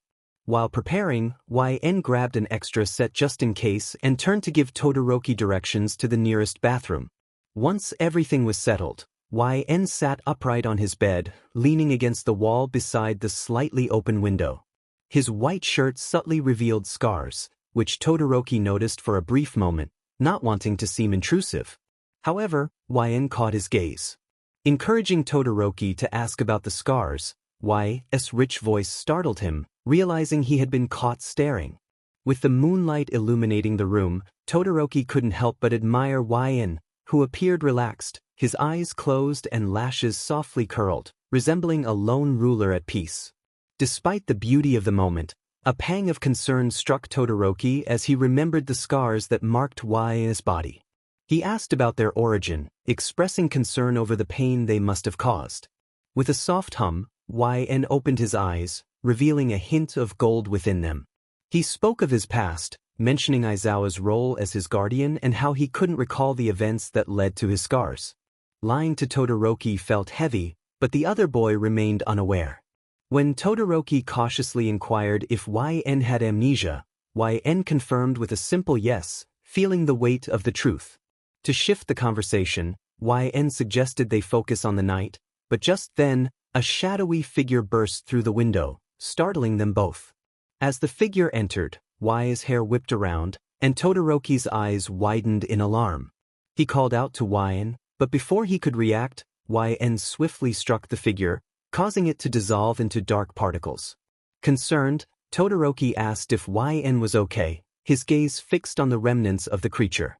Distracted by the encounter, YN realized more figures were approaching outside. Although he felt capable of handling the situation, he remained cautious about the unknown threats. Reassuring Todoroki, YN instructed him to stay back, confident that he could manage the few adversaries. Despite Todoroki's protests, YS' authoritative tone silenced him, and he reluctantly agreed to follow the advice. With a nod, Todoroki prepared to watch as YN faced the challenge ahead. But the moment something felt off, YN decided to head straight for Aizawa-sensei. A small smile appeared as YN nodded in agreement with Todoroki, expressing trust in his judgment. Then, YN leaped from the window and fought his way into the woods, swiftly overcoming every creature that crossed his path. Todoroki watched with his heart racing, confident that YN would emerge unscathed, yet a forbidding feeling began to rise within him, a gut instinct warning him that something was wrong. Choosing not to go to Aizawa, fearing he would lose sight of YN, Todoroki attempted to follow through the window, only to be blocked by a yellow barrier. Hexagonal patterns appeared before him as he tried to break through, but every punch was futile, the pattern reappearing no matter where he struck. Even his quirk proved ineffective as YN's figure grew increasingly blurry. Desperately, he called out to YN, but his cries went unheard. YN was relentlessly making his way through the growing horde, moving deeper into the woods. Soon, he realized the number of creatures was endless and cursed himself again. He pressed on, the ground shifting beneath him and the sky turning a light blue once more. Taking a moment to rest, YN leaned against one of the trees, a tall one at that. As he removed himself from the trunk, he noticed the dark figures swarming below him, taking in his surroundings. He was no longer in Japan. Instead, he found himself in a familiar environment from long ago, the same one where he had seen them. Suddenly, the fatigue he felt vanished as he jumped from tree to tree, ignoring the creatures below. Hope surged within him, nearly blinding him with happiness. If he was here, then they must be here too. With shining eyes, he called out the names of his students. Naruto, Sakura, Sasuke. The shadowy figures faded from his mind as a new priority took hold. Without wasting a moment, he spread out his chakra to locate those familiar signatures. Seconds felt like hours, but he finally found them. He had found his family. Naruto snapped his head up, rising from his crouched position as he scanned their surroundings, alerting the rest of the team, who looked at him with concern. Sakura, who had been hanging above them, dropped to the branch below, her face etched with worry. "Did you sense something out of the ordinary?" she asked. Shikamaru recognized that Naruto wouldn't joke about this. His reaction was too genuine. "No, it's not like I sensed something. Naruto struggled to find the words, emotions overwhelming him. I thought. Unable to finish, he exchanged glances with his teammates. "Hey, Naruto, if this is a joke, I'm going to be upset," Sasuke said, his concern growing as Naruto's demeanor shifted. "No, it's not. I just thought. You thought you heard YN." Kakashi's words shocked the team, but Naruto's rapid nods only deepened their worry. "But that's impossible. Why? Sensei couldn't be here." "If we just looked at..." Sakura's sentence was cut short as she noticed the area where YN would usually be was completely gone. "Is this a thing, Shikamaru? Could YN really be here?" Sasuke turned to him, but Shikamaru shook his head, unable to recall anything from the scrolls that suggested such an occurrence. "Nothing in the scrolls mentioned anything like this. It should be impossible." "But it isn't." Naruto's blue eyes sparkled with hope, tears brimming as he finally spoke freely. "If I heard it and if I'm not going delusional, then YN Sensei would be right here." A thick, rich voice filled the air, sending shivers down their spines. Turning slowly, Naruto faced his beloved sensei. It felt as if nothing had changed. Although YN appeared a bit younger than they remembered, he was still the same person they knew, with the battle scars from their shared war and the royal aura he exuded effortlessly. His eyes, soft and full of warmth and care, drew them in. "YN." Kakashi was the first to rush forward, embracing him tightly, breathless with joy at the familiar touch. "Move aside, Kakashi-sensei." Sakura pushed him away, wrapping her arms around YN next. Her pink hair offered comfort as he gently patted her head, towering over her even in his younger state. "I missed you so much, YN-sensei," she said, her voice strong but trembling, the gradual wetness of his shirt revealing her true emotions. Leaning softly against her, the scent of cherry blossoms filled his senses as Naruto joined the embrace. "Why, sensei, I always knew I'd see you again. Believe it." Naruto's bright blue eyes sparkled as YN smiled back, laughter bubbling up within him, filling everyone's hearts with warmth. "I believe it, Naruto." Another voice chimed in, "Don't forget about me. I missed you too, why, sensei. I've missed you all dearly. Not a day, a moment, or second went by that I didn't think about you. My beloved students." His soft words pushed them over the edge, and loud sobs filled the air. "Why, sensei," they cried. Another pair of arms joined from behind, Shikamaru not wanting to be left out. "You were a sensei to me as much as you were to them, though this mass hugging is a bit troublesome." Laughing softly, YN acknowledged the sentiment. "I missed you too, Shikamaru." The embrace seemed endless as YN raised his head to meet Kakashi's gaze. The two shared unspoken words, a connection that required no dialogue. Just their presence alone was more than enough. With Kakashi finally joining the group hug, YN felt whole for the first time in a while. His heart was full, his mood was high, and he had never felt more at ease than when he was with them. They were his life, his home, his everything. His will was restored once more as he gazed fondly at everyone. The fire within him that had been extinguished so long ago sparked once, then again, and soon it burned wildly, the flames dancing in harmony with everyone else's. He would not allow anyone to extinguish it again or take them away from him. Yet, someone called out to him, and he felt a pang of confusion. They asked him to let go, and he wondered why they were gone again. Opening his eyes, YN felt a wrenching in his gut, his heart dropping as waves of disappointment washed over him. He struggled to hold on to the feelings he had just experienced. His voice came out cold and detached as he stared at the white ceiling above him. Todoroki noticed this change and wondered if he had said something to upset YN. He got up from his seat and walked gently to the door. He mentioned going to get Aizawa-sensei now that YN was awake. After closing the door, YN was left alone to confront his emotions, his horrible and disgusting emotions. Todoroki returned, expecting to find YN in bed, but instead saw only rustled sheets and flowing curtains. Aizawa appeared behind him, looking worried. He instructed Todoroki to stay put just in case YN returned and hurried off, leaving Todoroki feeling helpless and lost. Taking a seat by the bed, he gazed out the window at the moon shining brightly in the night sky, wondering where YN had gone. No matter how hard they searched, YN remained elusive, choosing to stay hidden until he was ready to be found. He felt so lost. His appearance was disheveled as he wandered the streets of Japan, taking on the form of the second Hokage. He was aware of the search party looking for him, but he did not want to be found. So he wandered aimlessly, unable to recall the last time he had slept, yet longing for rest. Each time he closed his eyes, he imagined them, their warmth, their voices, their bickering that he cherished. The pain of being so close yet so far away tore at him, replaying that moment of connection over and over in his mind. He moved through the streets like a ghost, his eyes devoid of life, his figure slouched as he stumbled through crowds. It was a stark contrast to the image he had always portrayed, but under the disguise of Tobirama, he felt no concern. Someone softly spoke to him, interrupting his thoughts. They handed him an item he had dropped. When he looked up, he felt his breath catch in his throat. The dark-haired figure before him had familiar black eyes that sent a wave of hope through him, even though he knew this person was not the one he had once known. The name slipped from his lips, filled with longing, but the stranger showed no recognition. A hopeless expression crossed Tobirama's face as he sank back into despair. The stranger noticed his distress and hesitated before reaching out with the item, reminding YN of moments he had shared with the former. He spoke softly, suggesting that omamori were good luck and that Y North should keep it close.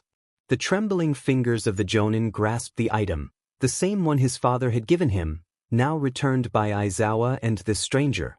The man offered to share some tea, and a dull sparkle filled Y's eyes as he eagerly accepted. It seemed that no matter the universe, Itachi always found him at the right time. As YN held the warm cup of tea, he felt a royal air about him, attracting those around him despite his disheveled appearance. The man across from him wondered what kind of person YN truly was. Sensing his curiosity, YN introduced himself, apologizing for his earlier actions. He bowed his head slightly, struggling to see the stranger as a separate individual. The man mirrored his actions and acknowledged YN, mentioning he used to have a friend with the same name. YN couldn't help but ask if he still knew that friend, but the smile that faded from the stranger's face made him regret his question.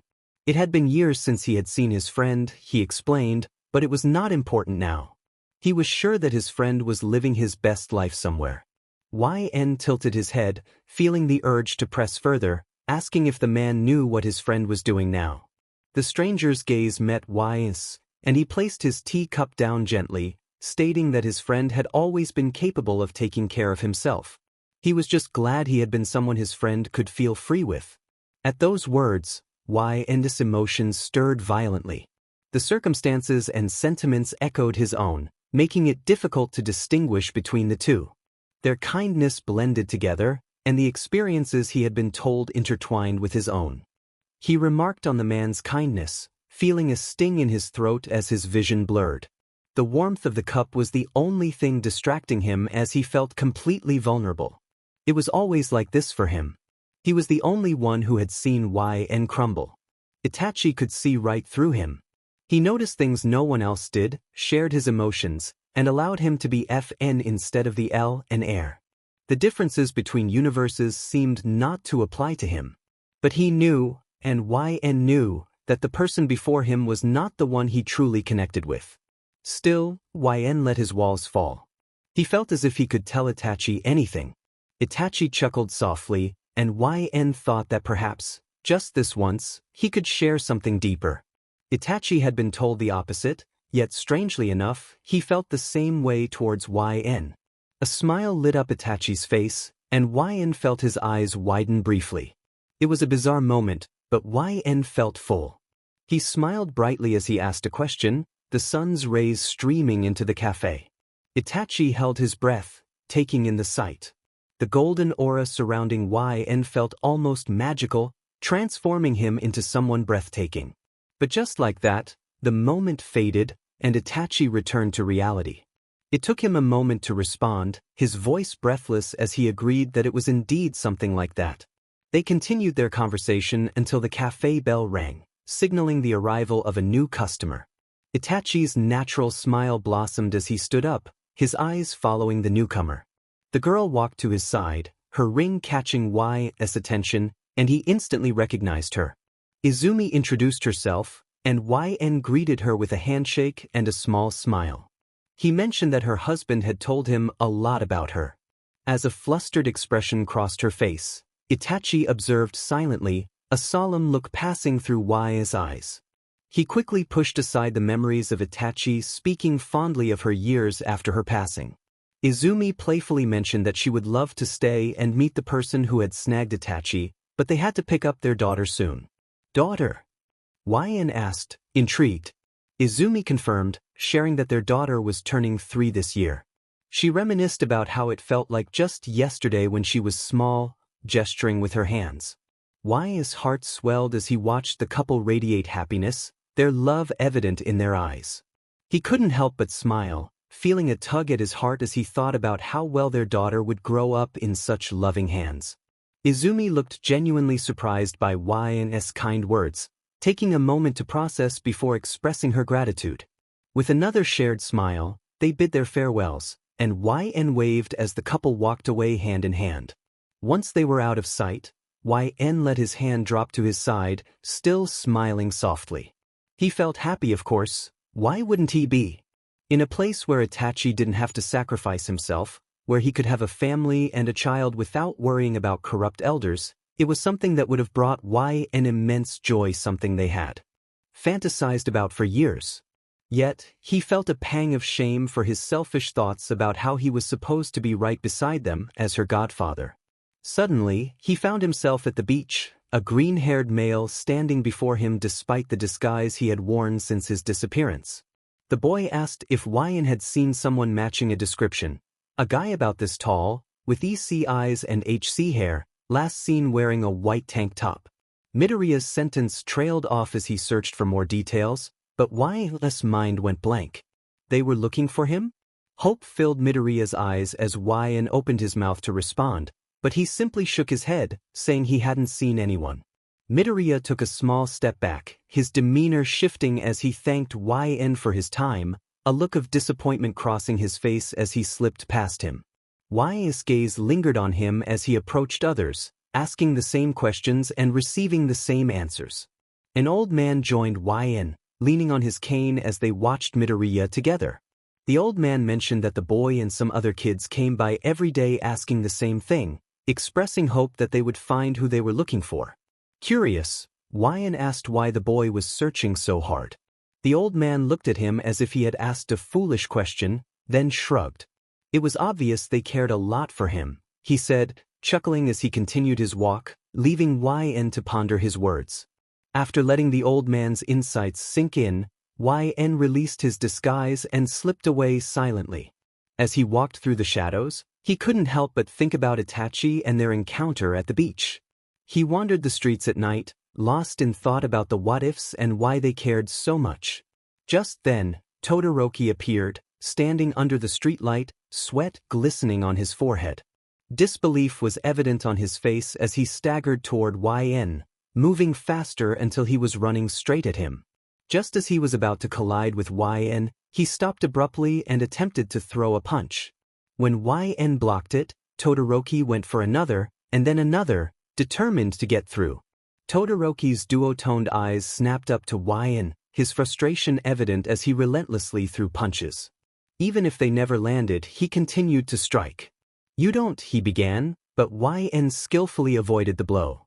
"Get to," Todoroki attempted again, only to be blocked. "Tell me," he pressed on, throwing another punch. "What to," he started, but YN caught his fist in his hand, refusing to let go. "Todoroki-san," YN said, maintaining his grip. "Let me go," Todoroki insisted. With a sigh, YN tightened his hold, and Todoroki struggled to break free. No matter how much he tried, his hand remained trapped. "Todoroki-san, listen to me," YN urged. Todoroki's eyebrows furrowed, his attempts to escape ceasing as he responded, "Listen? You want me to listen after you went missing?" Without a word. The way he spoke struck a nerve with YN, who took a defensive stance. "It's not like I had a choice." An unusual scoff escaped Todoroki. "You did. You could have stayed and waited for Aizawa-sensei like I said. But no, you ran away." Outraged, YN tugged on Todoroki's wrist, earning a quiet wince from him. "I couldn't stay there." YN could see that his words confused and hurt Todoroki. He immediately regretted what he had said, realizing that a significant miscommunication had occurred. "If I was such bad company, then maybe," Todoroki's words faltered, his gaze dropping as he avoided eye contact with YN. He silently cursed under his breath before meeting EC eyes once more. "Maybe you shouldn't have cared so much." "Cared? Todoroki never intended to care. He didn't. "That I don't," YN murmured softly as if trying to convince himself. But Todoroki knew better, he had seen it, felt it. As YN unconsciously loosened his grip, Todoroki slowly slipped free.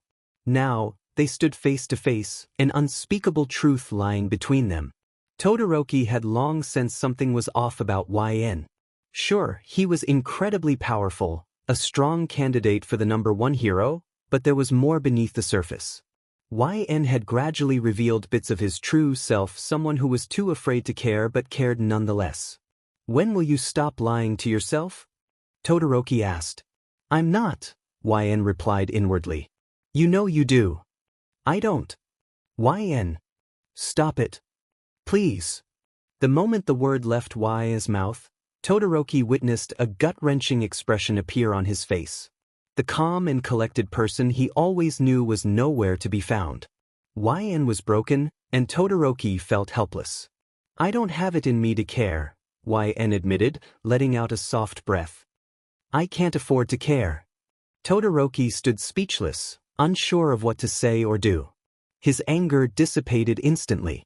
"I've lost everyone I cared about," YN's mind screamed at him, urging him to stop sharing, to keep his guard up. But he pushed those thoughts aside, choosing to confide in someone he deeply cared for, someone other than Itachi. YN looked directly into Todoroki's eyes, his guard slowly rising and his expression hardening. Todoroki wanted to say something, anything, but found himself unable to speak. His heart felt heavy with dread as he momentarily held his breath. "I'm sorry, I don't want to lose you guys too." Coming up to the doors of his house, YN shook off his conversation with Todoroki and entered. The moonlight shone through the windows, but the house felt empty. "Aizawa, I'm home," YN called out into the darkness. He flicked the light switch on and took off his shoes, noticing Aizawa's pairs were all accounted for. He was definitely here. "Aizawa?" YN ascended the stairs, his hand resting against the railing as he approached the second floor. At the end of the hallway, a dim light flickered from a room. He called out again, sensing Aizawa was inside, slouched over a desk in a chair. The man didn't respond until YN stepped through the door. "You're here," Aizawa acknowledged. "I am," YN replied, feeling waves of disappointment wash over him. Aizawa avoided his gaze, focusing on the blank desk in front of him.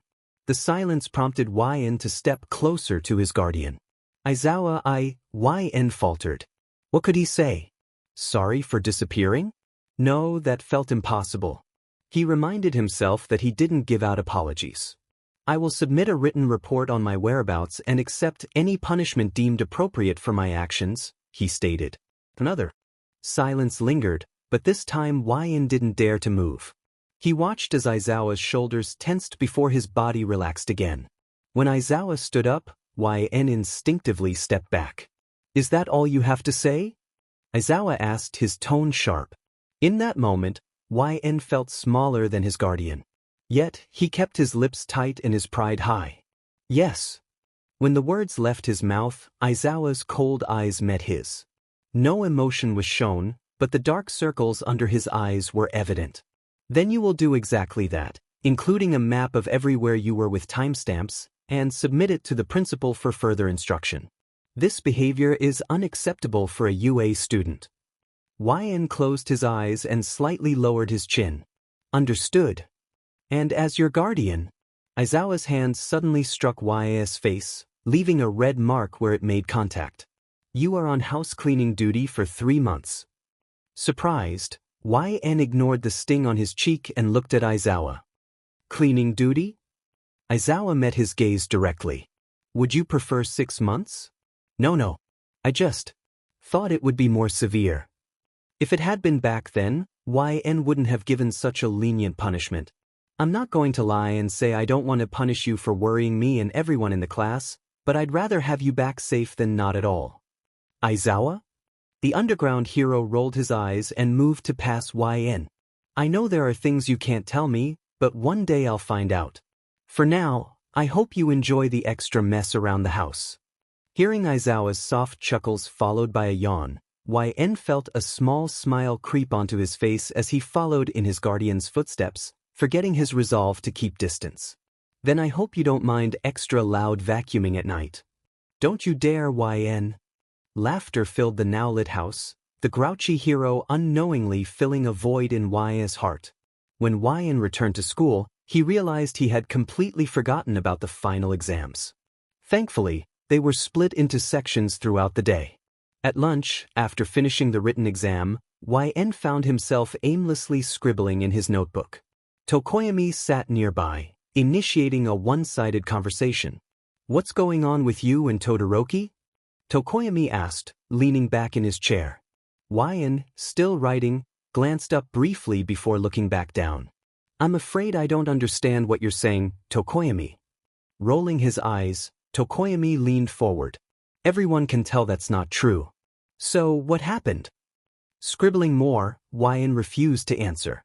"I'm not following." "Spill, YN. I want to know the gossip between our top students." YN's eyes met Tokoyami's, and he promptly closed his notebook, his hands clasped elegantly in front of him. "I never took you for someone who talked so much. Guess I was wrong." Ouch, sensitive today? Sighing, YN realized he had gone too far and stood up, motioning for Tokoyami to follow. My apologies, Tokoyami. If you must know, he just expressed his undying friendship for me. Ha, very funny, YN. Didn't know you were such a jokester. Oh, I know. Ha. A silence followed YN's dry laugh. Actually though. No. An exasperated sigh escaped YN. Tokoyami left in a hurry, claiming his breakfast wasn't sitting well, leaving YN alone in the cafeteria. As he sat peacefully eating the lukewarm ramen Aizawa had cooked for him, a certain blonde slid into the seat across from him. What's up with you and the two-tone guy? YN paused, setting his chopsticks down and offering a tight-lipped smile to Bakugo. It's nice to see you too, Katsuki. Bakugo rested his cheek on his hand, dismissing YS words. Yeah, but seriously. The extra was running around like a maniac while you were gone, and now it's like you two never talked. The HC-haired male didn't know how to respond. It was clear something had happened between him and Todoroki. Even Tokoyami, someone he thought wouldn't ask, was curious. I'd rather not say, Katsuki. Especially after your little outburst in the classroom after I left. Bakugo seemed to deflate at YS words, a slight smile appearing on his face. They just had to know, okay? I'm going to be the #1 hero anyway. Of course, I wouldn't doubt it for a second. The twinkle in YS' eyes caused an irked expression to appear above Bakugo's head. Oh, YN, Nizu is requesting your presence. Aizawa's form appeared at their table just as Bakugo was about to retort. With a nod, YN stood up, and it seemed as if everything he had been eating vanished. He looked at Bakugo and offered a small smile, indicating that they could discuss things later. He mentioned that Katsuki shouldn't wait up for him. Bakugo shouted back that he wouldn't, mumbling something about YN probably getting criticized for his poor test scores. As they left the cafeteria and approached Nizu's office, Aizawa knocked 3 times before receiving permission to enter. The two quickly stepped inside, with YN following closely behind Aizawa. Nizu, with his hands folded and a peculiar smile on his face, announced that he had summoned them. He introduced YN as a student of Yui High and Aizawa as the guardian of that student. They stood still, awaiting Nizu's words. The principal had already shown considerable leniency regarding YS' earlier mishaps in the practice rooms, but it seemed that his recent absence was a more significant concern than initially thought. Nizu's demeanor shifted to seriousness as he addressed YN. He acknowledged the recent villain attack and expressed that while he recognized YN's strengths, he could not allow him to go off the radar as he had done over the past week. Nizu issued a warning, stating that he would not tolerate such behavior any longer, even with Aizawa's support. Though YN felt the urge to respond, he understood the importance of accepting the principal's words. He expressed gratitude, assuring Nizu that he had no intention of tarnishing the Yui name and that the situation had taken him by surprise as well. At this, Nizu returned to his more relaxed demeanor and gestured for YN to take a seat. He suggested they enjoy some tea like they used to, promising it would be quick before YS' next final exam. The atmosphere in the room was soothing, a stark contrast to the storm that was about to unfold, with YN right at its center. As the Class 1A students gathered for their practical exam, Nizu enthusiastically explained the rules and what was to come. Todoroki found himself distracted, his gaze fixed on a tall classmate. The memory of their conversation from that night when he found YN lingered in his mind. He resented how that moment, which should have brought them closer, instead seemed to create distance between them. Seeing YN getting along with Bakugo, of all people, left him feeling unsettled. Since when were they on a first-name basis? It should have been him standing next to YN. He was the one who should have crossed the line that YN had drawn to protect himself. So why was Bakugo there instead of him? YN noticed a strange emotion flicker in Todoroki's eyes. He opened his mouth to speak, but the heavy silence silenced him further. He couldn't take back what he had said, and a part of him didn't want to. He stepped back, feeling the weight of the moment. Perhaps it was best for both of them to take a step back. The heir distanced himself from Todoroki, his body language conveying everything that needed to be said. He regretted his words, and Todoroki was at a loss for how to respond. He would see Todoroki during the testing, but as YN uttered those words, he felt his heart sink. He knew that leaving now could shatter the bond they had built. This was necessary. Todoroki had gotten too close. He lingered for a moment longer, and Todoroki seized the opportunity. YN felt Todoroki's hands grasp his own, revealing a hidden bitterness in his expression. Todoroki's brow furrowed as he looked at YN with concern. He insisted that he couldn't help unless YN allowed him to. At those words, YN recoiled, his eyes filled with uncertainty. Why was Todoroki holding on to him? He urged Todoroki to let him go, asserting that he would never accept help. He had to leave. For his own sake, he couldn't afford to care more than he already did. Todoroki insisted that he needed to help. He urged YN to let him cross the line he had drawn, to allow him to get to know him. Todoroki watched as a flicker of warmth passed through YS' expressive eyes. Memories of their small yet meaningful outings for ice cream flooded back, moments where they communicated effortlessly without words. But it had to end there, and YN fortified his defenses once more. He expressed his inability to let Todoroki in, feeling the heat of their connection as he gently pushed Todoroki's hand away. Their touch sparked, and YN declared that Todoroki was the one person he could not allow into his life. Todoroki didn't fully understand YS' reasoning, but he felt the weight of those words. To YN, they were hurtful, yet to Todoroki, they were a painful reality. Everyone around him mirrored his past Midoriya as Naruto, Bakugo as Sasuke, and Uraraka as Sakura. But Todoroki was different. He was a new presence that YN could not ignore. If he were to leave, he would undoubtedly hesitate in Todoroki's presence. Todoroki vowed to make YN let him in, whether he realized it or not. Catching Todoroki's gaze, YN broke contact and moved to stand beside Bakugo and Kirishima. Nizu had just finished explaining the rules of the practical final and was about to announce the lineup. The announcement came: Cementos vs FNLN and Ijiro Kirishima. At the sound of their names, YN turned to see Kirishima already smiling at him. Feeling tense already, YN? Kirishima grinned, activating his quirk. We're up first. With a soft smile, YN summoned a gentle breeze that wrapped around his feet, lifting him slightly. His eyes sparkled as he matched Kirishima's enthusiasm.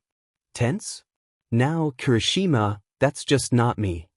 Kirishima laughed, playfully slapping YN on the back. That's the spirit. We're going to blow them away. A smile broke across YS' face at Kirishima's enthusiasm, his laughter drawing the attention of those around him. Is it just me, or is YN actually glowing? One student remarked. Some people are just born attractive, unlike you, another teased. After Nizu outlined the matches and their respective heroes, he explained the objective of the exam. The time limit is exactly 30 minutes. Your goal is to either put these HNDCFFS on the teacher or have one of you escape from the stage. He held up a pair of bulky yellow and black HNDCFFS. Denki pondered aloud, comparing it to their combat training. Mina raised her hand, questioning whether it was acceptable to run away.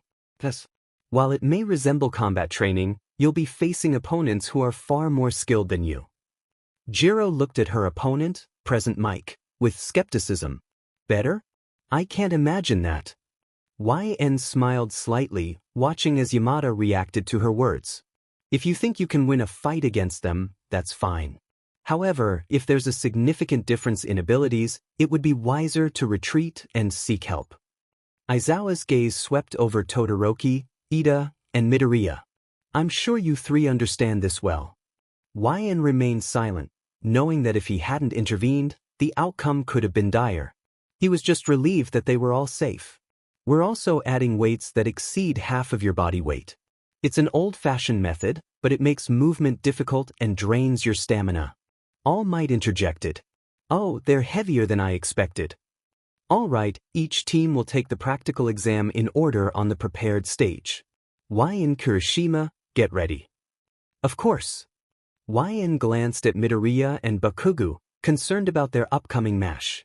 After telling Kirishima to wait a moment, he approached the two. Katsuki Midoriya, he greeted, exuding a noble air. Blushing at 𝐓𝐑𝐀's presence, the green-haired boy responded shyly, "Hi 𝐓𝐑𝐀, you can just call me Midoriya." Likewise, Bakugo had heard that 𝐓𝐑𝐀 was one of the people searching for him, and he appreciated it. Rolling his eyes at his childhood friend's appearance, he crossed his arms and looked at 𝐓𝐑𝐀. He was already annoyed at being paired with Deku and didn't need 𝐓𝐑𝐀 to add to his frustration. 𝐓𝐑𝐀 reassured Bakugo, saying he came to wish them luck and hoped they wouldn't get too injured. As he moved closer, a soft spring scent surrounded Bakugo. 𝐓𝐑𝐀 raised his arm, and with a kind smile, he patted Bakugo's spiky hair. Bakugo brushed his hand away, trying to remain unfazed. It was the second time 𝐓𝐑𝐀 had done that. Bakugo insisted he wasn't a dog and that all his actions were necessary for reaching the top. With a knowing smile, 𝐓𝐑𝐀 stepped back to rejoin Kirishima, a certain gleam in his eyes. As the signal to start the exam rang out, 𝐓𝐑𝐀 and Kirishima sprinted into the man-made faux city. 𝐓𝐑𝐀 suggested that capturing would earn them a higher score than running away. He suddenly stopped, noticing 𝐓𝐑𝐻 with his hands on the ground, and reached out to halt Kirishima. A thick wall rose before them, and Kirishima grinned, eager to break through it. But 𝐓𝐑𝐀 knew Kirishima was at a disadvantage. His quirk would soon be rendered useless against 𝐓𝐑𝐻's walls. There was no way Kirishima could win, yet they had been paired against 𝐓𝐶𝐶, the very person who had broken through those walls during the sports festival. 𝐓𝐑𝐀 asked Kirishima if he could trust him. Kirishima, feeling a surge of certainty and confidence from 𝐓𝐑𝐀, nodded, already feeling a connection to him that he had never experienced before. It was the feeling of a true leader. With a grin, Kirishima affirmed his trust. 𝐓𝐑𝐀 chuckled softly, his eyes glimmering as he faced the wall in front of them, suggesting that they might need to deal with some water. Kirishima confidently replied that he wouldn't dream of backing down. Together, they broke through the first barrier, followed by another wall shattered by Kirishima's strength. As more walls formed around them, they continued to push forward. When an opening appeared above them, 𝐓𝐑𝐀 grabbed Kirishima's arm as the walls began to cave inward. He instructed Kirishima to hold tight. In a moment of surprise, 𝐓𝐑𝐀 spoke words that were unrecognizable to Kirishima, and water suddenly poured from the sky, crashing against the dome surrounding them. The sheer force of the water broke the walls, sending it rushing towards 𝐓𝐶𝐶. As 𝐓𝐑𝐀 uttered a few more words, smoke enveloped them, and Kirishima felt a powerful force push against him. When he opened his eyes, he found himself staring at a clone of himself and 𝐓𝐑𝐀. 𝐓𝐶𝐶 seemed to recover quickly from the waves and was already creating more walls. They needed to act fast. 𝐓𝐑𝐀 instructed Kirishima to distract 𝐓𝐶𝐶 when the moment was right. Kirishima questioned whether 𝐓𝐶𝐶 would notice two of them, but 𝐓𝐑𝐀 simply smiled and assured him it wouldn't be a problem. As soon as a wall blocked 𝐓𝐶𝐶's view, Kirishima jumped into action, calling out to the hero with a grin. 𝐓𝐶𝐶 paused, confused by Kirishima's sudden appearance, and just as he began to dismiss the thought, he heard a click behind him. 𝐓𝐑𝐀 stood there, hands raised in innocence, with 𝐓𝐑𝐻 now wrapped around 𝐓𝐶𝐶's wrists. The announcer's voice echoed overhead, declaring that 𝐓𝐑𝐀 and Kirishima had passed. Kirishima joined 𝐓𝐑𝐀, raising his hand high as they clasped each other's hands in celebration. They proudly entered the observation room, their joy palpable as others congratulated them. Meanwhile, a certain team was racing through dense trees. Sakura wondered if 𝐓𝐑𝐀 would look that happy when he saw them. The team navigated through the trees, dodging obstacles in their path. Kakashi glanced up to see 𝐓𝐑𝐀 happily conversing with others, until he reached Todoroki. After 𝐓�𝐾's surprise visit, they hadn't seen him until that morning. During their absence, it was clear that 𝐓𝐑𝐀 had become more distant from a certain person, and they couldn't figure out why, especially since they had been so close before. Suddenly, they spotted the black masses from earlier beginning to merge and form a larger creature. They halted in their tracks, realizing the challenge ahead. After receiving congratulations from their classmates, Kirishima and 𝐓𝐑𝐀 found themselves standing before Todoroki. Their eyes met with a cautious curiosity, each observing the other closely. Finally, Todoroki spoke softly, acknowledging 𝐓𝐾's efforts. The compliment brought a smile to YA's face, and his eyes sparkled with appreciation. He felt a warmth in their friendship, even if he wasn't actively seeking praise. The conversation between them faded, but the tension in the room remained palpable. Glances were exchanged, each aware of the other's presence, their awareness of one another almost overwhelming. Soon, the final match began, Bakugo and Midoriya against All Might. Unlike previous matches, YN focused solely on the screen, blocking out everything else. His EC eyes narrowed as he watched the two competitors. He understood Bakugo's fierce nature and his complicated feelings toward Midoriya, who, despite everything, still cared for him deeply. Their dynamic felt like a clash of fire and water, leaving YN with an unsettling feeling. Todoroki appeared beside him, his gaze fixed on the screen as well. He sensed YN's unease without needing to see his expression. When Todoroki asked if he was worried, YN acknowledged his concern, though he felt it was more than just worry. As the match unfolded, the tension in YN grew heavier. He watched as Midoriya and Bakugo struggled to work together, their efforts falling short against All Might's overwhelming strength. YN felt a knot in his stomach as he saw Bakugo pushing himself despite his injuries. The dread intensified as Midoriya charged at All Might, desperately trying to help Bakugo. Even though they managed to escape, YN felt a deep unease settle in his heart. All Might had crossed a line. Ignoring Todoroki's call, YN rushed to find Aizawa. In an empty classroom, YN confronted Aizawa, expressing his concerns about All Might's excessive force during the match. Aizawa defended the hero, stating that the students were capable of handling the pressure. YN felt frustrated, arguing that the risks taken were too great, especially since Midoriya was still unconscious and Bakugo was pushing himself to the limit. The tension between them grew, and Aizawa, clearly exhausted, urged YN to check on his friends instead of dwelling on the issue. YN felt a mix of frustration and concern, knowing that the kind of violence displayed was unacceptable even in a hero's world. Determined to ensure the safety of his friends, YN made his way to the nurse's office. As he approached, Recovery Girl seemed to anticipate his arrival, reassuring him that both boys would be fine. She advised him to remind them not to overexert themselves. With a soft smile, YN agreed, vowing to protect those he cared about. Just then, Bakugo appeared, looking annoyed but seemingly okay. He asked Recovery Girl if he could leave, and YN felt a sense of relief wash over him. Recovery Girl confirmed that he was free to go, and YN silently resolved to keep a closer watch on his friends, ensuring they wouldn't face unnecessary harm again. I need to tend to this troublesome boy over here.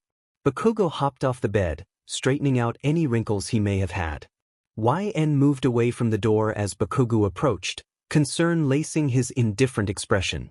He asked if Katsuki was okay, his voice revealing more than his face. Bakugo responded curtly, reminding YN that he had already answered that question. He then posed one of his own as they walked down the hallway together, their footsteps echoing in the empty space. He wanted to know why YN had reacted the way he did after Bakugo's match earlier. The question hung in the air, and YN felt lost for words. He hadn't experienced such rage in months, especially not in a way that made him lose his composure. He was supposed to be calm and collected, but his reaction had been anything but. He admitted he didn't like what he saw. Turning to face Bakugo, he expressed that a teacher, especially someone as respected as All Might, shouldn't have used such force on him or Midoriya. It was a troubling sight. Bakugo countered that they were all healed up now, but YN pressed on, questioning what would have happened if they hadn't been. He furrowed his brows in concern, knowing there was no magical healer like Recovery Girl in this world. Healing so quickly was a rarity, and people here relied too heavily on it.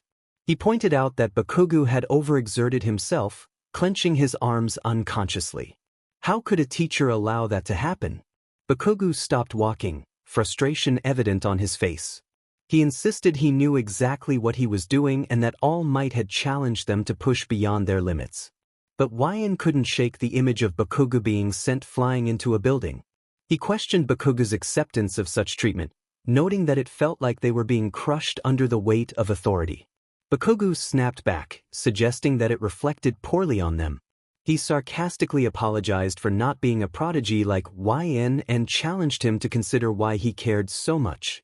Their eyes met fiercely, and YN shook his head, sighing in resignation. He felt strongly that as an instructor, All Might should have recognized Bakugu's limits. The pain on Bakugu's face during the fight was something he couldn't ignore. He wouldn't let it happen again. Bakugu pressed for an explanation, questioning if it was wrong to notice when authority figures went too far. YN felt breathless, realizing that Bakugu had heard everything he had said. Bakugu then expressed his indifference to YN's past, stating that he didn't care about the struggles he had faced. He emphasized that YN couldn't claim to not care when it was clear he did. Bakugu urged him to pick a side and warned him not to mention All Might's actions again if he wanted to keep their friendship intact. Without another word, Bakugu walked away, leaving YN to ponder his words. One thing became clear. He had people who cared about him, and he cared about them too. Loss was not a new experience for YN. He had faced it more than most, feeling as though fate had abandoned him and misfortune had cursed his existence. One would think he would have learned from his experiences. He was quick to understand many things, yet he repeatedly made the mistake of caring for others. Everyone he had cared for had died. Everyone. Yet, YN couldn't help it.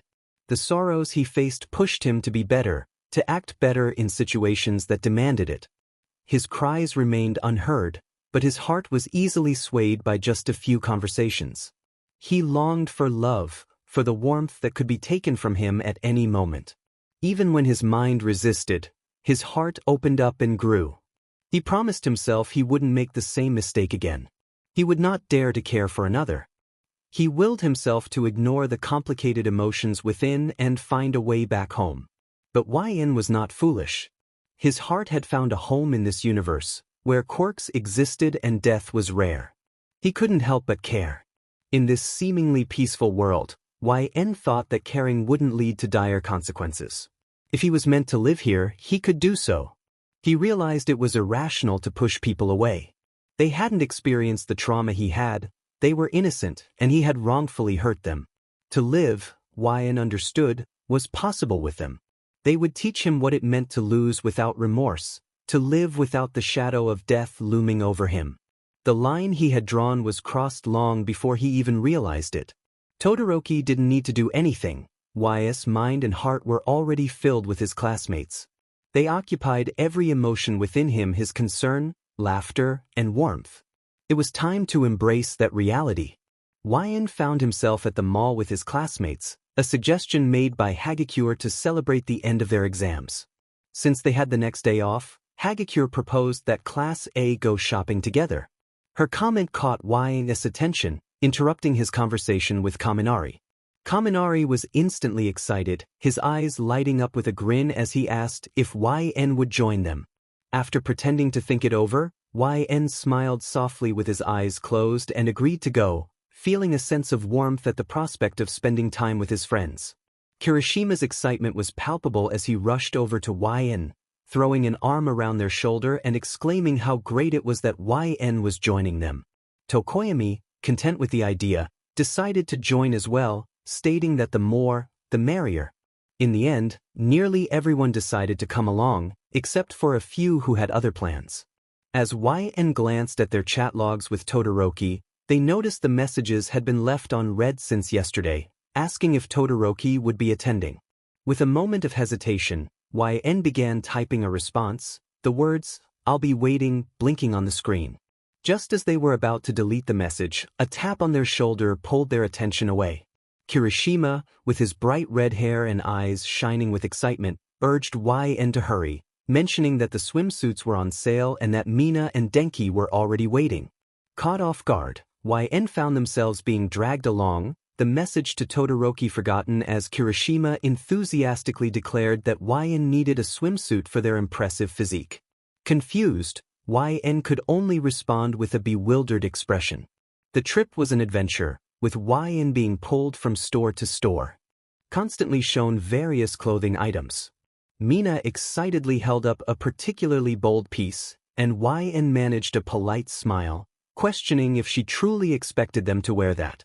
Mina, with an innocent blink, insisted that she did. Kaminari quickly joined them, suggesting they get matching outfits, which only added to YN's bewilderment. At one point, YN found themselves alone in a store they had never seen before. The shop was new and shiny, with only one employee present. The clerk greeted YN with a devious smile and asked if they were looking for anything specific. YN politely declined, deciding to browse instead. The store was filled with a variety of items, from greeting cards to plushies, and YN wandered freely.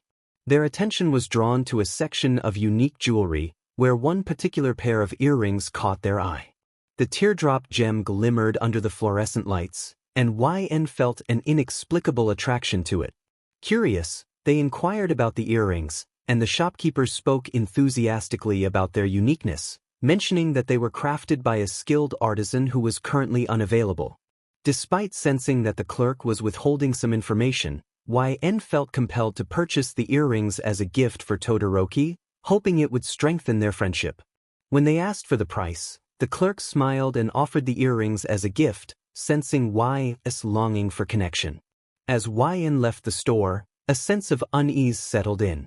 They had to leave abruptly due to an incident involving Midoriya and a villain. Rushing back to meet their classmates, YN found them looking tense and worried.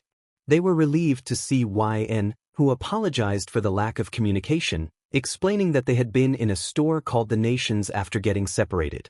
Confusion spread among the group as they pointed out that there was no store by that name in the mall. Just then, Todoroki appeared, asking if everyone was okay. Surprised to see him, YN learned that he had just arrived moments before the mall was set to close. As YN entered, he passed by the villain and noticed Uraraka and Midoriya just a few feet away. He had been taken in for questioning, but they hadn't held him for long. Kaminari began to speak, noting that it was a better outcome than what had happened with YN.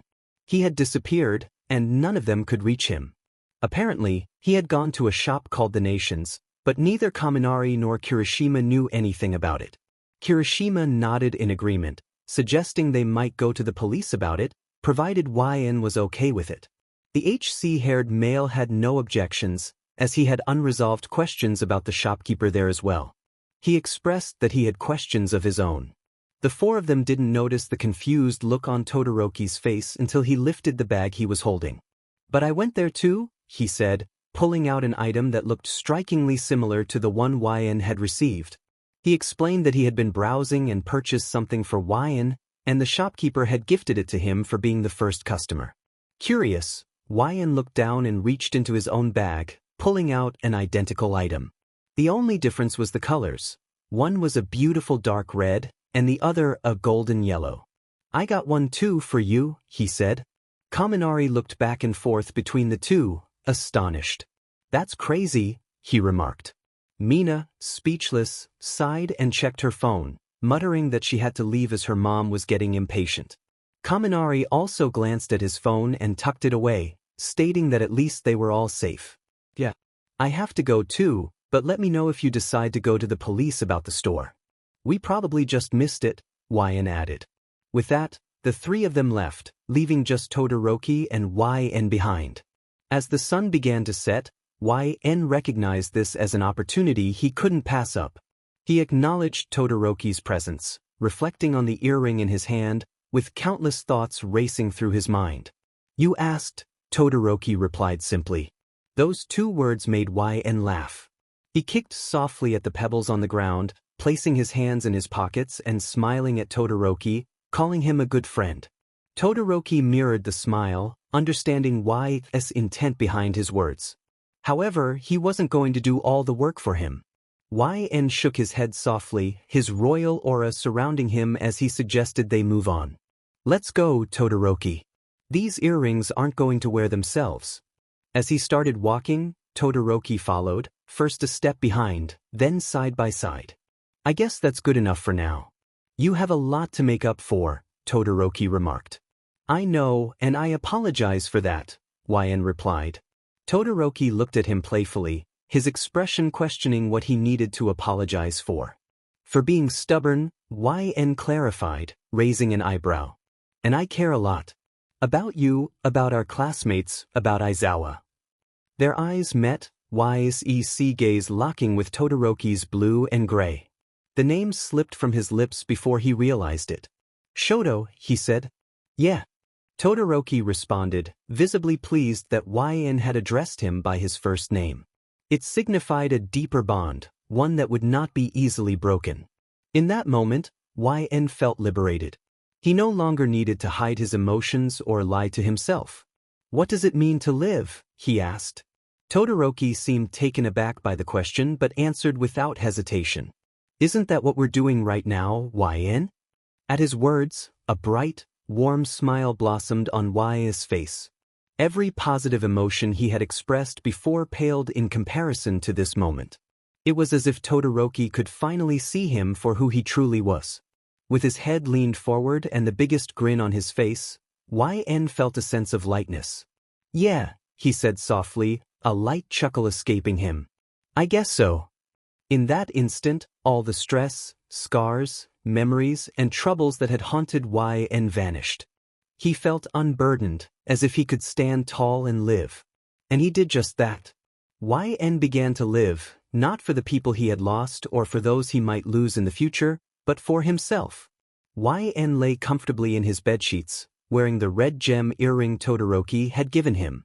The gem sparkled in the sunlight as YN lifted his hand to shield his eyes from the rays, which drew his attention to the alarm clock flashing 2 p.m. Strangely, he didn't dwell on it.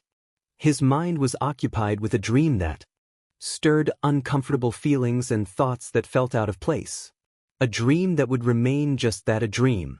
Slowly, YN got up, his HC hair tousled and messy. The tight white top clung to his muscles as he rolled his shoulders and neck, tense from his morning training without a proper warm-up or cool-down. Footsteps approached, stopping right outside his room, followed by a knock on the door. Come in, he called. The door opened moments later, revealing Aizawa, who peeked inside YN's room. Morning, sleepyhead, Aizawa remarked. YN smiled softly at the irony, replying, Good afternoon, Aizawa. Are Katsuki and Kirishima here? Aizawa, accustomed to YN's ability to sense who was around him, nodded in agreement. Yeah. I'd appreciate it if you could do something about it. They're loud. Having lived with Aizawa for a few months, YN had picked up on some of his quirks. For instance, Aizawa rolled his eyes when he was exasperated. With a gentle smile, YN pushed the comforter aside and got up. Despite his disheveled appearance, he managed to look put together, almost as if it were intentional. Walking outside to the overhead ledge, YN called out to the two who were chatting and eating everything in sight. Kirishima, it's impolite to eat with your mouth full. His gaze shifted to Bakugo, who met his eyes defiantly. Good afternoon, Katsuki. Bakugo grunted. Looking up, the two friends watched as YN descended the steps with grace and ease. Kirishima swallowed his food and beamed at YN. Hey YN, ready for a manly day at the pool? YN raised an eyebrow while cleaning up the little snacks scattered around. The pool? I'm not sure.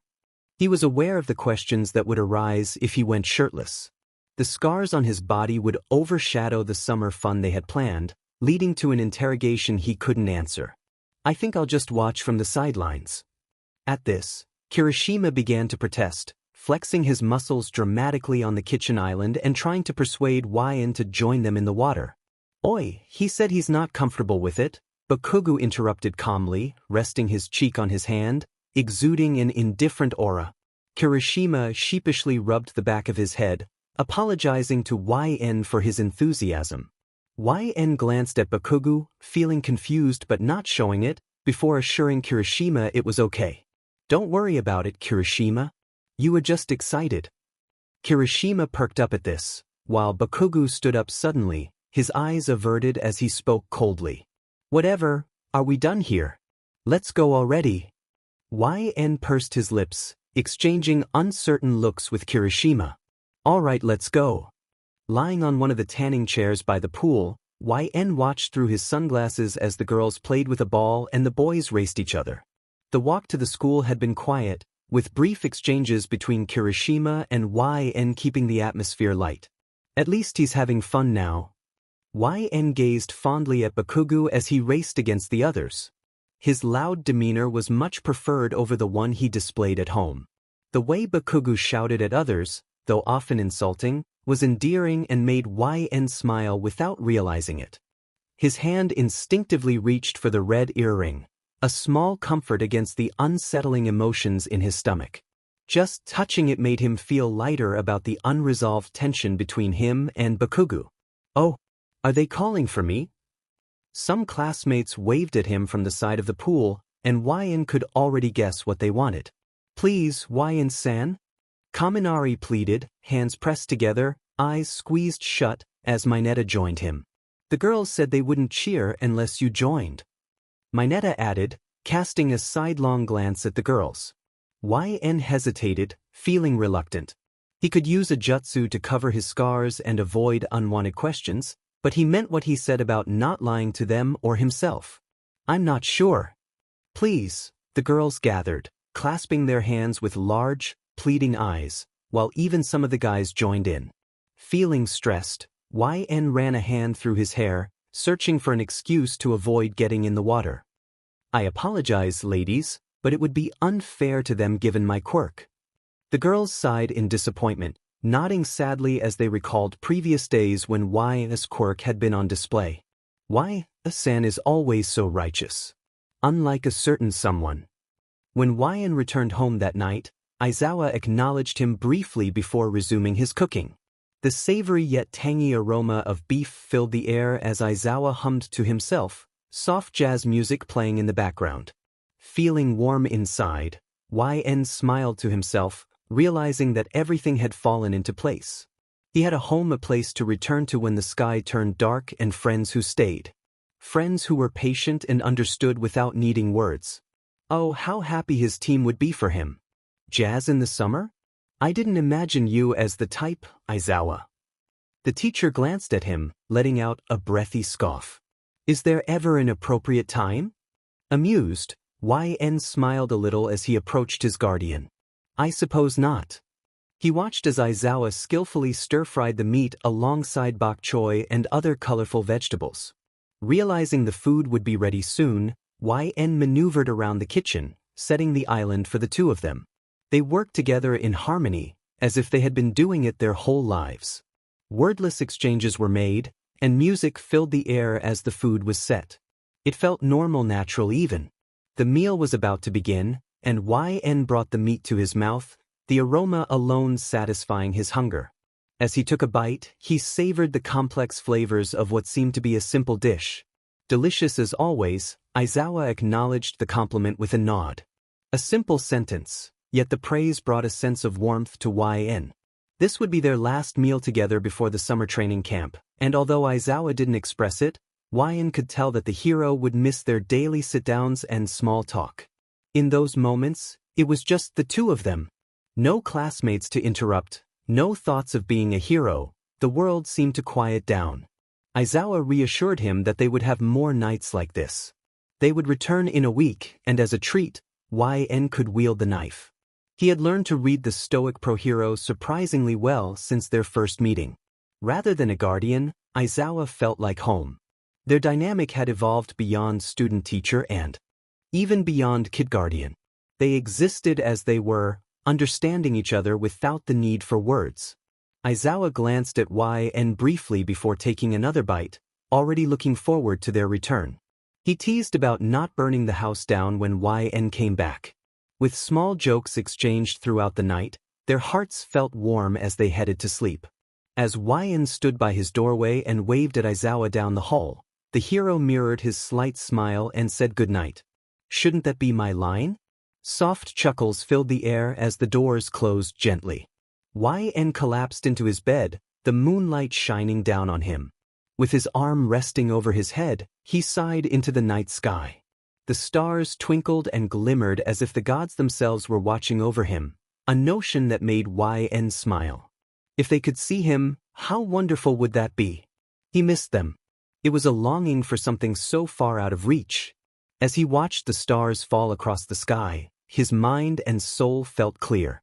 He wished to see them again, but deep down he knew it was unattainable. Reaching under his pillowcase, he pulled out a photograph that Mina had taken of him and the others. Smiling brightly, he was surrounded by people he had grown close to. Their dynamic was depicted so clearly that no further explanation was needed. They looked comfortable. He looked comfortable. In a way, YN felt he was always meant to belong here. He just fit in. Before slumber took him, YN whispered his heart's desire. While he was growing in his new world, a part of him would always long for the past. Just one more time, I wish. At the same time, Kakashi watched from above through the dense trees, his heart heavy as he too longed for the one he considered a brother. He missed him dearly. With a solemn look towards his team, who slept peacefully a few branches over, Kakashi felt the weight of his emotions grow heavier. He was selfish. He knew it well. Pulling his mask over his face once again, Kakashi steeled his nerves as he made his way to his team.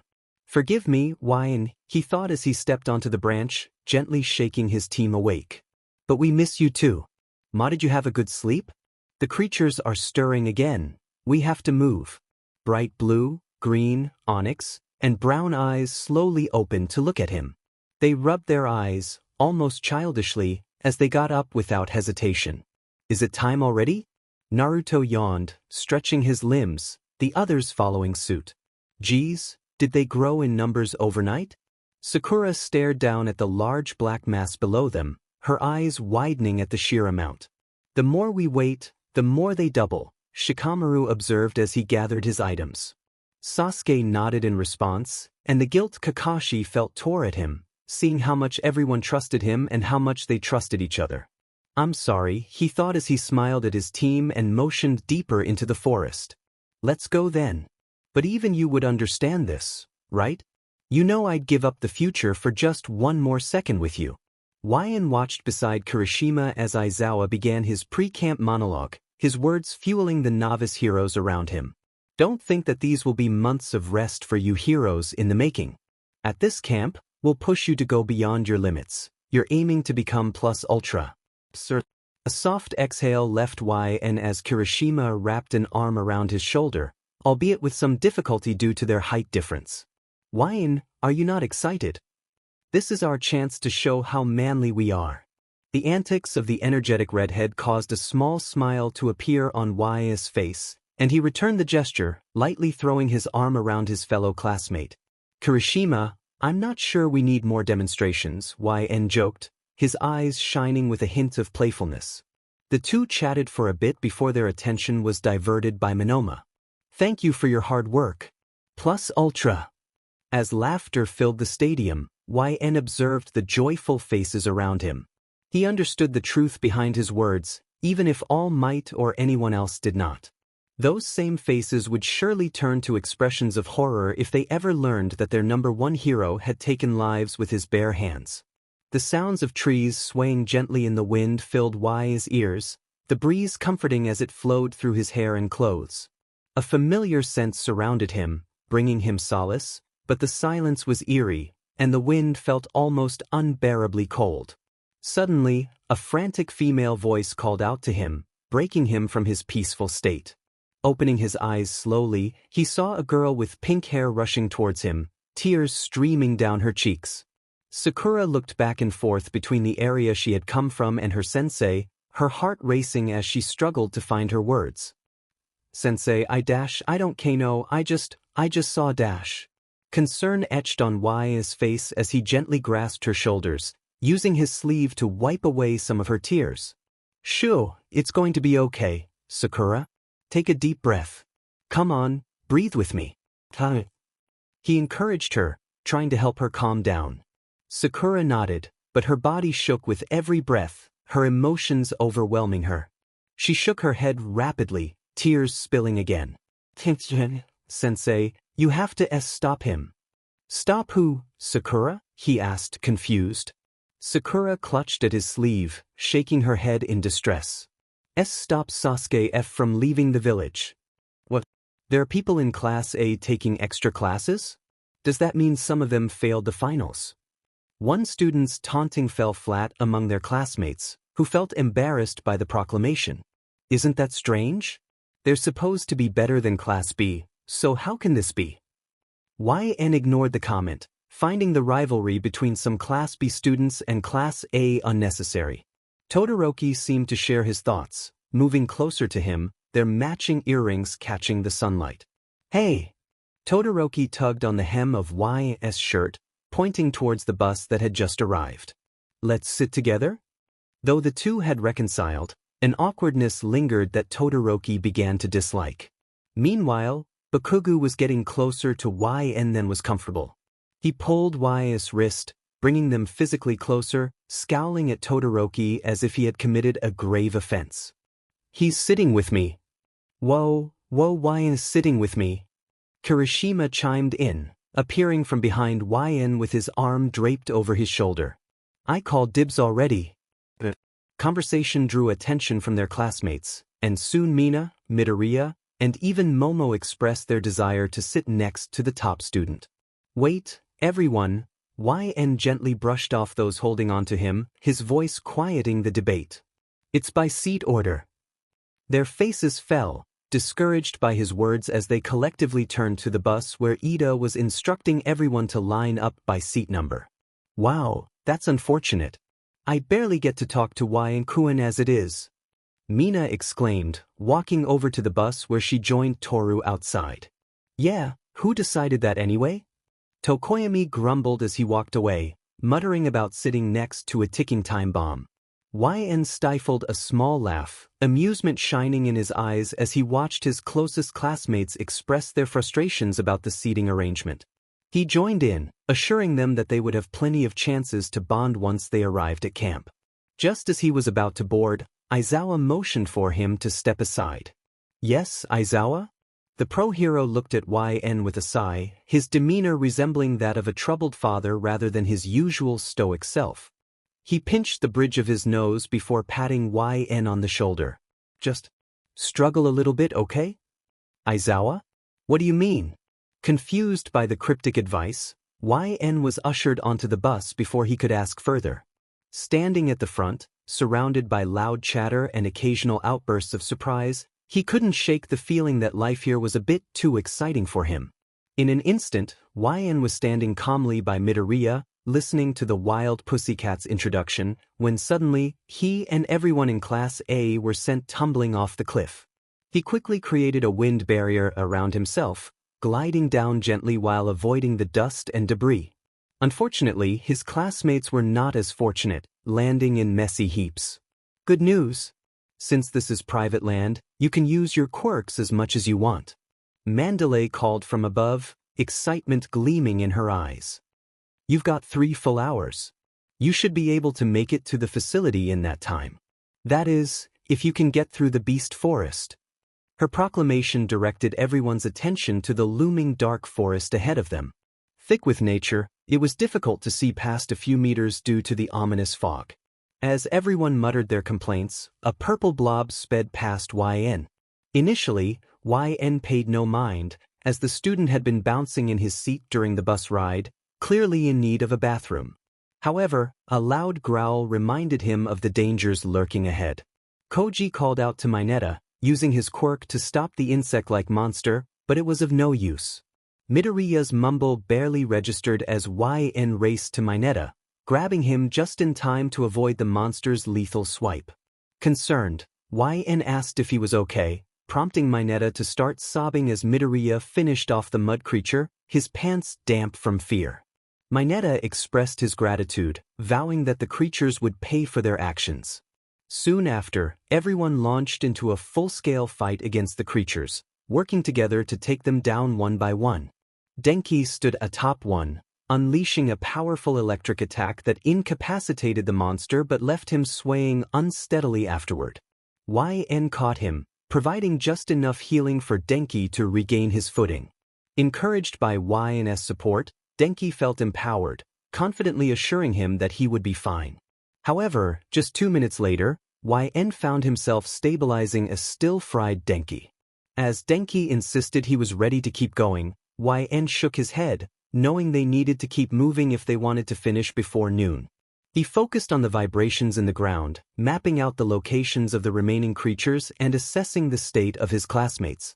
It seemed that more creatures were appearing as they progressed, which was a troubling development. YN stood up, a small smile on his lips, recalling Aizawa's advice to embrace the struggle. Unfortunately, YN ended up enjoying the challenge a little too much. When they finally reached the facility, Aizawa looked frantic as he took in Y's condition. Aizawa was in disbelief at how banged up YN had gotten. He had scuff marks all over and was the only one bleeding. When asked how it happened, YN casually brushed away the blood trickling from a gash on his forehead, explaining that a cat had scratched him.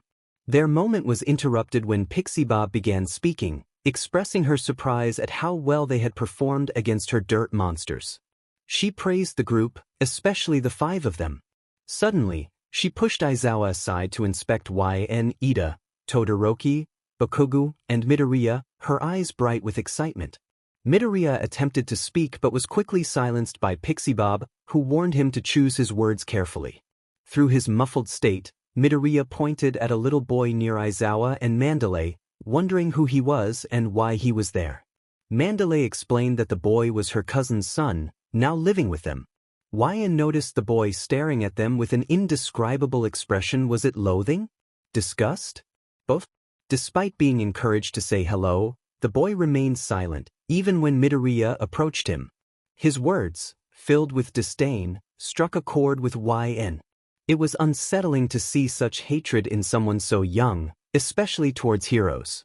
In a world where heroes were valued, it was hard to understand why a child would harbor such feelings, particularly towards those in training.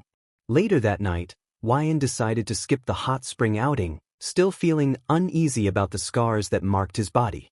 After his last encounter with Todoroki, he doubted he could come up with a convincing explanation if the whole class started asking questions. Pixie Bob peeked around the corner, noticing the HC-haired student sitting on the couch. She asked if he wasn't going to join them, suggesting he could at least sit nearby. He politely declined, feeling more comfortable where he was. As she nodded in response, a hint of pity welled up within her, though she couldn't quite place why. During their forest exercise, she had observed him closely. He stood out among the others. Most students, regardless of their talent, lacked field experience. Despite the challenges they had faced, YN's actions were perplexing. He moved with an agility that surpassed anyone she knew, his movements graceful, as if his body was in sync with his quirk. Even those who had trained for years couldn't match his efficiency, especially considering he had only been using his quirk for a few months. He exhibited complete control, every action calculated to perfection. Even when he feigned stumbling or got injured, Pixie Bob could see it was all intentional. This left her wondering what circumstances had shaped his ability to react in such a way. She assured him to reach out if he needed anything before leaving. Once she was gone, YN let out a sigh of relief, his shoulders relaxing as he stared at the ceiling. A dark, shadowy figure clung to the roof, watching him with a sinister grin. This was yet another reason he chose not to join them. Creatures had roamed the forest earlier, and although their numbers were limited, their presence had unsettled him. He had left a clone with his classmates while he dealt with the ones in the forest, sustaining a cut on his forehead when one managed to sneak up on him. With a flick of his hand, he dispelled the creature, watching as it turned to ash and vanished. Troubled, he ran his fingers through his hair, regretting not accepting Todoroki's earlier invitation to join them. It just didn't make sense. As he took another deep breath, a loud scream suddenly drew his attention. He turned just in time to see Midoriya reaching out for a falling child. It seemed YN would learn about Koda's fear sooner than he had anticipated.